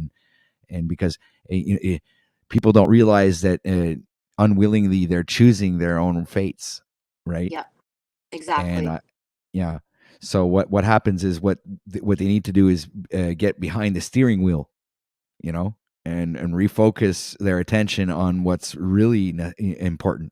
You nailed it. Steering wheel. And what the saying, Jesus take the wheel, right? Here, I'm going to give it, Oh, Jesus, nice. right? Yeah. Letting go of your own steering wheel is programmed within us, with just little sayings like that. And in a way it is beautiful, because the surrender of, I'm letting it all go, but to my higher self. So that Right. my higher self, me, the highest version of me, is going to guide me in what I need to do, right? My mind is going to stop thinking, trying to be logical to solve certain things, and I'm going to let go of the attempt and solve something, so that the answer to me from my Yeah. own self. It's Absolutely. paradoxical resolution. Accountability. It's disclosure is huge, because it's so much bigger than just the exterior disclosure of like, I'm responsible, my thoughts manifested this. And in a way, certain things we couldn't bypass. We had to be abused certain ways to be able to have the heart that breaks open to more love. And it's such like a contradiction, right? You're going to get hurt in your life so that you have more love. Yeah. But we're here to bring in a world where we don't choose that anymore, right? Right. Collectively, No, it's pre-programmed and imposed upon us. So you're ending up being on autopilot, because everything is predetermined for you. It's like everything is, I think the system has made everyone lazy, in a sense that you won't be able to fend for yourself without the system. So the system has been made in the sense that create a sort of dependency, where you're absolutely dependent upon that. And if they take it away, then you're left to not be able to fend for yourself, because you're absolutely dependent. You wouldn't even know what to do if you didn't have the system. So this is why some people are so attached to it. And I reference the Matrix, where they're willing to fucking die for it. They'll kill for it, and they're willing to defend that system. If ever there was an experiment, or with human nature, to show that people will give their power away and they will take whatever they're told to take, we've lived it in the last 2.5 years with. Exactly. Right? So For that real. was the wheat. In my opinion, that was the reference to the wheat and the tares, right? Yeah. Okay, Yeah. so they were. I think it was all data collecting, probably trying to see who are the individuals that know what's going on and the people that don't. All right. So Yeah. and to know This is where that ultimate, we are protected, right? For me to have the balls to, as myself for years, in the way that I speak, is because I know I'm protected. I don't hide who I am. I don't say that same here. Open with my name and everything, who I am. Exactly. You can easily find me on Facebook, and I'm not hiding behind any. Yeah. Same And here. for me, because like within the paradigm of like the whole twin flame hijacked and stuff like that, I've had people who like I know they want to get to me and I know I'm protected. Like it's like, dude, I would not suggest you try to take your car to get to me because you won't be able to. Right. Right? You could be right across the fucking can't get to me. And if you did, I pity the fools who fuck with me because if you actually see energy, you see the legions. You see, right, what Yeah. someone's energy is. And you would like, right? You don't go poke the bear when you know that that bear has got like ancestors, guide, a legion behind them protecting them. And Right. that's the difference between like, humanize the or feel, energy and the power of someone. Because somebody can be super silent, not even speak, and it's like, I know I would not mess with that person. And I don't mean in a human way. I mean in the whole concept of Even psychologically, even try to yeah, attack the person psychologically. It could be just another ego identification where that person is trying to overcome you psychologically. But if you're centered and you're like in balance, you're in the neutral point where you're the like I was saying before, the narrow path. These yeah, things don't really tend to affect you much yeah, because you know the truth, right? So why would you listen to lies? It would most likely come down to jealousy sometimes, and these are the negative aspects of humanity. And yeah, so when people are in their ego and then jealousy arises, and because then they start trying to rebuke you and say, well, like, who are you to tell me who I am and this and that and no. Well, dude, I was there, man. I know. yeah, And now that I know myself, so it's not hard for you to figure it out. Once you know yourself, it's not hard to figure out who other people are. They're yeah, almost like open books to you. And it's exactly. not to be I can, better than I know anybody when I say everything that. about, And it's I just know everything about how somebody's alignment is, masculine or feminine, by how they either act or react, right? And right. so on some level, first of all, I've been it since I was a child, like without, we're born into a certain aura, energy, signature, and people react. And, I know a feminine who has done her own inner work and has true self-love. Doesn't mean every day she thinks she's fucking perfect and she don't have her bad times. But I know when a feminine loves herself because she can love me. Because otherwise they can't get past certain things, right? Exactly. They can come into my reality or my YouTube world and have connections and resonate with me, but there will come the day where it's all of a sudden like boom, I can't fucking stand you anymore, Jen. Right? And that I can't stand you. There's a difference between like just not interested in watching somebody anymore right now, letting them go their way, than, cutting a line of you are this or you are that. And you know what I mean? The whole jealousy, envy, and Yeah. Well, some people do come on panel and try to dictate the show and say, well, you should do this, you should do that, and da. And I've had these past experiences with a certain Mr. Tommy, and I'm not afraid to mention his name. Where he was, always giving derogatory things and de-streaming stuff, and it's like I understand where you're coming from, and I think that. I've learned to adapt myself. I've learned to adapt my streams where I do have a better control over things, and and I also the channel is a news channel, kind of like we're bringing up new information. It's not like a conventional news channel that you're going to go NBC or ABC or is CNN. no, No, this is the kind of channel you come to where you want to hear people talk about knowledge that you don't hear everywhere else. This is the type of news that we're talking about here. So this is why I bring up all sorts of topics that resonate with the things that I resonate with, that are actually a part of my being, and that permit me to navigate in this realm with a sound conscious and I think a sound perspective, and will permit me to travel on through time as a continuous being that wants to learn and share what I learned with others, and permit other people to come and share those experiences and beliefs, even if I respect people's beliefs, and I have no problem with that. And I also appreciate everyone that comes on here and shares their perspective, beliefs, and experiences. I have an awesome analogy. Go ahead. You spoke earlier restaurants, so you got restaurant background type of thing. You work restaurants. Yes. Yeah, I Okay. I actually quit that job to do some YouTube full time, miss. So I bring everything back to restaurant because it's like a super easy analogy. So a live stream is like a restaurant, right?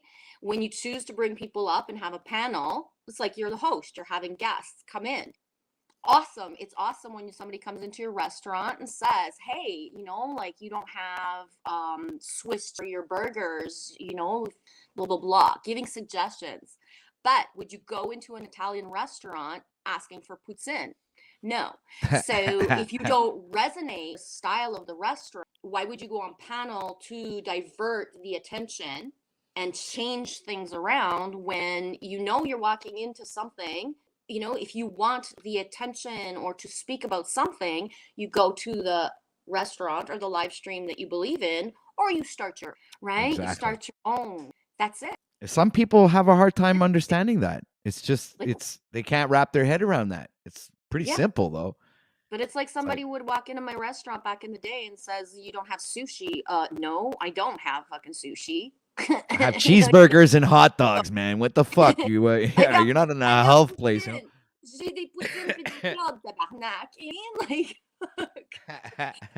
Yeah, but and isn't poutine just great? I mean, come on, let's give a shout out to Putin, not the Russian leader of Russia or whatever. I'm talking about the food, the real stuff, man. Fries, baby. Yeah. Fries, cheese, and sauce, man. Yeah. It's the best invention since the wheel. I'm just checking the chat because I haven't yet. Hey, Fire Drake, super awesome. CS Talk. Yeah, it's cool, eh?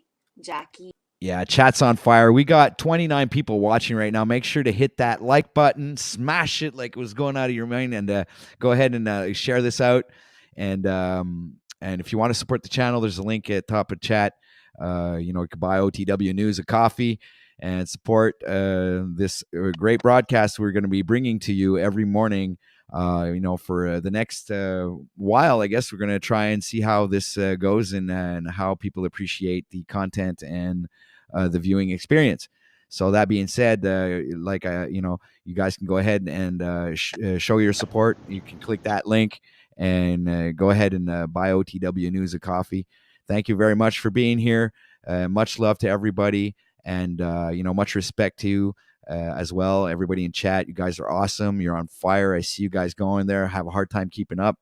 And you also, Genevieve, thank you very much for coming up here and giving us your view on everything. I really appreciate the conversation. Hope you stay. And I just wanted to see if Christos is. Is my mic clear? Yes, sir. You're coming in loud and clear, sir. So, what was being said earlier made me think of when you were saying losing to gain and that like paradoxical principle of life. Made me think about on a podcast I was listening to Paul Check, the bald guy that we showed earlier, talking about cold showers and parasites. Right. I've heard him go pretty deep into this like spiritual philosophy of talking about how to become holy, when you look at the word holy, you gotta look at it in multiple angles. So the holy people throughout time, how they became holy often involved metaphorically or metaphysically having holes pierced through them. So basically, it's like you can imagine like you as a soul receiving so many holes that get put into you over time to the point where you've become a whole emptiness. And through that emptiness, there's a wholeness. And there's this paradoxical principle that will show itself that in a way, the holier you are, the more, not to say you have to have suffered a lot to be holy, but there does seem to be a parallel where the people that have faced many trials and had many holes, metaphorically, metaphysically, punched through them in their lifetimes, they end up becoming some of the holiest people. To become holy is to become whole yet empty at the same time, because that's what a circle is. It's whole, but it's actually hollow at the same Yeah. time. So, yeah, That's deep, that's what brother. made me think of. Yeah. We're going deep, people. We're diving deep now. You hang on for your dear lives, because when we get deep like this, it tends to catch fire. And But look, if oh you yeah, holy, right? The strainer, you can see through. The light comes through. right. You know what I mean? Like Nice. if you are closed, think that like, one way, there's no way for the light to get in or the light to come out. Oh, Right? interesting. So that's why they're nudist camps. Huh? What? What? Yeah, because think about it. These people must be aware. I was joking, but at the same time, I was serious. They're nudist camp. People don't wear clothes. Why do you think these people are aware of this? Not just because of the fact of that they want to express their bodily whatever. I believe it's has also another connotation to it, where your whole body is getting the rays of the sun, and not just certain like your head or your arms or whatever. You're getting like the full array of all the juice that the sun is giving you. And if we are light beings, that would make a lot of sense. Really, it would. Our, And I would yeah. I would actually understand why they well, in that aspect of things, I would understand why they do that, because it would make sense. It would make perfect See, sense. when we say, just saying the word nudist camp will bring implications, and it's all movie based or book based or ego, not knowing about one's own body, therefore Exactly. the MK programming. The But we've spiritual aspect of it. we've Exactly. talked about this seems a lot, where only the Western world is programmed towards like, oh my, I see a woman and my dick rises, right? Because seriously, if you're in Europe, in many countries, it's just common. You don't actually have a nudist beach, it's just how it is. But then you'll actually have places who will forbid American or Canadian tourists because they're gaga, they see bodies, they want to record it, right? They're not just taking pictures because they're on vacation, they're taking pictures because they want to get somebody else's butt and somebody's boobies, because they can't see past the fact that, right, of what the Yeah, they're program confined to this 3D reality where everything is tangible, and it's and everything is it has no spiritual aspect to it. Where so it's like living in the land of the dead. You know what I'm saying? When Yeah. you're in that mind state, because you're not really conscious of other spiritual beings who are trying to express their spirituality through their exposing their selves to the sun. I mean because I can believe that if it's cold outside, no, they're not going to, unless if they're grounded, because I look at animals can Yeah. travel in the snow, and they don't have any boots. Them And they stay. Wim Hof, How do they do Wim it? Hof breath work. I am not one, but I have done enough testing of myself in the last 10 to 15 years before I even knew of Wim Hof, of breath work, and being able to sustain to be in like minus 25 and in the t-shirt. The thing that when I was young, it's like, that's not possible, I could never do that. But then to attain the vibration, I could. And it's like been a choice to, I don't know, for me, I've been like at the ballpark on the sidelines waiting for tribe, soul family, humans to come into my reality. So, and it hasn't happened. So I've been playing with like the avatar that's my body, testing things, allowing myself to get really trim, really buff, then like manifesting fat, and then going back to the other state. Because it's like, if I got no reflection to talk to, bring stuff up, or I'm just basically playing with my avatar in the last 10 years because I just get bored of attaining something, and it's like playing with it, right? Yeah. But yeah, it is completely possible to sustain cold temperatures through breath and just the belief system. It's the same with pain. I won't use the word that I have pain. I will say I'm uncomfortable. This feels uncomfortable today, or my tummy is really not comfortable. Because as soon as I use the word pain, You're already it's programming heavier. yourself. It brings more. Exactly. I think it was John Lennon who said, like, there's a quote or something where his grandma told him, if you're sick, don't say you're sick, say I'm getting better or something like that, because the more I that never even power say you that. I don't even. I keep saying I never get sick.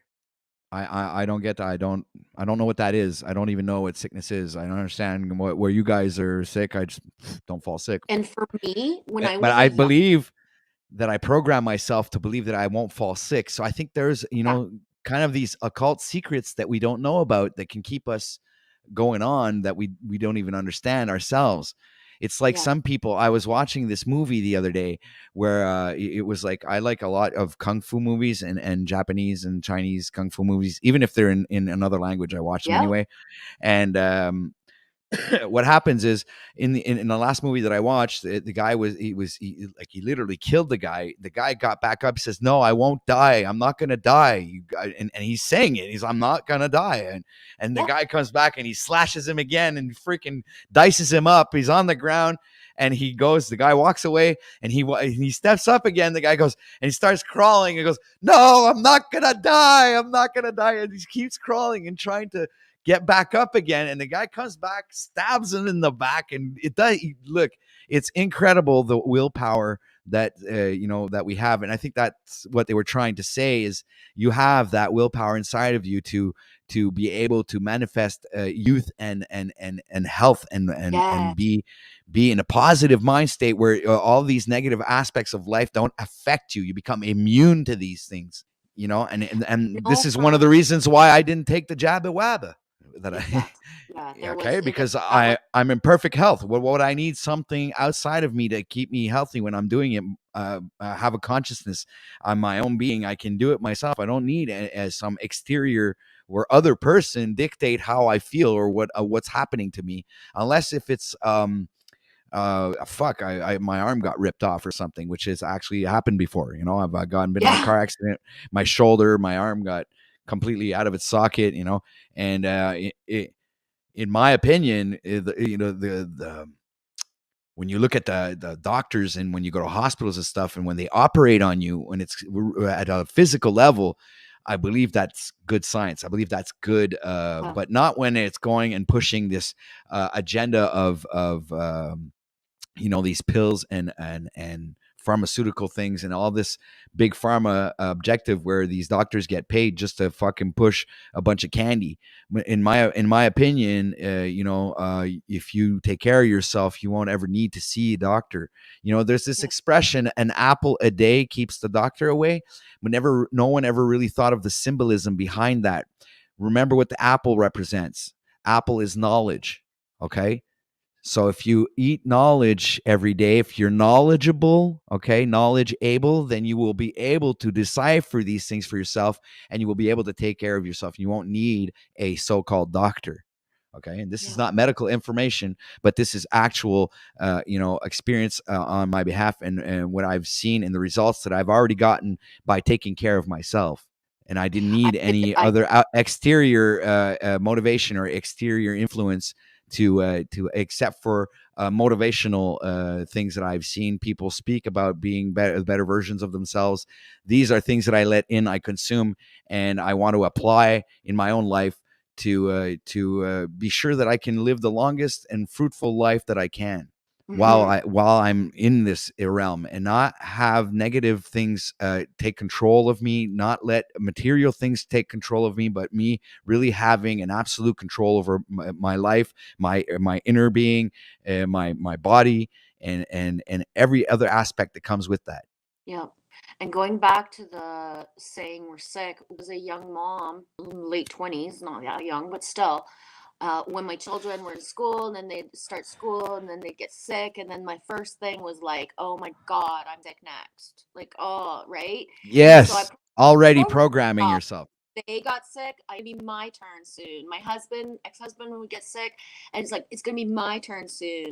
And then once I flipped that around of like, fuck, everybody's sick. I'm not getting sick. I gotta stay healthy. Like it Exactly. flipped right away.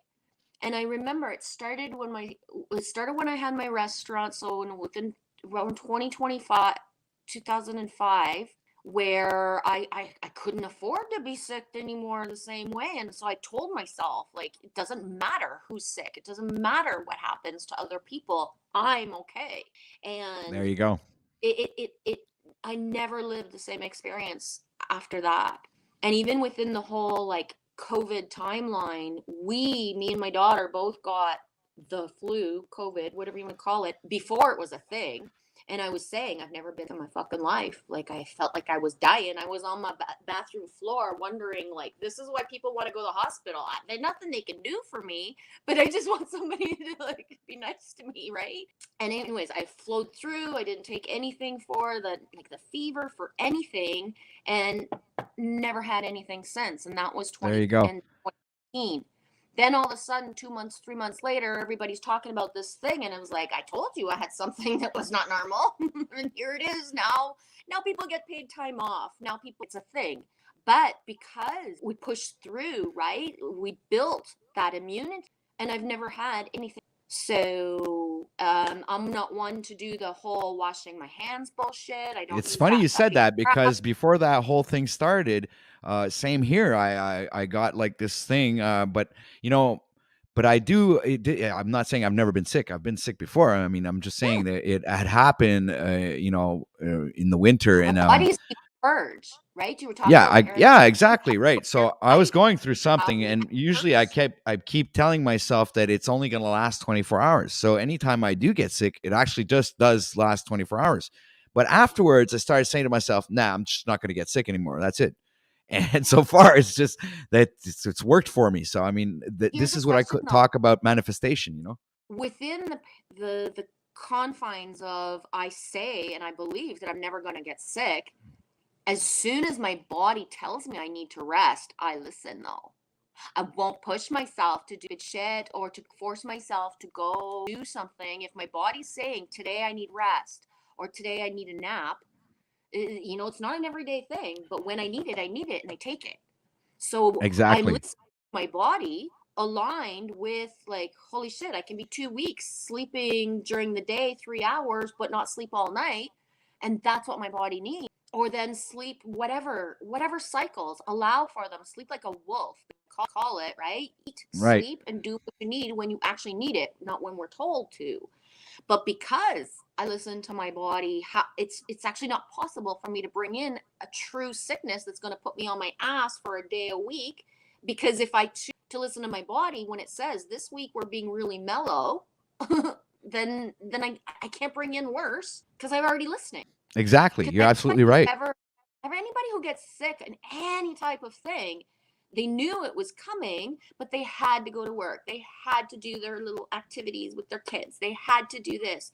So yeah, you poor little thing. You did all this shit exterior for everybody else but yourself. When if you would have taken the weekend to just surrender and say, I'm not making y'all food, y'all eat cereal if you want, or there's freezer, like I'm taking care of me. I agree. I know what you're talking about because I even have the woman in my life is, she has this 40-hour a week job, and she's like everybody else. She didn't take the thingamajiggy, but still, when she fell sick not too long ago, and it dragged on for 3 weeks. 3 weeks, Yeah. and I told her, just take one day off. Just take one day off. No, no, no. I got to go to work. I got to go to work. Oh, So you yeah. got, so I resonate with what you're saying right there Yeah. because I've seen it for myself. You're absolutely right, and it's true. Yeah. And we do it to ourselves. That's the problem. And if you don't take the time to take care of yourself and give you that rest that you need and nourish yourself with the right nutrients, you're gonna break down. Your body's gonna do the job for you. It's gonna make you feel sick, so you're gonna force you to take that rest. And C'est quoi une sinusite en anglais? Like when your sinus, is it sinus infection? Sinusite? yes, sinus infection. Yes. Yeah. I've had winter. My mom would drag on like 3 months, like practically a whole season of having a sinus infection, but it's like never truly changed enough for her to rest. Right. So, like, I mean, if you were handed the golden, if you rest for a week, you're not going to be sick all year. Would you actually rest for a week? Because, people will do their 40-hour work weeks, then they have vacation. And then, oh, what do you do on vacation? You eat a lot, you go out, you do crap. and then you go back to work, and you're even more tired than when you stop working. Exactly. Right? Go. Like less is more. We're human beings, not human. Right? We're here to be, not to do. So flipping Exactly. all of Right. that. It comes back to Shakespeare, to be or not to be. That is the question. So are you? Are you be? I am that I Are you am. being? I am that I am. I Okay, so am that. everybody, we got 30 people watching right now. Make sure to hit that like button and share this out by everyone. And if you're not subscribed, take the time, hit that subscribe button, and go ahead and click that bell to get all the notifications for whenever we're going live or uploading videos. So thank you very I'm much for looking at taking the time. Yes, go ahead, Genevieve. I'm looking at the chat, and Floyd Sings Karaoke says, I think I got it from the test swab they made me take at work. Boom. Exactly. Right? There you These Oh my all God. You see, okay, well, guys, things, just be very that vigilant. is such a Yes, but to be very all vigilant tests, in these how you swabs. speak about these things. Oh, how? Of course, Genevieve, being I just want poked you to and be prodded, vigilant. right? Yes, I understand, but I just want you to be vigilant about what we speak about. This is one Yeah. of these, you can get a I know. I don't. medical strike shit there that I don't want. Sorry. It's okay, but I I'm know. just like, we could talk about it, but we got to be I know. vigilant in I gotta the way use we the speak word. about. Yeah, you got to code this shit. I get it. So I'm not so careful with my streams because I don't believe in certain things of the powers that be, but I get it. Yes. yeah, Need this to be kind more of careful. topic is, I think it's been laid off a bit. Like they maybe not be as severe, but Yeah. even I mean, Pineal Power was one of the content creators that also. I mean, I think he got one like a strike like that and things like that for for Yeah. nothing. So sometimes if you go too close I'm there not a to it, you paddle, might. right? I don't want to stream attract it. myself. I don't want to attract it. So I'm not. I know I'm being watched for the same type of stuff. So yeah, I get it. All right, so Jackie decided to pin your channel in the chat. So thank you very much, Thank Jackie, you. for doing that. Yes, I wouldn't have any. Here, you know what? I'm actually going to bring your channel up. So let me see. I might just go click the link. Yeah, Fire Drake Michael. There we go. I'll click the link. Bring that up. Share that over here so everybody can see and get a hold of you and go see your live streams and the content that you create. I have no problem with promoting other channels, and you have you've really contributed a lot today. Thank you very much for popping up here. That was really cool, and I really like your point of views and perspective on things. That really resonates with me. I got your channel pulled up here. My streams are more like a gathering to be able, right, for other people, for everyone to be able to find each other. I don't go on with certain topics. If I want to talk about something, I make a video. Otherwise, when I start a live stream, in order to get other people seen, found, heard, witnessed, a place to talk, a place to do, to just be able to say the things that we can't say out loud. You know what I mean? And stuff Yeah, like that. let's. She's at 710 subscribers. Let's help her get that up to 1,000 people. Let's help her get that to 1,000 subscribers. Nice. This is her channel. She's got videos here. She's got shorts, ladies and gentlemen. She's got for all tastes. So she's got live streams. So everybody go show some sub love over there and some support for Genevieve. Very insightful. All right. So yeah, that's cool. All right. Go like, share, and subscribe, people. Jackie says I hit my 1,000 a few weeks ago. That's epic. Right on, Jack. Is my mic bad right now? I have a feeling it is. A little bit choppy, but we hear you good though. Hold on. What about now? Is it that's same good. or better? Much better. Okay, good. Yeah, this has been great. I missed out on a little bit of the last couple. I'm out and about. I'm on break at work right now. But yeah, this is exciting stuff, man. And this stream itself has got me a bit reinvigorated to do something with a YouTube channel, because I really haven't really been envisioning anything for my YouTube channel. I was at first, but then it quickly just became something I did on the side here and there to talk to people on streams and do some screen sharing or whatever of some stuff. But I still haven't made it like some primary objective of mine. Yeah, It's but just been Christos, a casual side thing. I want to make it more, I think. You're working all the time, dude. How can you do a live stream when you're always in your car? It's like you're always doing something. You can't sit still for 4 hours. That was part of it. Yeah, at one point that was part of it actually. But no, I think I'm gonna have to like sit down this weekend and do something when it seems like there's a good time to. Yeah, it's been an inspiring stream, is all I'm saying. Yeah, well, thanks for being here and contributing, Christos. I mean, I always appreciate your presence, and I don't even mind promoting your channel a little bit. Everyone, if you want to drop a link in chat, or Christos, you can do it yourself. Oh no, you're in your I car. do have some pretty pivotal streams. If there were historians of like these YouTube like communities and how they cross over, like I would definitely say I have a stream or two that you'll get some laughs out of, or it'll be an interesting look into some of the people in the community and where they are now, where they were before. An interesting little like marker or checkpoint in the timeline of these happenings between us in this metaversal YouTube streets, whatever, people call it so many different things.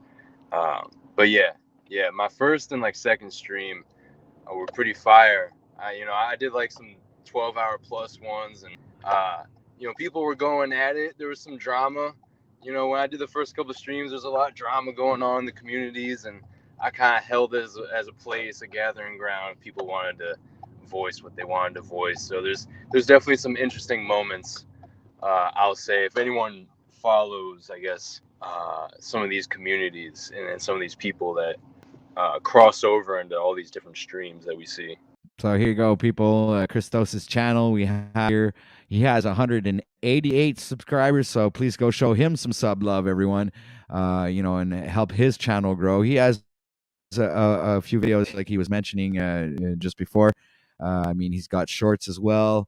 If you want to enjoy seeing his dancing skills, you can. He's got a couple of shorts where he dances. Here, I think I can bring one up real quick. I mean, look at this. There's music. Hold on. Music off. Volume. Oh, look at that. Look at the talent. I mean, look at that guy go. Can you see him? Oh, but let's not forget those are just Does not see it? Okay. Here's those, ladies and gentlemen. It's choppy, but that's okay. You got them sick moves, brother. Yeah, I have soul, that's for sure. I understand rhythm to a certain degree. I can say that, I'm confident enough to say that. Broadcasting, doing his live streams. You're saying, sir? Am I coming in clear? I don't think I am I? Is Yes, it crackly you are, sir. again? No, it isn't. Oh, okay. Oh, I was just saying, I'm confident enough to say I understand rhythm, but I'm no professional break dancer or some craziness, Not that cool, I'm just a little bit.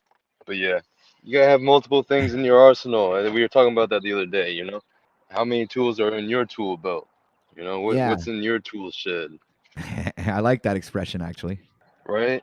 Yeah. So you know what I'm gonna do, guys?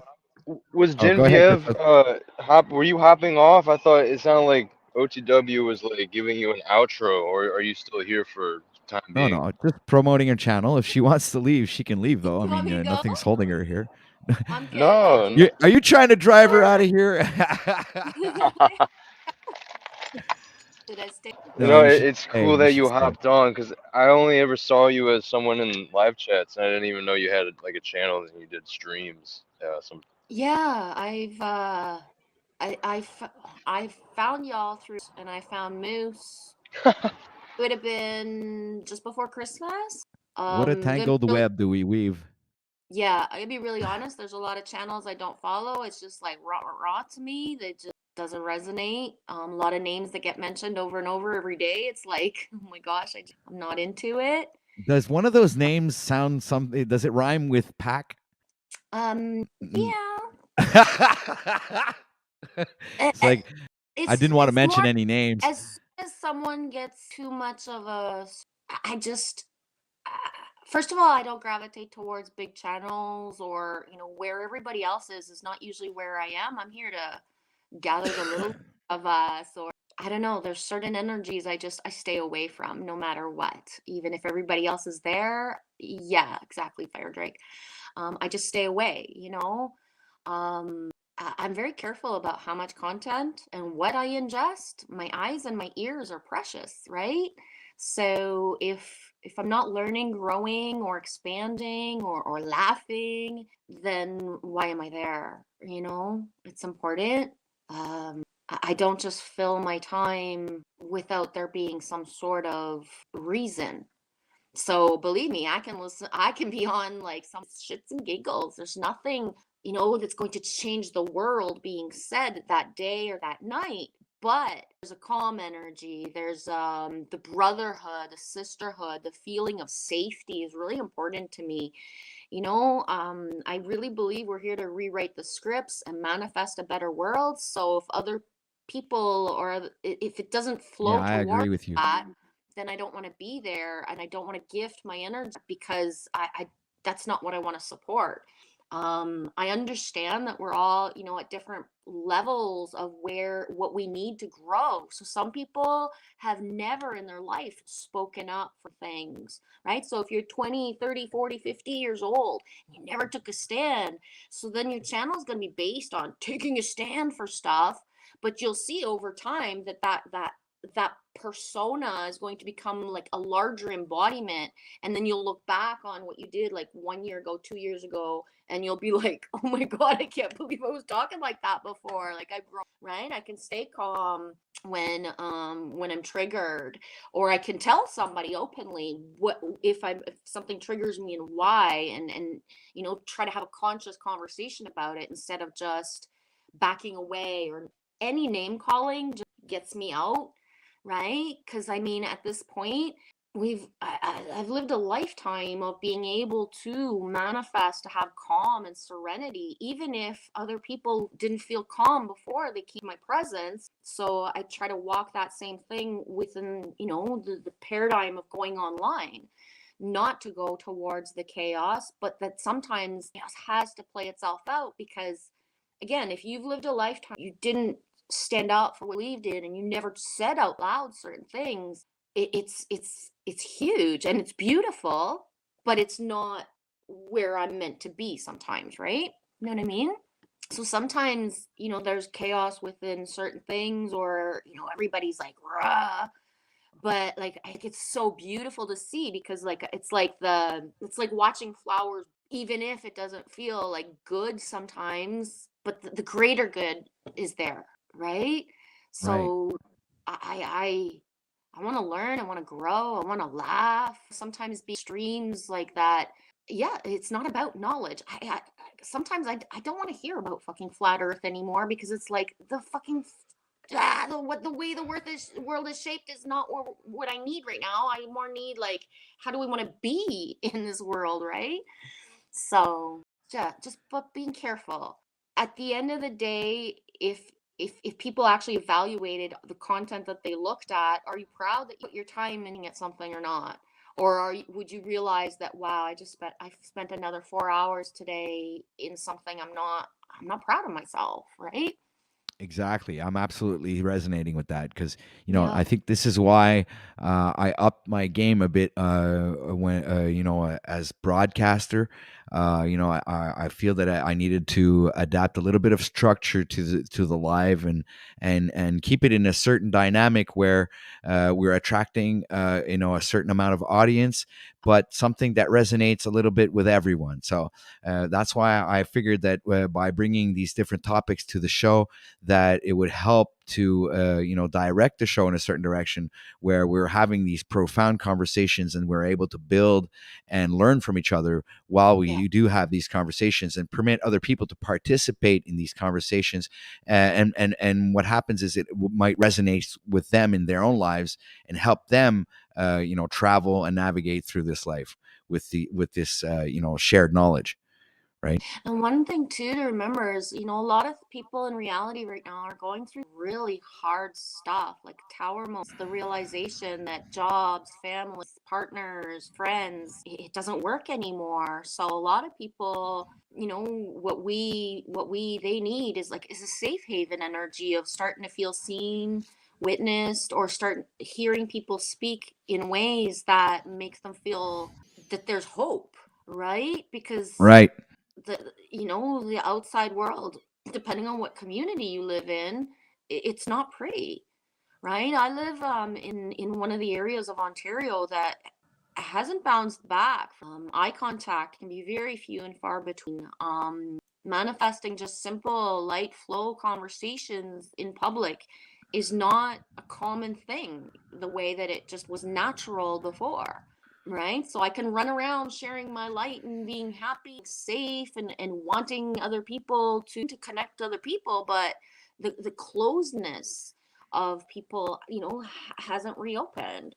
Very Yeah, fear-based. we have been kind of like separated from each other, but in another sense, we've been connecting with people that we wouldn't have connected with if we didn't have this. Like when you think about it, Yep. the opportunities that we have to meet people is phenomenal. I mean, you have so many people that pass by, they come and watch the stream, they want to meet you, they come up, they like just like you did today, and previous people that I keep meeting new people, and it's really great because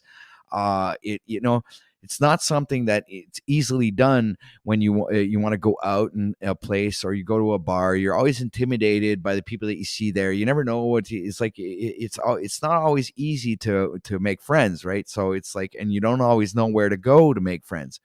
But It's and not the it's same not maybe, anymore, or not even just like you making know? friends, but to social, to have some social life and be a part But of all the simple, easy things be there are not existent anymore. Right? Like the little mom and pop place, a restaurant or a bar, that's jukebox. And that might sound really old fashioned, but it's not, because it's stuff that I lived in my reality. And how, a trucker would walk in somewhere and then all of a sudden, like, 5 minutes later, he's sitting at a table with the other truckers and they're having a conversation type of thing. But yeah.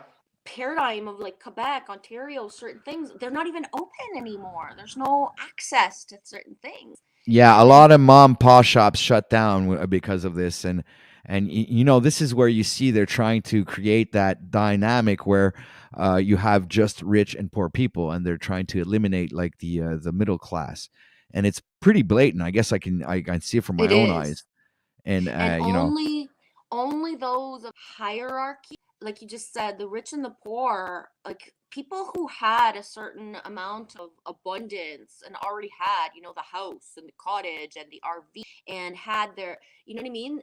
A lot of them haven't still stepped into the paradigm of understanding of certain things, because I'll give you an example. For me, like within people that I know, when it was lockdown and it was $2,000 fine for doing things, well, they still did it and then they paid the fucking fine, right? right. They still did it and they paid the fine. It was like a joke to them of, I'm going to have the birthday party for my daughter, whether I'm allowed to or not, and pay the fine.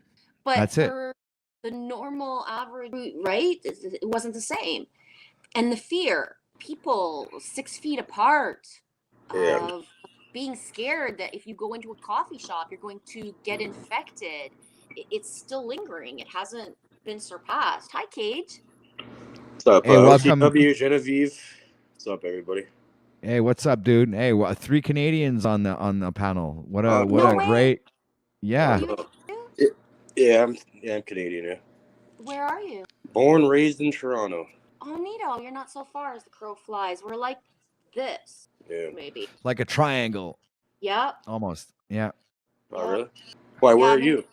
North Bay, so about 3.5 hours. Oh, North Bay. Yeah. Cool. Awesome. Yeah. All That right. So what? that whole thing was just a bunch of fear tactics, and those fines. Most of them, if you actually brought them to court, they got thrown out anyway. You didn't have to pay them. Yeah, I figured that they weren't allowed to give those. It was like it wasn't. There was no law. It was just mandates. So you mandate and a law are two freaking different things, guys. So and if you're not breaking any laws, you shouldn't have to pay for any fines that are based on mandates, right, or Oh, man. policies or whatever. Your neck of the woods was the worst, OTW. Yes, sir, man. It was tyrannical like hell over here. It was crazy. It looked like the Purge over there. They had like the cops on the loudspeaker. Everyone get inside. Yeah, it was crazy in Quebec. It's crazy. Yeah, so everybody, make sure to hit that like button, share this out, and please give a warm welcome to Mr. Cage from Cage Reality. He has also his own channel and does occult symbolism and drops a lot of truth on his channel, and he's got great videos. So make sure to if you're not ready to hear some like Snoop Dogg AI voice reading stuff, then I suggest you don't go. But if you don't mind listening to the audiobooks, if you don't mind listening to audiobooks with actually pertinent information on the reality that we live in, then I suggest you go ahead and sub over to Cage's channel, ladies and gentlemen. I'm stumbling upon my words. All right, so what do you got for us today, Cage? I just kind of hit the link. I wasn't really paying attention to the conversation. I heard about the fine thing. I just came up. All right, well, Genevieve has actually given us a lot of energy today. So what I'm going to do is I'm going to show you a list of subjects that we could talk about, right? So I'm going to go down the screen and just tell me what you think resonates the best with you. We got self-improvement. We have health and wellness. We have spirituality, sir. We also have, inspirational stories. We have the law of attraction. We also have astrology and your birth chart. And we also have, the power of tarot cards. And we were talking also earlier about crystals and their healing properties, and also maybe their negative aspects to those crystals. We don't talk much about OTW, but that's all right. And this is, ladies and gentlemen, the Grand Rising Show. So welcome to the Grand Rising Show, everybody. And Cage, so what would be your pick, sir? What would you like to talk about? Well, I'll kind of go off the crystal thing because I want to get into the magnetite in the brain, which we should. All right, so the floor is yours, sir. We are now presently talking about crystals and their not necessarily healing properties, but their properties in general. So go ahead, sir. There's billions or millions of tiny magnetite crystals in every neuron in your brain, which I think this is the mechanism that allows us to connect with the Earth's magnetic field, kind of like a lot of mammals, like fish and birds, how they navigate. So I always thought it's really interesting how there's actual magnetite in the brain, which people don't really know about for some reason. But you can pull up articles about it and stuff. And I think it's interesting, right? Some sort of an organic mechanism. The first radio was actually based off the human brain. No, I didn't. Yeah. That's interesting. Yeah, it is. It's weird, really. Yeah, it is. Jen, you're muted, by the way. Yeah, you're muted, Jen. I can't unmute you. Oh, you're not coming in now. Something might be wrong with your mic. Oh, damn it. It's not working. Christos is popping in. Maybe you should try and pop out and pop back in there, Jen. Yeah, I think you got to refresh your browser. Yeah, or you refresh your browser, yeah. I was bringing this up earlier, Cage. Yeah, I brought up the magnetite when we were talking about crystal. Oh, really? Am I coming in clear? Yeah. We hear you. Okay, yeah. I brought it up briefly earlier. We were talking about crystals as organic technology. Yep. Oh, they definitely do something like they're present in our own brain. And think about like quartz, right? And like time movement on watches.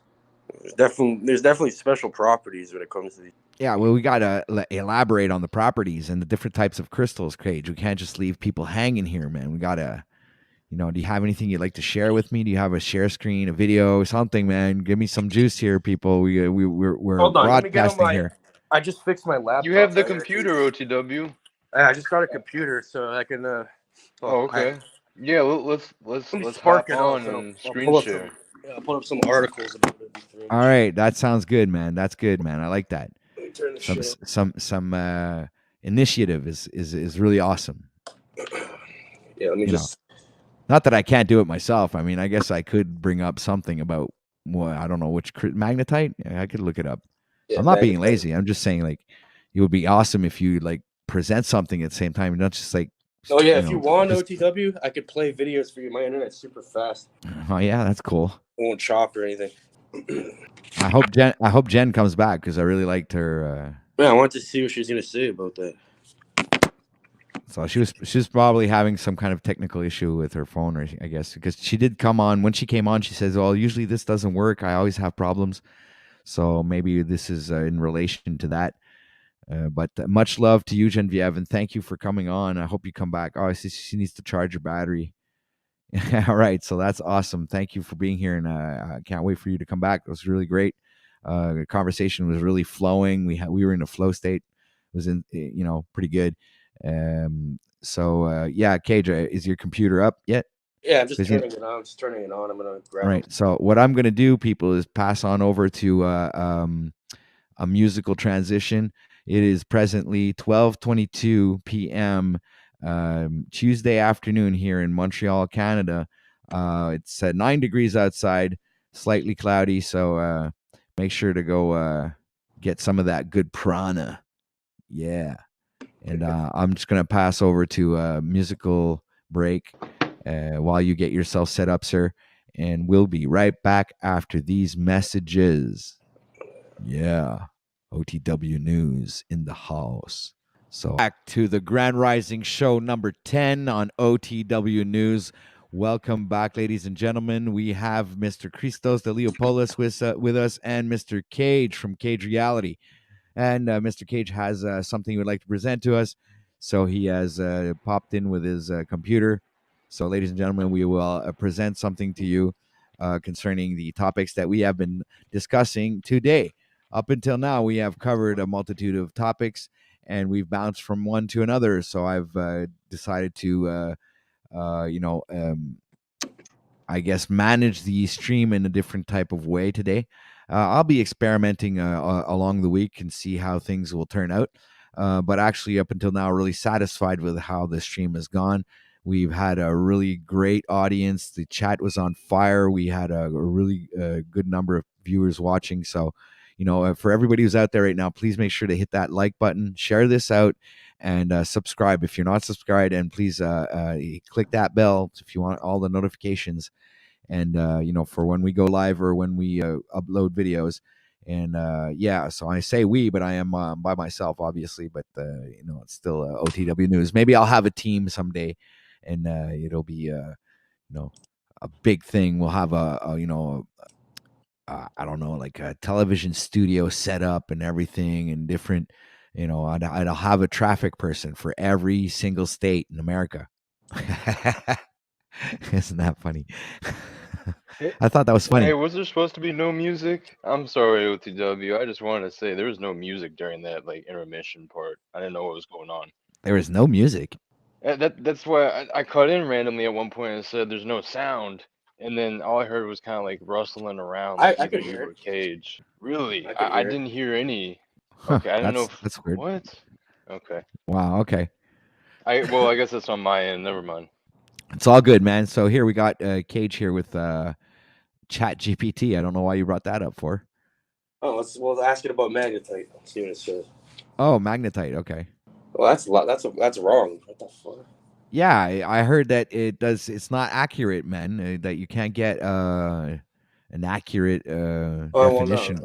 They're saying magnetite is a naturally occurring mineral that is found in the human brain, but its exact function is still not fully understood. Some studies suggested that magnetite may play a role in sensing magnetic fields, but it's still a topic of active research and debate within the scientific community. It's my belief that they kneecap certain subjects and certain areas of study because there's definitely gatekeeping and filtering going on and what they're letting be explored and not explored. It's kind of like the whole psychedelic thing. Like, the state is definitely keeping its tentacles involved in these different societies and foundations that are they're allowed to study these Schedule 1 substances. Just gotta stay aware of that. It's even in bacteria. That's crazy. Things that they say are controversial or heavily debated by the scientific community. There's definitely that gatekeeping going on and psyops and sending people in multiple directions and paid for science. So you can see the magnetite's in the pineal and the hippocampus. Yeah, there you go. Makes sense. The hippocampus I is brought up the pineal earlier. Yeah, isn't that the optic thalamus? The hippocampus is that the same? Like, no, is not the same thing, is it? No, it's a different part of it. Stupid me. Okay, so please go on. Let's ask it. What are some theories regarding magnetite in the brain? So we don't really see what's being typed anyway, man. You can't see it? No, man, it's too small. Oh, it's too small, right?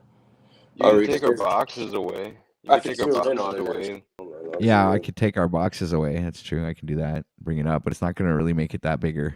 I mean, if it's small on a computer screen, it must be freaking small on a phone or an iPad. Here we go. Here we Oh, go. now we're starting to see it. There are several theories regarding the potential role of magnetite in the human brain. Although these theories are still speculative and require further research to be fully validated, here are some examples. Magnetoreception. One theory is that magnetite might help humans sense magnetic fields. Much like some birds and other animals, this theory suggests that magnetite in the human brain could help with navigation, spatial orientation, and other sensory processes that involve magnetic fields. Memory and cognition. It suggested that magnetite may play a role in memory and cognitive process. For example, one study found that magnetite levels were higher in the hippocampus, a brain region involved in memory, in Alzheimer's patients compared to healthy controls. This suggests that magnetite may be involved in the pathological processes that lead to memory loss.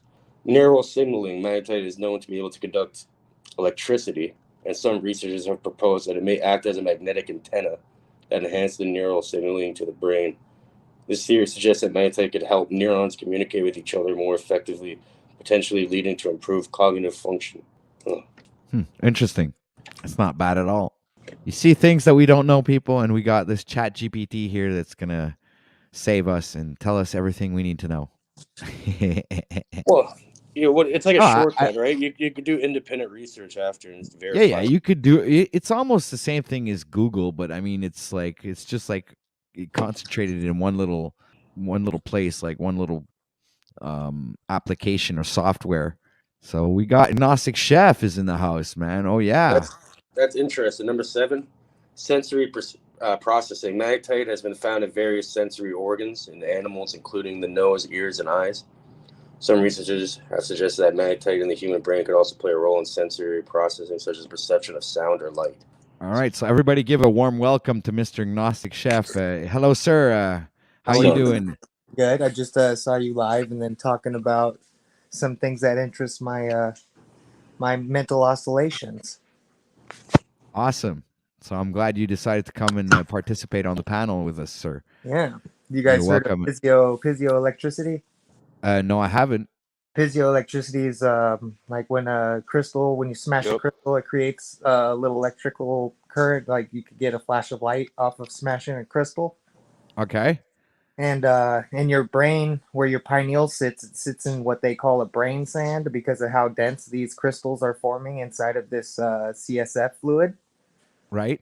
And basically, it's just like super interesting to me based on the fact that the hammering of a crystal and then the electricity that sparks from it, DMT throws a light when you smash it.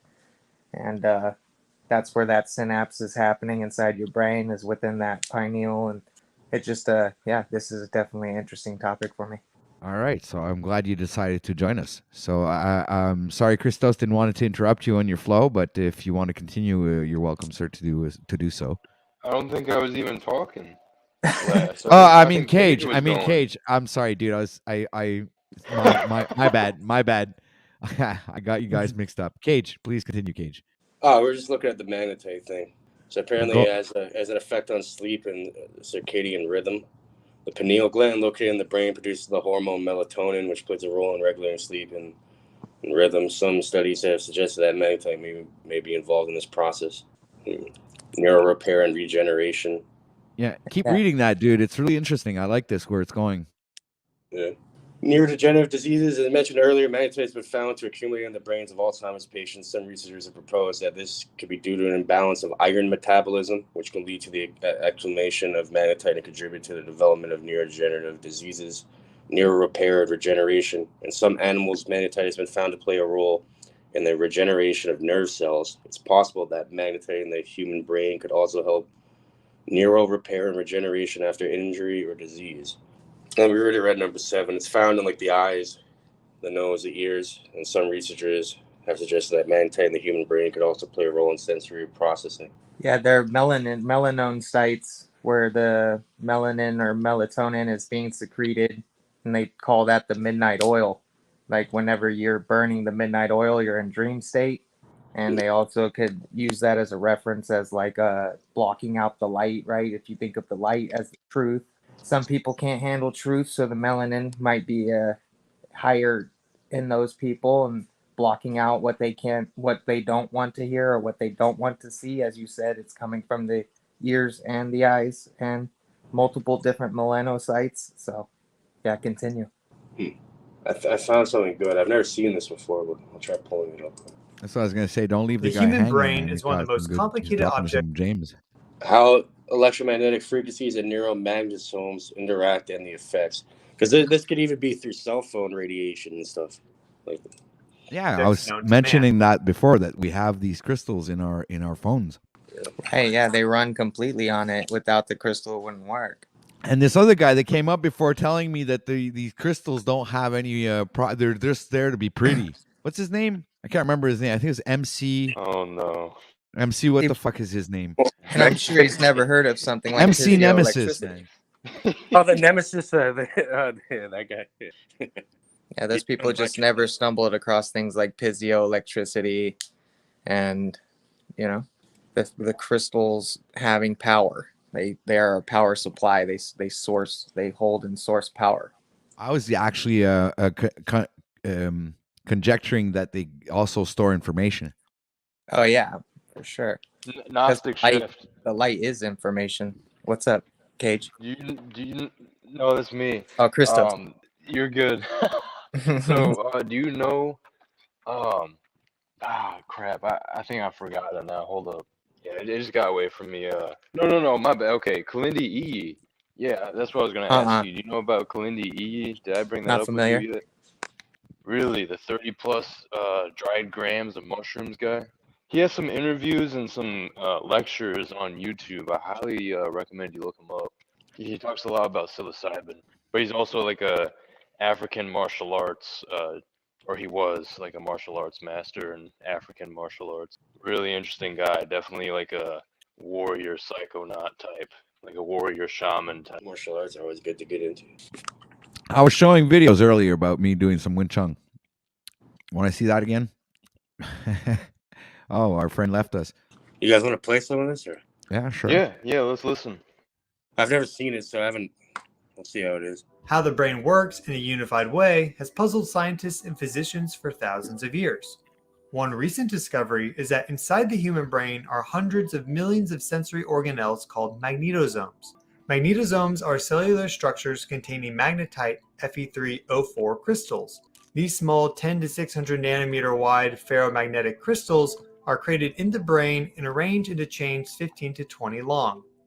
Magnetosomes are biologic bar magnets that behave like tiny compass needles and align to magnetic fields, having magnetic orientation energies in the geomagnetic field 20 to 150 times higher than background thermal energy. Magnetosomes are another component that adds to the complexity of the human brain, and now scientists are beginning to realize how the interaction of magnetic fields relates to consciousness. Hi, I'm your host Stefan, and today we'll discuss how electromagnetic fields, or EMFs, influence the human brain. Each magnetosome is a chain of magnetite crystals, and surrounding these crystals is a cytoscaffold which keeps them in line and constrained against clumping together. Cytoskeleton ligatures connect the magnetosome to the bilayer lipid protein membrane of a brain cell.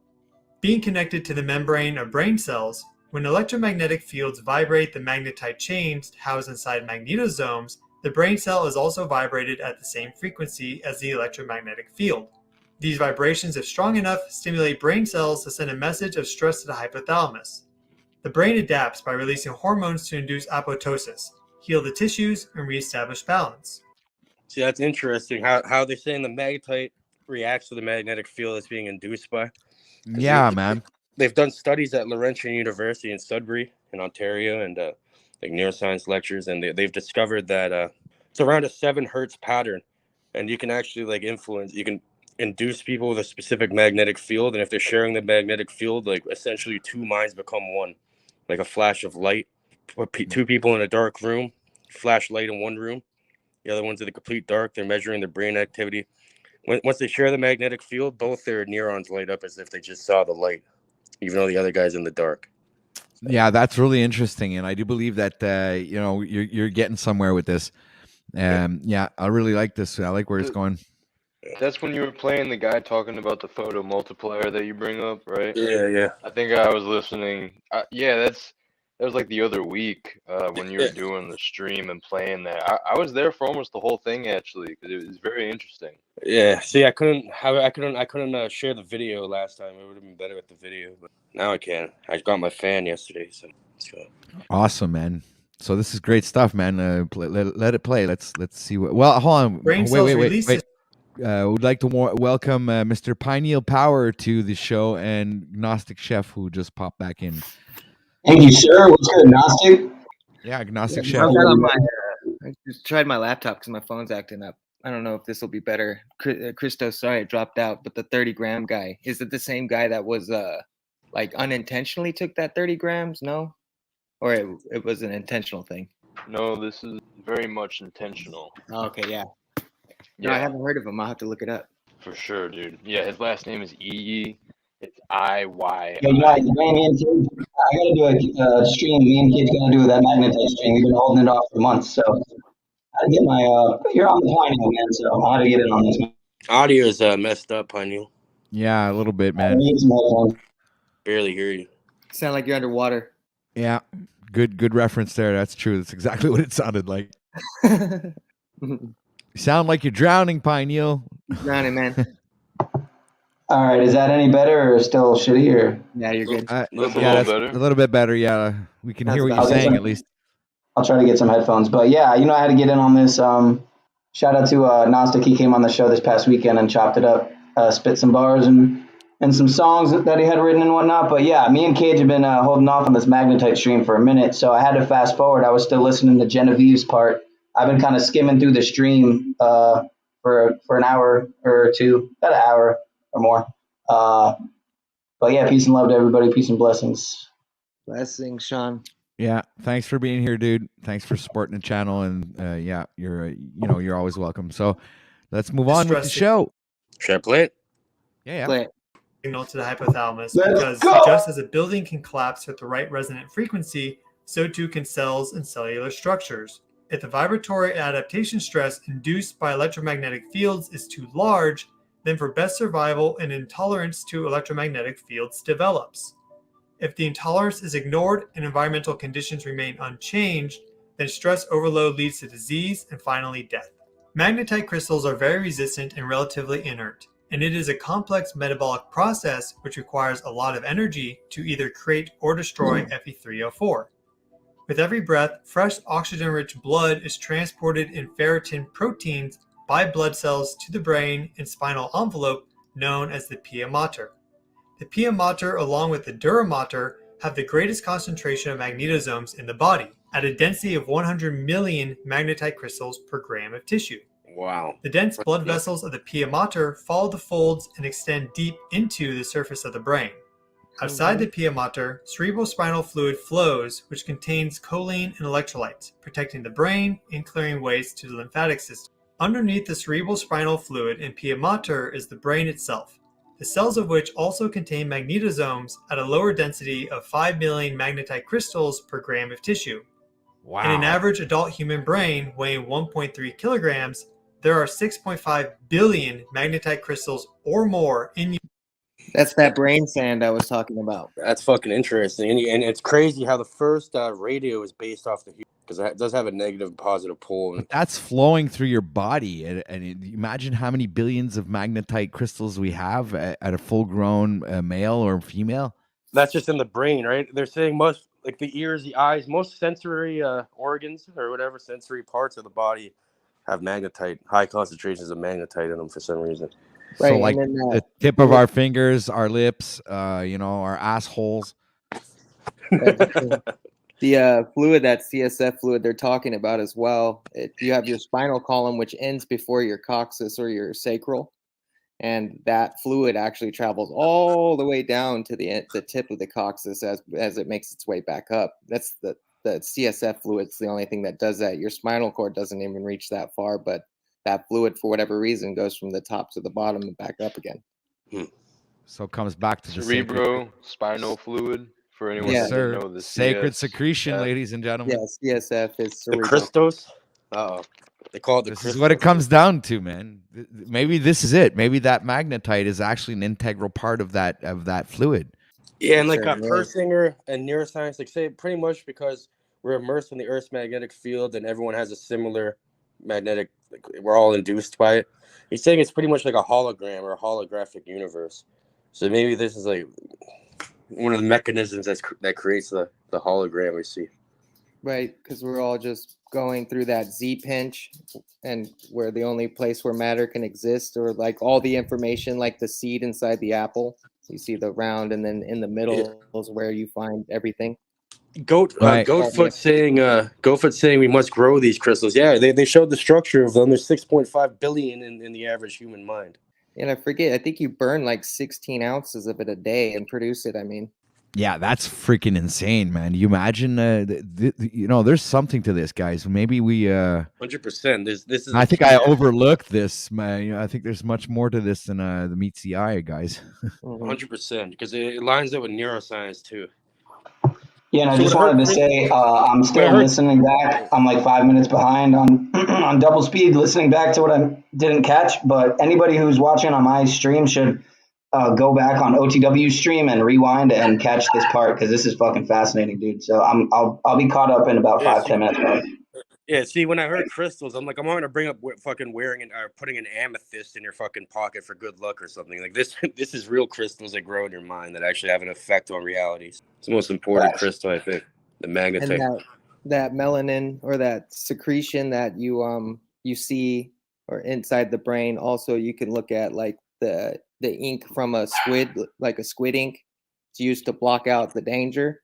Yeah, your brain is going to block out the danger, whether or not that's a truth to your reality that would break it. So they would shine that, they would spit that out. I used to have a piece of magnetite. It's very dense. It's like a black, hard kind of like, it almost looks like a magnet. It almost looks like a magnet.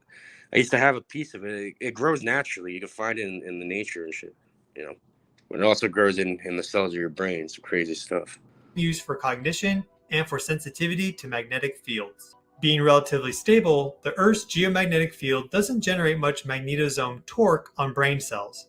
Many animals like birds and sea turtles use the relatively stable geomagnetic field for navigational purposes, and ancient Native Americans were famous for their ability to navigate using their internal compass. In addition to the planetary magnetic field we all reside in, man-made AC and DC electricity generate magnetic fields of varying strengths. If artificial electromagnetic fields are greater in strength than the Earth's geomagnetic field at a particular location, then magnetosome chains will align to the resultant total field. Depending on the relative amplitudes of the magnetic fields, this could result in a complete magnetosome alignment with an artificial magnetic field. Rotating magnetic fields of strength far greater than the Earth's geomagnetic field will whip magnetite chains around in brain cells. For a 60 Hz field, as is common in North America, this magnetosome torquing on brain cells would happen 60 times a second. 50 and 60 Hz electricity is common worldwide, and when in close proximity to a... Yeah, it is 60 times a second because consciousness is created every 60 times a second, which neuroscience has proven. That's crazy. Like, see, you guys are on point. 50 or 60 Hz power grid, brain magnetosomes will vibrate with the man-made magnetic field pulsations. Independently or combined with other stressors, if the body is unable to adapt to increasing EMF stress, a dis-ease to electromagnetic fields develops. If stress from electromagnetic fields is too great for the recovery abilities of the body, then apoptosis, or programmed cell death, will increase in the brain faster than regeneration can follow and neurologic conditions develop. Enzymes released during apoptosis dissolve all cellular structures, including the cytoscaffolding that keeps magnetite crystals aligned and safe inside a magnetosome. Magnetite crystals, being very resistive and inert, are unaffected by the enzymes, and when free of confining structures, clump together into abrasive chunks. Increased waste from apoptosis and magnetite clumping flood into the cerebrospinal fluid, altering acetylcholine neurotransmitter concentrations and increasing lymphatic stress on the body. It has been observed many times that those suffering from neurologic diseases like Alzheimer's and Parkinson's had a much greater concentration of magnetite and ferritin in brain tissues, up to 15 times more than normal controls. To reduce magnetically induced stress in the brain to below an individual's adaptation potential, exposure to high-strength electromagnetic fields needs to be reduced. The Earth's geomagnetic field is the background electromagnetic field that humanity has evolved to and for best health continues to evolve to. One hallmark symptom of Alzheimer's and common to Parkinson's is memory loss. Loss of deep memories like friends, family, who they are, and how they lived. Memory retrieval and learning are connected to brain waves, which have been measured as reduced in people with neurologic conditions. The human brain emits electromagnetic brainwave harmonics in the range of 0 to 100 Hz. During memory retrieval and learning, 4 to 8 Hz theta brainwaves increase in amplitude, and individuals with strong theta brainwaves have better memory. Conversely, patients with Alzheimer's, dementia, and other neurologic conditions have decreasing brainwave frequencies and amplitudes, with 0 to 4 Hz delta brainwaves increasing at the expense of higher frequency 8 to 12 Hz alpha brainwaves. Overlapping naturally with human brainwaves are Schumann resonance electromagnetic waves at primary frequencies of 7.8, 14, 20, 26, and 32 Hz. Schumann resonance waves are ultra-low frequency EM waves generated by high-energy events like lightning, earthquakes, ionospheric radiation, and solar events like coronal mass ejections. Schumann electromagnetic fields propagate in the ground and atmosphere all the way up to the ionosphere 50 to 100 kilometers above ground. The foundational mode of the Schumann resonance at 7.8 pause Hz this shit has there. a high Q factor. Now he's pushing the globe, people. I'm not too fond of that, but I'll let the video play on. It's just an animation, right? Yeah, It's yeah, 2D I know, I still. understand that, but I'm still not fond of the this lie here that we're looking at right now. So I Looks just like a wanted to put disc. that. Yeah, it? it looks like a fucking a ball in the middle of space. Fuck, that's what they're trying to fucking push with the reflection of the sun. Oh, come on, whatever. This is just keep playing the video. This is bullshit. Anyway, go. The video is good. The information is great, but this section of it. The Sorry, animation triggered you? Oh. Yeah, I'm triggered by the animation there. Oh. Go ahead, man. It resonates very well with very little energy loss. 7.8 Hz is a high-frequency theta brainwave. In Schumann resonance electromagnetic waves, energy and information is stored and distributed globally. Compared to the continuous presence of man-made electromagnetic fields from the power grid, cell towers, and home appliances, EMF stress exposure to the geomagnetic field warping from lightning and solar storms was infrequent but did occur, being a random acute stress occasionally dealt with and adapted to. Now, with continuous broadcasts of many electromagnetic waves, EMFs have become a chronic stress for many. If propagating stronger than the geomagnetic field in high population. Pause.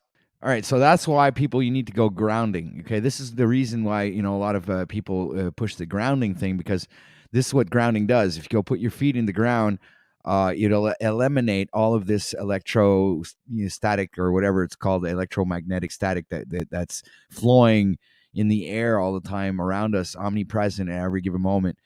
So if we need to eliminate that from our system, we need to ground ourselves. So we go outside and we stick our feet in the ground where the earth is, and ground. That's what it's all about, grounding yourself. So I just keep on going. Just wanted to put that out there real quick. Density areas, man-made electromagnetic fields disrupt the normal working conditions of magnetosomes, thereby altering consciousness. Impaired human brainwave patterns manifest symptomatically as depression, anxiety, insomnia, dementia, and other mental health ailments. Consciousness is a subject-object relationship. I see the tree. I feel the water. Without perception and response, individual consciousness does not exist. Similarly, a magnetic field is a subject-object relationship. A magnetic field has a positive and negative charge, which creates a flow of energy and information from one charge to the other. A simple magnetic field is a rudimentary consciousness, and it's the complex interactions of many magnetic fields that creates more advanced consciousness.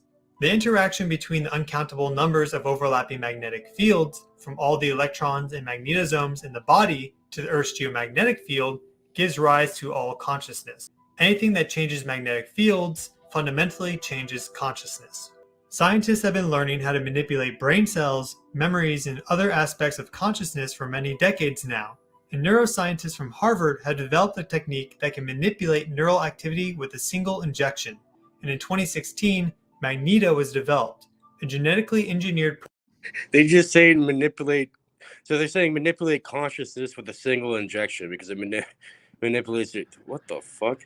Uh, Yeah, well, not just what the fuck. That this comes down to. It's funny that they call it Magneto, which is one of the X-Men factors. That's In probably where they X-Men. got the name.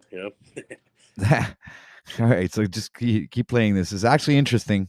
Protein fused to the paramagnetic region of ferritin, an iron transporting protein. Magneto is delivered to brain nerve cells with a simple injected virus. Short DNA sequences signal cells to transport the magnetoproteins to targeted nerve cell membranes and insert them into it. In effect, the genetically modified magnetoprotein contains tiny magnets which insert themselves into nerve cells, and the application of a magnetic field of sufficient strength vibrates magnetoproteins so that the cells produce nervous impulses and alter the release of neurotransmitters.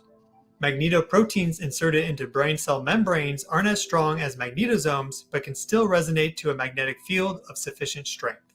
Ferritin, the iron transporting protein that Magneto holds onto, is found in much higher concentrations in brain tissue from people with neurologic problems like Alzheimer's. In the increasingly busy electromagnetic environment, learning how to protect yourself from stressful and harmful EMFs is important for staying your healthiest and most vital. With how quickly magnetic fields lose strength due to the inverse square law, if the human biofield everyone generates is strongest in their occupied space, then other EMF sources drown out into noise. The stronger the exogenous EMF, the stronger the endogenous biofield must be in order to stay dominant. Cultivating strong endogenous brain waves is possible with basic health and wellness practices. Walking, meditating, exercising, yoga, grounding, stretching, swimming, and sleeping are all important aspects of life that, when engaged with, cultivate a deeper and more balanced conscious experience. Herbs like green tea and chamomile also help propagate 8 to 12 Hz alpha waves and increase endogenous brainwave amplitudes. All electromagnetic fields hitting the brain are data that the brain processes, and establishing a breathing meditation practice improves your ability to filter these random thoughts and choose your state of mind. The most important message I can leave you with is to be mindful of how you feel. If you don't feel good, engage in wellness practices that make you feel better. All of the research discussed here is linked in the video description. Share any questions or comments. All right, man. That was actually really good, Cage. Thanks for bringing that up, man. That's a good video. It gives us a good topic that actually resonates with what the rest of what we've been talking about today. Yeah, I'll fit in, especially at the end. It was talking about there you go. Yeah, absolutely right. It resonates, especially with the crystal topic here that we had. And I was wondering, maybe those magnetite crystals, they were talking that it could have, you said it was manipulating consciousness, but do you think it could be used to as healing properties? Or do you think it's has a complete negative effect on us, and that, we shouldn't be screwing around with that kind of shit? No, I think it could What do be. you think? I think it could be manipulated. They grow endogenously in your brain, so there's no getting rid of it. It's in every human, every mammal. No, but do you think we can use this to, or do you think it's already been used to manipulate us or control us at Probably that has. level? It Right. definitely So, has. If something could be weaponized, human beings will do it, 100%. Much of it is pulp. My bad. This guy gets into it too. But yeah, let's continue. Yeah, that's crazy, right? I guarantee it. They said that they can inject something to manipulate the magnetite in your mind, which they're and they're saying that's the structure of consciousness itself. What about the sun? Do you think, what do you guys think of the sun as a magnet or a ball of gas? I don't believe it's a ball of gas, man. Come on. Right. So I think it's a magnet. So with all the magnetism and the change and the cycle of that would definitely manipulate consciousness as well. I understand man could do what he wants and tries to do what he can, but he's definitely not as powerful as our creator. And the sun itself is changing, So I know we see manipulating happening by the hands of man, but how much can man do without the help of other men? Other men have to subscribe to these things. They have to involve their etheric energy to make these things come true or happen. So I think it's a obvious manipulation, but at the same time, we're going through an actual change as well. So to blame it all on a group of people seems also kind of like we're putting off the actuality of the reality around.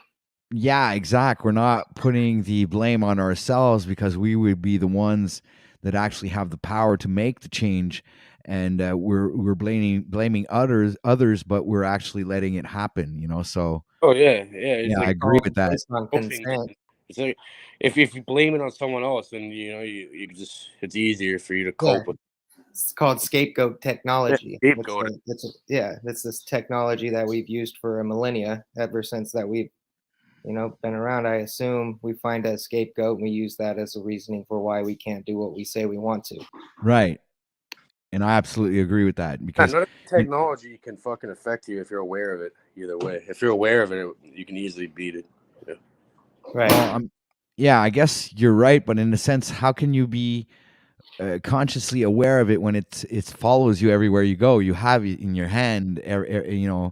It's Well, like, it's like An ounce of prevention is worth a pound of cure. So it's almost like IPM. Like with plants, for example, we have something called IPM, integrated plant management, where you're acting like you always have something like a virus or a bug or something. No, you're getting rid of it. So it's just you're doing, an ounce of prevention is worth a pound of cure. So you do preventative measures so that you're never affected by their nonsense either way. Right.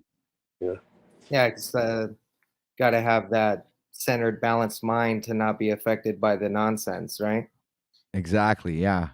And also, I think it's about, what you feed yourself too. I think it's important to, get the right water. I mean, if it's distilled or, with no fluoride in it, and, get the right nutrients that you need, the food we eat, the non-GMO foods, and no pesticides, and stop drinking alcohol. That's one of the things that will fucking destroy your system and keep you from, reaching a higher state of consciousness, if you want to call it that. All right, for lack of a better term. Technology gets a bad rap based on the fact that clothing is a form of technology. Clothing is a form of technology. Let me see. Well, it's an advancement to you as a whole, right? You put shoes on, you no longer hurt your feet. You put clothing on when you're cold, it's a technology. Well, anything that's not naturally made is technology, right? Anything manipulated by a human being would be considered technology. Yeah. So Scapegoat's a technology. All of those things are tech that we learn how to control and manipulate. Like Cage said, it's not a natural thing. It's something we concept and propagate. Right, that's true. You're right. I can't argue with that, sir. We're all on the same page here. That's for sure. You're not going to see us argue. Maybe that's what we need, a little bit of action up here. Need somebody like to come and say, "No, you guys are fucking like this." This is hard scientific evidence. Yeah, you're crazy. Where's MC Hammer when you need him? I mean, not MC Hammer, but MC Hellfire. What the fuck? I keep forgetting his name. This guy. Nemesis. Yeah, Nemesis. That's it. Or where's Illumitami when you need him? No, because then you don't learn anything. Now, what? Too much learning for now? No, I'm just joking. To me, this is more interesting, to be honest with you. No, you're absolutely right. No, I haven't even seen. That's the first time I saw that video myself too. Yeah, that was great. I actually like that. But no, I needed to, joke around a bit and make some. I'm a funny guy. I'm just trying to make sarcastic jokes. Yeah, we need some people yelling at each other right now. Let's go. Yeah, let's change the tone. We've been 6 hours and 31 minutes in the live stream, ladies and gentlemen. It is presently 1:07 p.m. here in Montreal, Canada.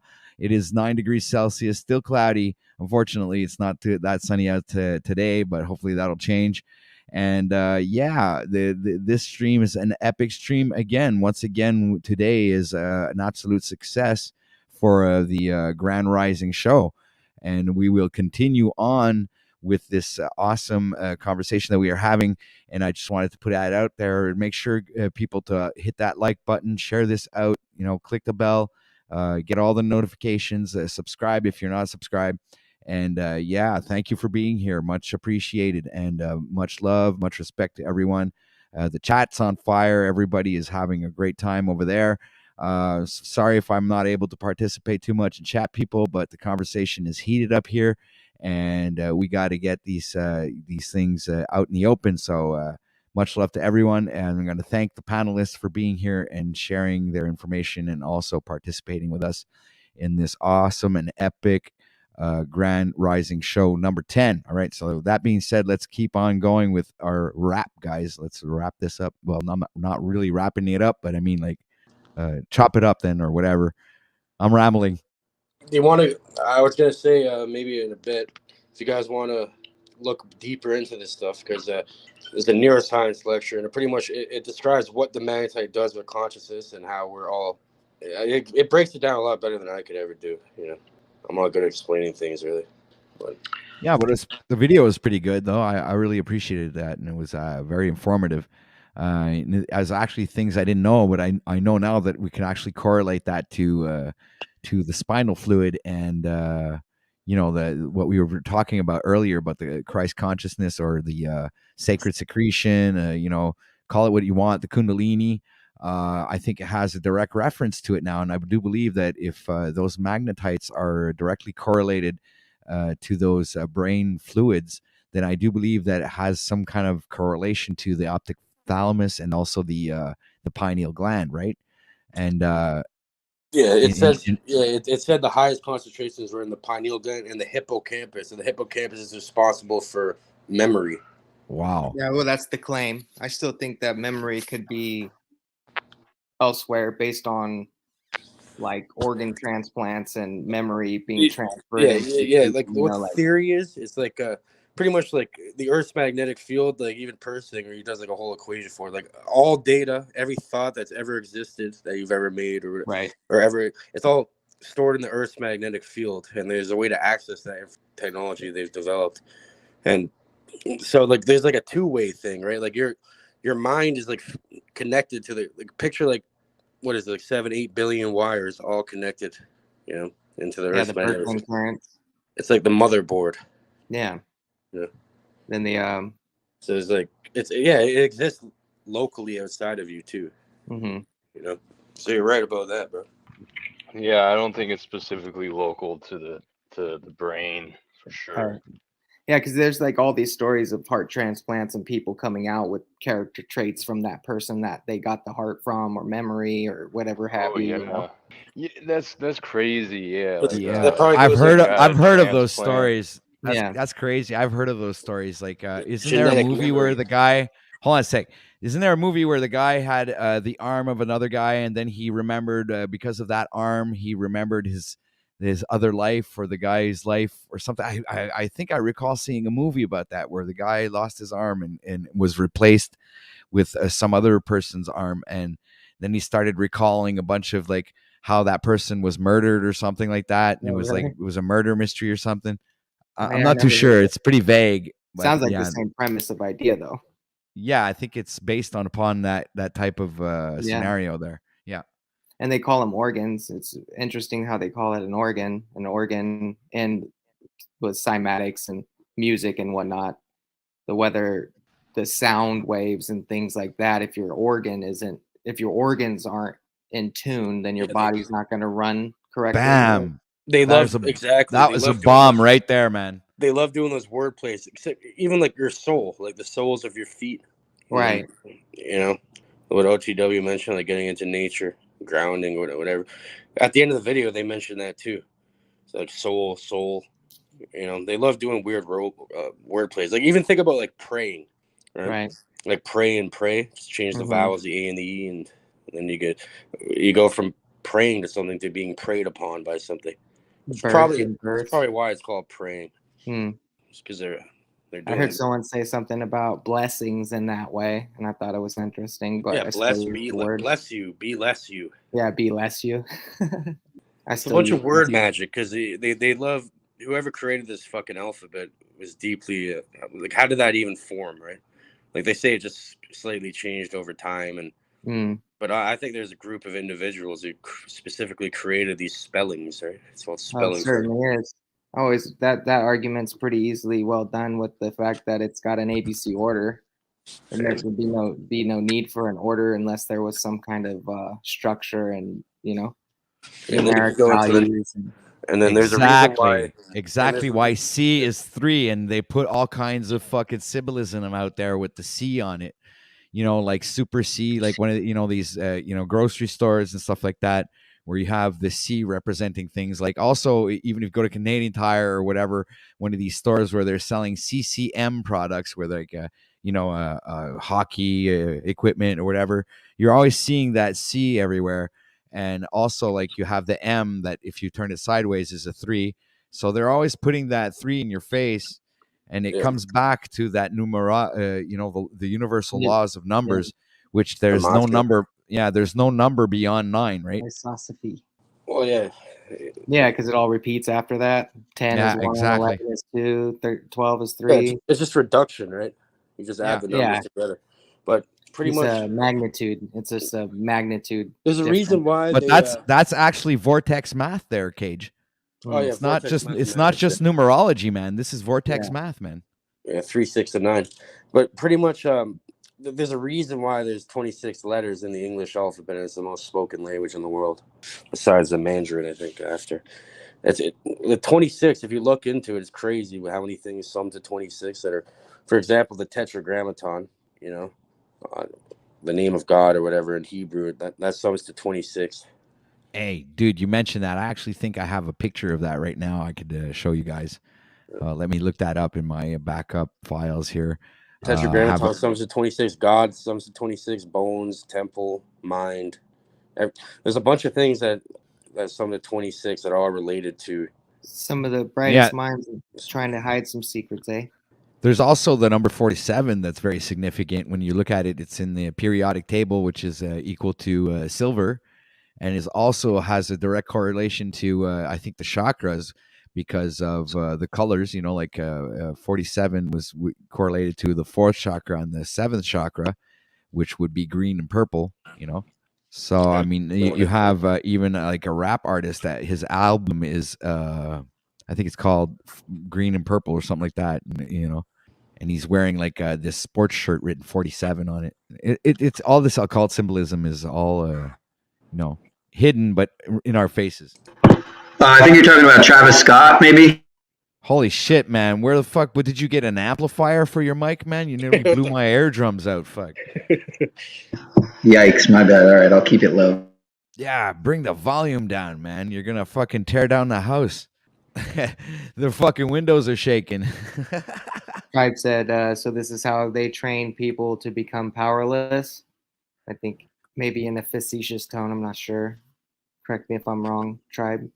But I think maybe it's a technology that could be used on a mind that's not well sound.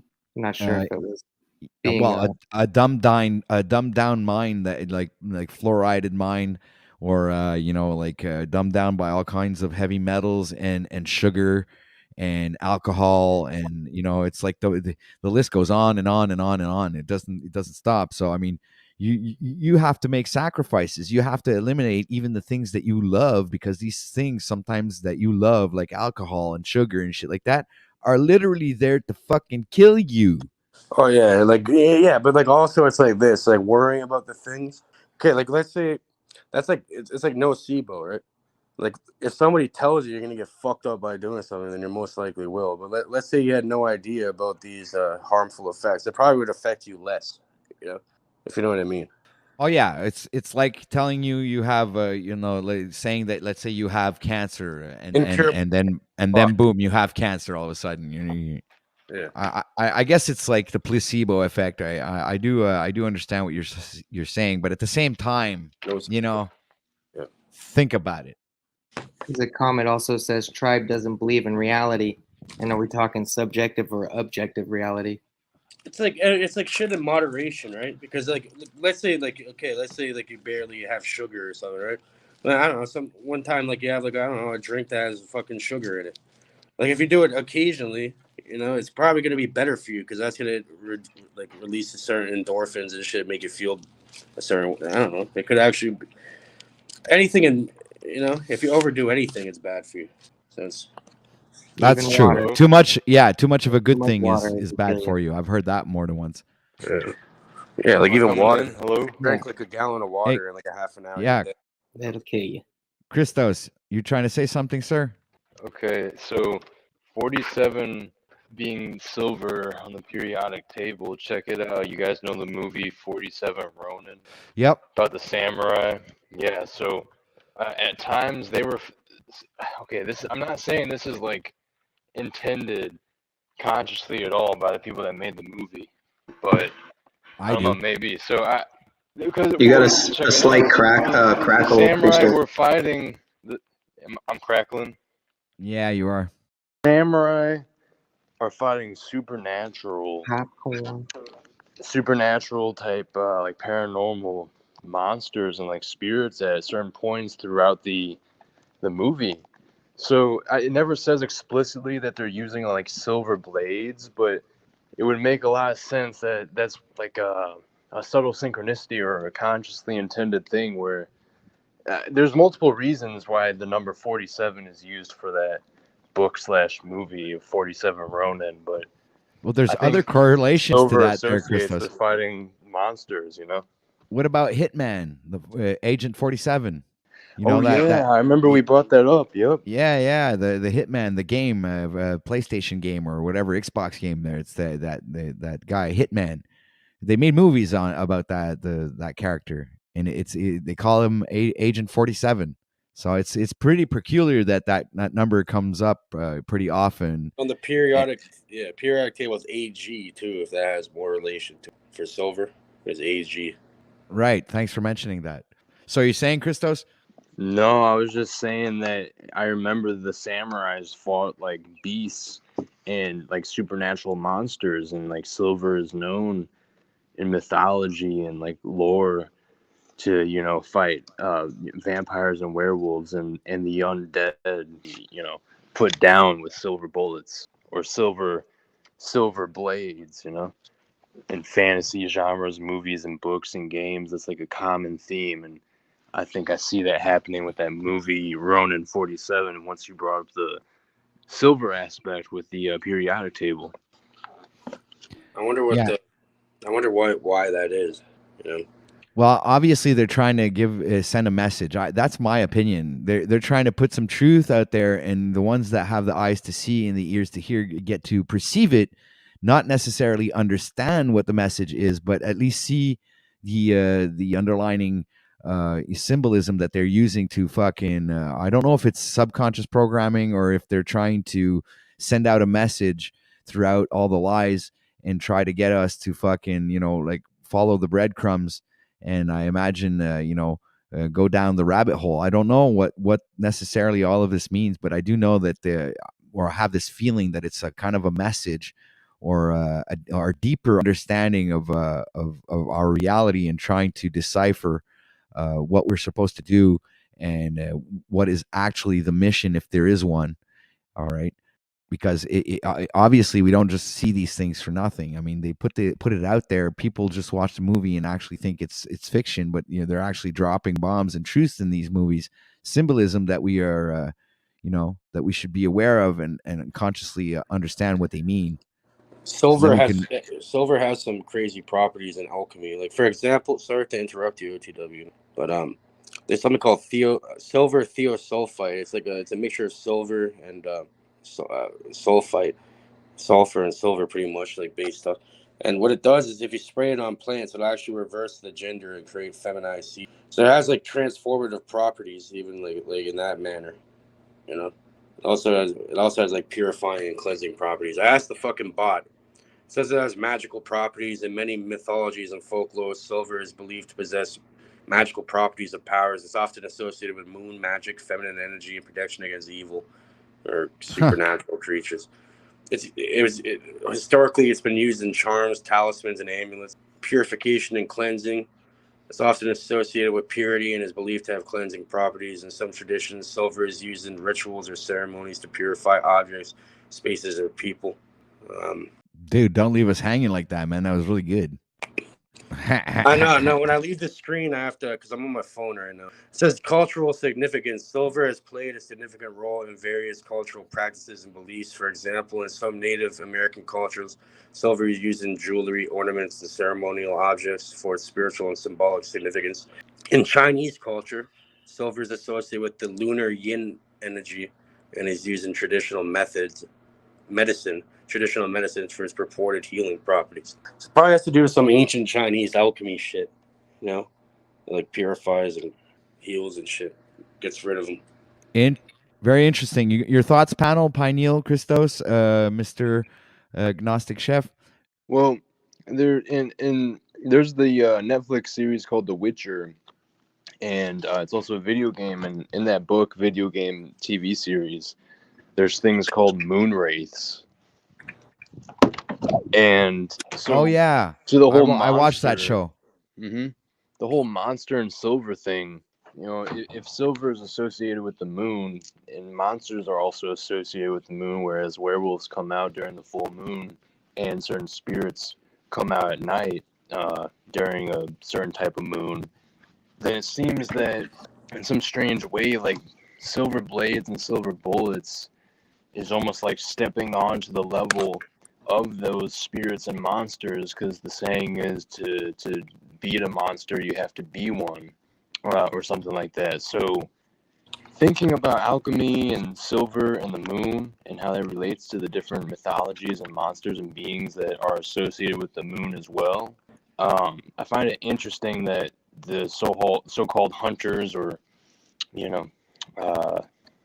slayers of the dead, using silver, if silver is actually something that's associated with those monsters, with those wraiths, it's almost like you have to step into that that lunar energy, that moon energy. Well, look at the night word. energy. Well, it's true, because it just says that it's associated with silver is associated with the moon, apparently, in alchemy. And they're saying, and think about the word monster, right? Moonster. It's right in the name, mon. Oh wow. They used to use Oh, silver wow. coins to prevent spoilage in milk, and the spoilage is coming from bacteria, which is a foreign body, right? So something foreign, a monster, quote unquote, is coming in and destroying this product. So look, break Well, down what- the word monster. what about- moon star? Mhm. Yeah, Literally in the exactly. And you got the silver that kills the moon star. And you also have the other aspect of it was the 2 coins that you put on the eyes of someone that passes to pay the passer, and those coins are made of silver, right? So that would be another aspect to transition between life and death, in There my you go. opinion. Yeah. And silver thiosulfites used in plants to change the gender, transform the plant too. So it has some sort of transformative properties to it too. You know, some sort of transmutation or something. Yeah, they say in alchemy all things have to become silver before they can become gold. There's like steps to the process. You have to go through the stages. Yep. And I absolutely agree with that. I wanted to bring up some pictures, but I don't remember where I put them. That's how organized I am. Sorry, guys. I just needed to see. I'm talking to myself, man, right now. Help me out, Yeah, guys. you're all good. I'm looking for that picture. We were talking about the tetragrammaton before, and now we're talking about alchemy and silver and shit. Now you guys are getting me started up, man. I'm gonna start popping up some pictures, man. Going on tangents now. Oh, Yeah, you better hang on. throw my screen share back on. I want to put a couple minutes of this on if I can, All because right, it goes back. I'll to set you up. Hey, wait a minute. Where is it? It's learning. OTW, I'm gonna get out of here. Oh, I gotta okay. be around the house and. Dude, no All more right. secrets again? Why are you so obsessed with this one specific video? Isn't there more material from this guy? Thanks for being here, dude. Yeah, no problem. I'll come back. I don't know if Much love, Gnostic. I'll be back. A lot of people haven't seen it. That's why. All right, cool. It goes back to the magnetite we were talking Ciao, about dude. earlier. Come to karaoke night again, bro. Oh, I'll be there Friday. I got two that I'm gonna have to show up for though, so I'm gonna be bouncing back and forth. Probably. Bet. There's 2 karaoke nights on Friday night. Really? Where's the other one? Drop the link in the chat if you can. It's Matrix Man. Yeah, I'll try. Oh yeah. I know Matrix Man. Okay, number one Matrix Man. You guys know, I've known that guy for years. What the fuck? Yeah, Matrix Wow. Man. I know Universal streets are small. That's It's a probably small how, world. Yeah, that's probably how I somehow got connected to you guys through the fucking web. Yeah, I know. I think so too. And then also Flav Cage. Yeah. Yeah, you know Flav too, right? I've known What a- Flav for years, man. I've known What a Flav tangled web we weave, don't Exactly. These You know spiders. Bamboo Soldier? Yeah, Bamboo. Yeah. I know Flav for like the longest out of all of them. Like I know Flav for like 6 years now, I think. Yeah. See, I Before he met. started getting- I now ran he's into crazy Flav into like the maybe 2 DMT years shit. ago. All right, blessings, guys. All right, Peace, brother. Ciao, bro. All All right, so that was Gnostic Chef, everybody. If you want to go hook up on his channel and see what he's all about, make sure someone, if wants to drop a link in chat for Mr. Gnostic Chef, didn't have time to go and promote his channel. But blessings to you, sir, and thank you for coming up here and participating on this awesome live stream today. It's been absolute success, man. Great viewers. The chat is on fire. The panelists are absolutely engaged. So we're going to shout out to everybody and much respect to everyone as well. And it is presently 1:30 p.m. here in Montreal, Canada, Eastern Time. It's 9 degrees Celsius, cloudy outside, and we have Mr. Cage here who wants to present us another video. So, Mr. Cage, please go on. Just a few minutes of. Yeah, what do you guys think about that so far? You haven't seen this one, OTW, right? No, I haven't. So this is interesting. Obviously, like I said, he's using these representations, and he said it was a representation. So maybe this guy's a flat earther, but he's just like, appealing to the audience that already believe that we live on a globe. So I kind of understand where this is going, but the information is good. So I guess he talks about it after. He's like, he talks about how administrations have certain I'm surprised he was even allowed to conduct this kind of study and put it public, But they used to work. These are the guys that developed the remote viewing phenomena with like Sean Herbivance and Ingo Swann. Like they worked with the CIA here in Canada and shit. So where the shit started, Yeah, I do know. Some gets deep. All right, so keep this moving, man. I want to see the we can keep pausing it, comment on it because I think it's let me know. Let me know when to pause it. I'll pause it. Yeah, don't worry. Some interesting stuff. So you see how it relates back to the magnetite, right? Yeah, everything comes back full circle, dude. The 7 hertz pattern, and that's crazy. In that first video, they said that the researchers at Harvard, they've invented something that can distort the magnetite and send it to different parts of the body or something with just a simple injection. Now that makes you start questioning, I don't know, certain things, right? Yeah, certain injections. What are they doing, bro? I'll be honest, you guys kind of sound like you're, I don't know, doubting science and maybe not trusting the experts as much as you maybe should. Just my thought. No, yeah. This right here is definitely not mainstream. I don't trust mainstream science. Science is a value method. Like, what is science really? Doing an experiment and then writing your observations, right? So it's that I agree with. But yeah, obviously, we all know it's all completely bought and paid for. Agreed. It's not hard to influence people. It's either that or you just fucking get rid of them. Probably cheaper to get. Hey, we have 33 people watching right now. Make sure to hit that like button, share, subscribe, and hit that notification bell if you guys want, the recent notifications for when we go live. And also, don't hesitate to put a comment as well. If you guys hit the restream, guys, comment. Don't hesitate to give your opinions. So I love answering comments in the comment section. Right. So I didn't get a chance today to follow up in chat. You guys have been on fire in there. So I've been, keeping up with the panelists and the information that's being brought up. So that being said, man, much love, much respect to everybody for being here today. And this is actually great information. And I'm really grateful that you presented this, because it does come full circle when you think about it, with all the subjects that we've been talking about today. Does have a direct correlation, whether you like it or not, right? So this is very good, Cage. Thank you very much. This is what it's all about. Like, more people need to know about this, because you could take proper action within your own mind and change. You can, because it'll get into it, right? When you get into certain states of mind, right? You actually distort the local magnetic field around you, and you can actually fucking create your own reality, But remember, you're still going to be in your own cage. Like, you have to create your own cage of reality instead of being caged by someone else, Either way, you're still in the confines of this reality.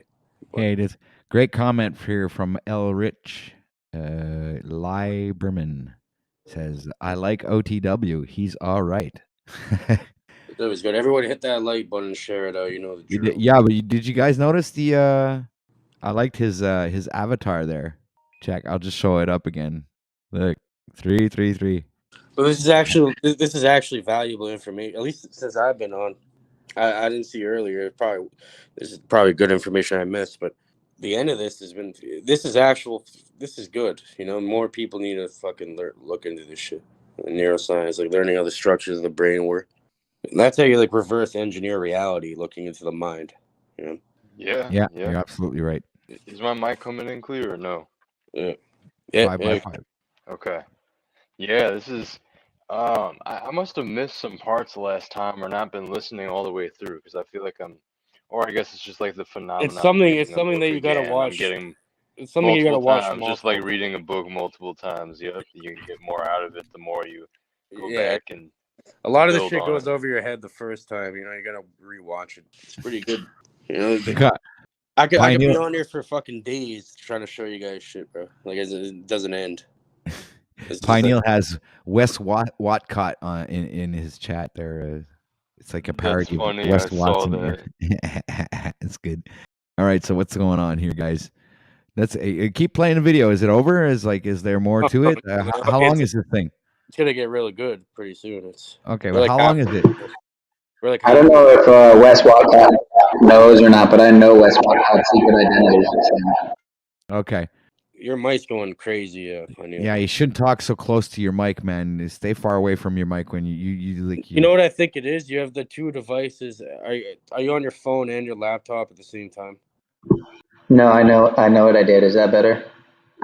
Yeah, but you can like move away from your mic, and I think we could still hear you. Like right there from you are there. Speak from where you are right there.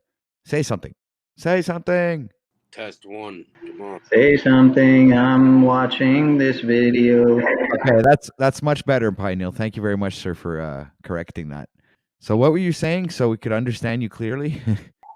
I was just saying I know the secret identity of Mr. Wes Watcott. Oh, okay. Well, that's cool. Yeah, it doesn't sound like a real name. All right, should I continue this? Yeah, please do. Go ahead. See that? Yep. Getting deeper. But yeah, it's most likely like reality is probably similar. It's probably through the Earth's the magnetic field of the Earth combined with like our input into it, or our plug-in into it. It's probably some sort of like a hologram. And this is why they attack like the powers that be. They know about this, and this is why they attack the subconscious mind through the words we use, the way we think, everything we see. You know, for the average person, institutionalization through schools and all that. It's probably a way to literally change reality. That does change reality, the way people think. Like, you know, make people think there's a probability when you roll a dice. Like for me, I don't believe in that. So every time I roll a dice, you could do it right now. You're gonna get whatever you want every time. You know? Yo, Cage, you know who I just realized you sound a lot like, dude? Who? Tell me if I'm crazy, Christos OTW. Does he not sound a lot like Singularity right now? I'm like just now realizing it. I know what you mean. I mean, with a certain the tone. philosophy is correct. I mean, same. Wait, like, do you mean literally tone, voice same or philosophy? Like, yeah, what's going on right now? Well, I'm okay, having mind I blowers. see it in the voice physically, like literally with his voice, but I know what you mean with the subject matter as well. There's like two things going on there that are similar and paralleling with Singularity. I see what you're saying. And I know I've seen you on camera, so I mean, I'm like 90% sure, 95% sure you're not the same person, but 99% sure. But I don't know. Maybe you can like shapeshift. I'm not sure what you're into. I don't even know who Singularity is, to be honest with you. He was on Ian. He was on Yeah, he We was Are on TV stream the other day. What happened? Yeah, he did he ever come on this stream? No, me it was Scott Severini. I'm not sure if I ever had Singularity on here. I don't think no. All right, so guys, Yes, we so- are we can 7 hours and 33 minutes in the broadcast. We are going to be ending this in exactly 27 minutes, ladies and gentlemen. I love you all, man. Thanks everyone for being here. Obviously, I'm not shutting it down right now, but I'm just like shouting you out all out. So, and I just want to, keep you guys aware that the stream won't be going on for 12 hours. I tend to do 8-hour streams a day for 5 days a week. So, much love, much respect, and I'm really appreciative and grateful for everyone to be here. Without you, this wouldn't be possible. So make sure to hit that like button, share this out, subscribe, click the bell, leave a comment. And if you would love to support the channel, well, there's a link at the top of chat where you can go ahead and buy a coffee for OTW News, and that's up to you. You can or not. That's always your choice. So thank you everyone for being here. I just wanted to call, not call out, but shout out to everyone, and much love, and much respect. So Christos, I think you just popped on or something, or you want to play the video, Cage? Keep playing the video. Well, I wanted to hear what Cage was going to say in response to Mark Basket. Okay, go ahead. Yeah, Mark does go on. He's been on my live. You could try it one time. It does work. Like I can make a compilation of. I used to just go on panels and experiment with this stuff, and it definitely works, bro. Way more than Chance would tell you. And that's the thing, is the fact that someone is already questioning it means that they're already kneecapping themselves from being able to obtain it. Yeah, exactly. They You don't can have that true belief. You can do it yourself regardless. But this is how strong the programming is. It goes back. It's like everything's just like a chance, a probability, which I don't believe in at all. I think you can influence this. I don't. Yeah, I mean, after what he just said there with the photons and everything he explained, he really had a mic drop moment there like 5-10 minutes ago, whenever it was. This And is it's just turned 111 where I am too. It's perfect. Yeah. There you go. Like right as I finished my sentence there, and Not high mark, but a high compounds. Probability would tell you, right? You have a 1 in 6 chance, even if you get half the time right. That's a lot better than their version of reality, right? You could train it to even be better, though. I'm telling you, people. I should share it. I'll share it one time. I can go back. It's fucking weird, man. I'm telling you. I wouldn't believe it either, to be honest with you. So it's fucked. You just gotta experiment and prove it to yourself. Try it. You could do. I could walk you through a certain visualization procedure before rolling it. You can even put it in a cup or something, so it's not physically in your hand. So you don't think it's a way. The way you rolled it. I don't know, some variable. And then you can do it to other people. It's like a certain magnetic field that's generated if you generate that magnetic field through a certain technique. It's spot on. It's fucking weird. It even works on I've done it to people when they're on the computer, like a computer generated dice. Just click of the mouse and it still worked. It's not just a physical thing. Wow, that's wow. Yeah, Sikorsky, he's like, oh, Cage, you make me want to smash a fucking bottle off my head after that happened. He was tripping. That's literally what he said. He's tripping out. You could try it though, just try it. Record the results, do it, quote unquote luck, right? You could probably make your own luck in that way. Right. Mm-hmm. Like self-fulfilling prophecy concept. It gets deep. But let's see what he says now. I think he's about to drop some gems here and wrap up. Sorry, I was away from the computer, Christos. Oh, you're good. Did they say this guy was the guy that helped us find Saddam Hussein? No. He was what he said was Harabin somehow told. I don't know. Now the way he stated it is pretty much like a reality fuck. Because it's pretty much like the dice fucking roll thing we're talking about. It's like somehow he I don't know, whatever consciousness he was in, he somehow projected that message for them to find him in a certain. Say he was hiding in a hole. He was. Oh, okay. Yeah. And he somehow found himself. In a weird way. Mm-hmm. But it's not just speculation. There's something going on with magnetic fields. And that's probably a derivative from the magnetite that's in our. What did they say? It was 4.5 billion magnetite. Yeah, I think it was 4.5. I think. No, we don't mean Bin Laden in the cave. Saddam Hussein in that hole he was hiding in. Someone said Osama bin Laden in the cave. No, they were talking about Iraq and Saddam Hussein. No, it has nothing to do with that. We were talking about Sean Herbivance. No, I know. I'm just saying someone in the chat was thinking of something else. His name's Sean, fucking Pineal. There you go. But don't give away my secret identity, sir. You were hiding in the hole in Iraq. But either way, there's some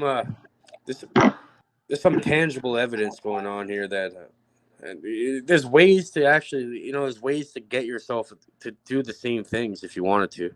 Fuck with reality. But when you do that, I think every time when you get into this kind of stuff and you actually try changing, I think that's actually changing all of reality. Like it's like reality shifting. Like you're changing the reference point.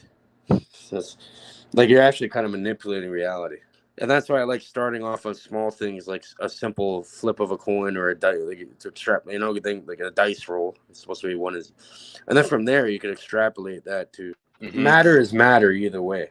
Yeah, so that's all that matters really. You can influence shit, but it's like you have to do it in the right way once you know these things, right? Or not in a way that does not cause harm to other people, intentional harm. You can't fuck around with this shit. Right. Doesn't end well for anybody. Mind over matter. If it doesn't matter, don't mind. But yeah, we're probably living in some sort of a hologram. There's like cheat codes and shit. Like you can like mentally inject fucking cheat codes into the field, if you want to call it the matrix of electromagnetic fields and whatever the fuck it is. It's funny you pinned that 420 comment 2 days before 420, and it's 2:22. Can't wait for 420. Anyway, you should finish this clip, man, before we run out of time, man. Should also throw it in 1.25, 1.5 speed because, unless you're slow. Unless you're too slow. More there. All right, ladies and gentlemen, this will end this segment of the show. We will be back tomorrow for another awesome Grand Rising show. It'll be number 11 tomorrow. We will be back bright and early. So thank you, everybody, for joining us. Thank you to the panelists who've joined today. And also shout out to all the ones who have contributed and donated to OTW News. So much love to everybody. Hope we see you back here again tomorrow. And have a great one and have a good have a great day. So Cage, will you please play the outro for us? All right. So we had Christos up on the panel today, ladies and gentlemen. We had Pineal Power and Mr. Cage from Cage Reality. So welcome to the end of the show. Peace. Much love, everybody.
Selassie, I shall live and reign. Shall live and reign.